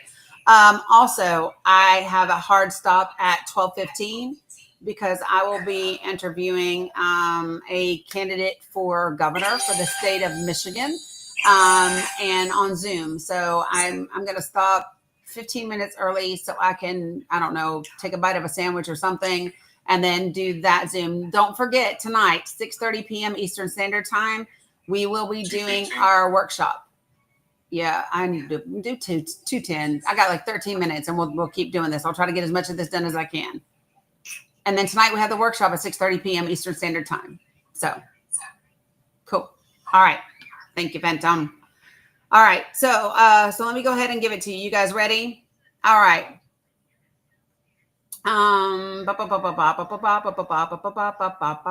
trying to see where I gave. Okay, so here we go. So on March 28th, this is where we are right here at 11:28 p.m. Mr. Ravini sent an email to DHS counsel noting his understanding that guidance had not yet been issued as OIL had advised, which is the Office of Immigration Litigation. Oh, thank you. Yeah, I'm interviewing her for the podcast and asking for confirmation whether anyone subject to the injunction was being staged for removal. Mr. Ravini noted that the government's brief argued in requesting an emergency stay that the court order applied broadly beyond the named plaintiffs. And in a response at 12:34 a.m., senior counsel to the Secretary of Homeland Security, James Percival, responded for DHS that, quote, my take on these emails is that DOJ leadership and DOJ litigators don't agree on the strategy. Please keep DHS out of it, end quote. Mr. Ravini responded at 12:36 p.m., quote, what is the position, end quote, to which Percival responded at 12:38 p.m. a.m., quote, ask your leadership, end quote. They're cooking, silly. Thank you. With this clear disconnect, it was evident to Mr. Ravini that DHS had received direction contrary to guidance that OIL had provided concerning the scope of the injunction. Mr. Ravini had attempted to contact Ensign and Flinte multiple times by phone between 10:40 p.m. and 12:04 a.m. and Roth via email, but no one answered.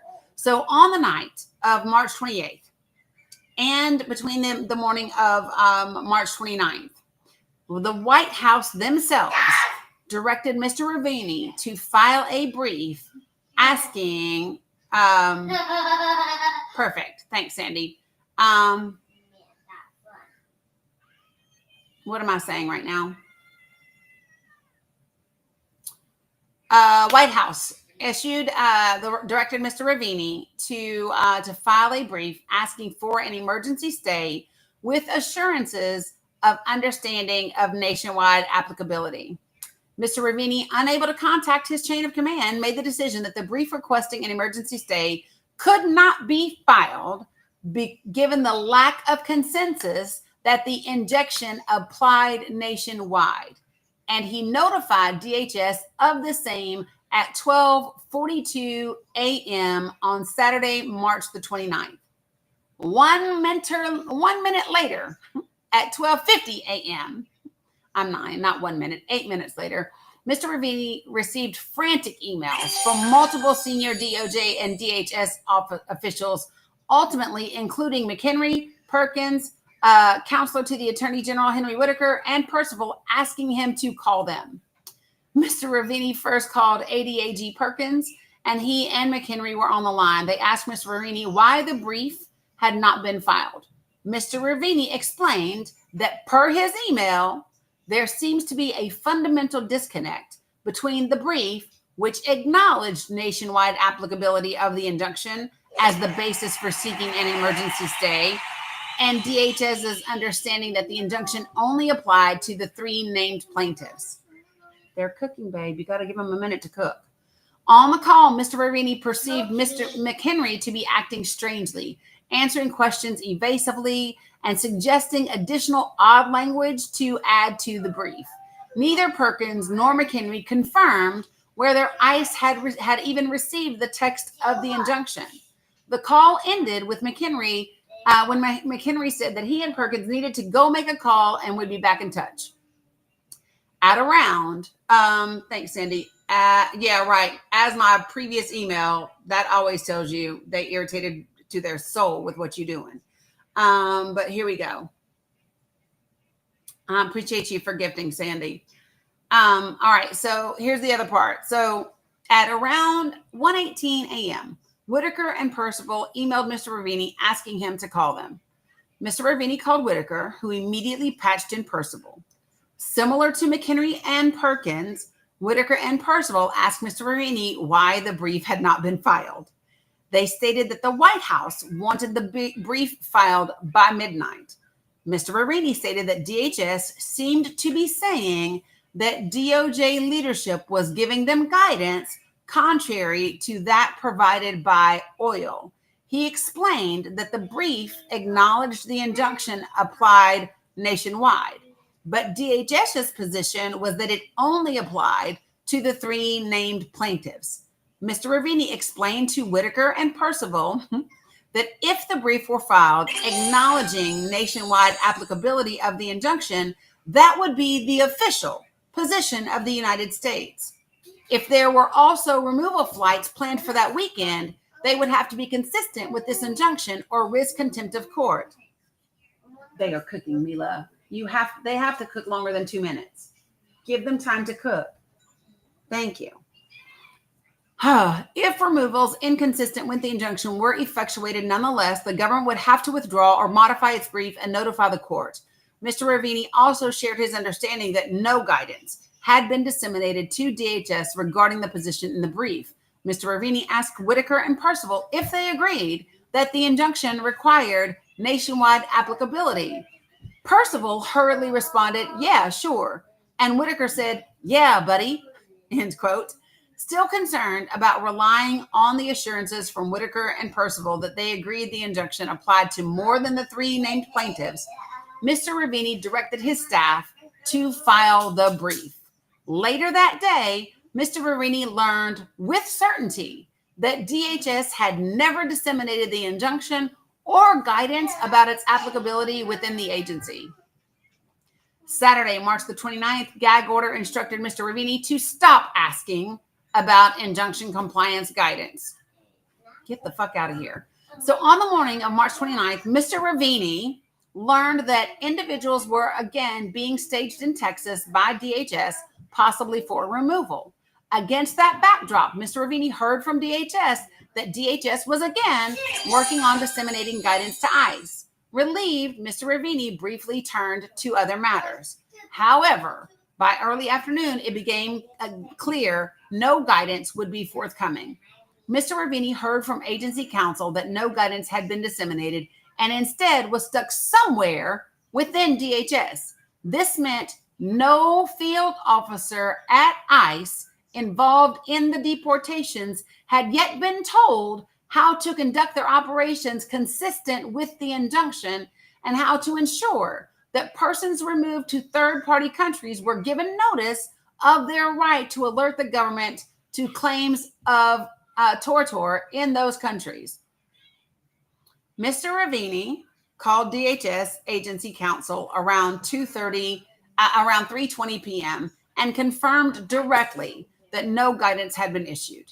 He immediately sent an email to DHS agency counsel, in addition to Percival and acting general counsel for DHS, Mazzara, again requesting an update on the status of guidance. Separately, Mr. Ravini contacted Ensign by phone, who informed him that the head of ICE enforcement and removal operations had been given verbal, quote unquote, notice of the injunction, but again, no written guidance had been disseminated to the agency. Sometime after this call, during the mid to late afternoon, Ensign informed Mr. Ravini by phone that it would be advisable to stop sending emails with many recipients, including Percival, concerning the injunction compliance guidance, end quote. This is along the same thing like don't test and we won't know how dumb we are. Don't test and we won't know how many cases there are. Don't email and they won't know that we are willfully and knowingly not abiding by the injunction.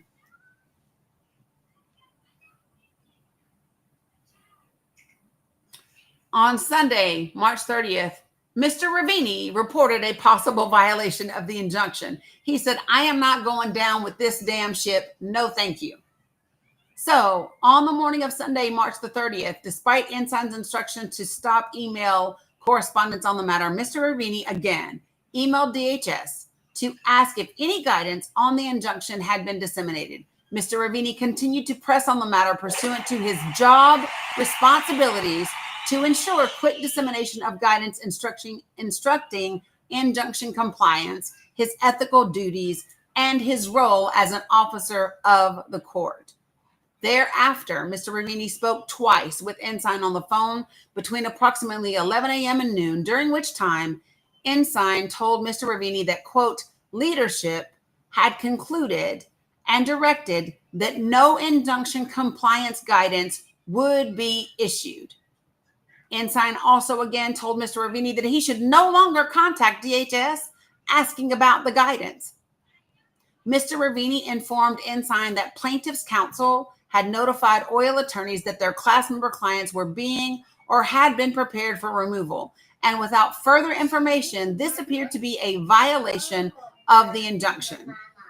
Ensign made comments to the effect that he agreed with Mr. Ravini, acknowledged the decisions were not ideal and would make it harder to win cases, and stated that he was not a decision maker in these circumstances. Okay, I'm going to stop right there, folks. I'm going to pick back up at point 5. I'm going to pick back up on point 5 either later this evening or tomorrow, probably tomorrow. And the reason probably tomorrow is because I have a, thanks, Cam. I have an interview with someone for the podcast in 20 minutes and 22 minutes. And then I think I have a one-on-one after that. And then we have a workshop at 6:30 p.m. Eastern Standard Time, right? And so if I have to do all of that, I'm probably not going to be back tonight, even though I love y'all, mean it, and we've been together much of the day. This will be a lot. So yeah. Democracy docket. So yeah. So I will put a bunch of this stuff, and I have a lot of stuff, quite frankly, to put into the link tree. Yep. Love you, mean it. Y'all know that's what I say. I appreciate you all. Thanks for listening. And I will see you all at the workshop at 6:30 p.m. this evening. Make sure you have RSVP'd via the link tree for the workshop so that you get the link to join. Okay. See y'all later.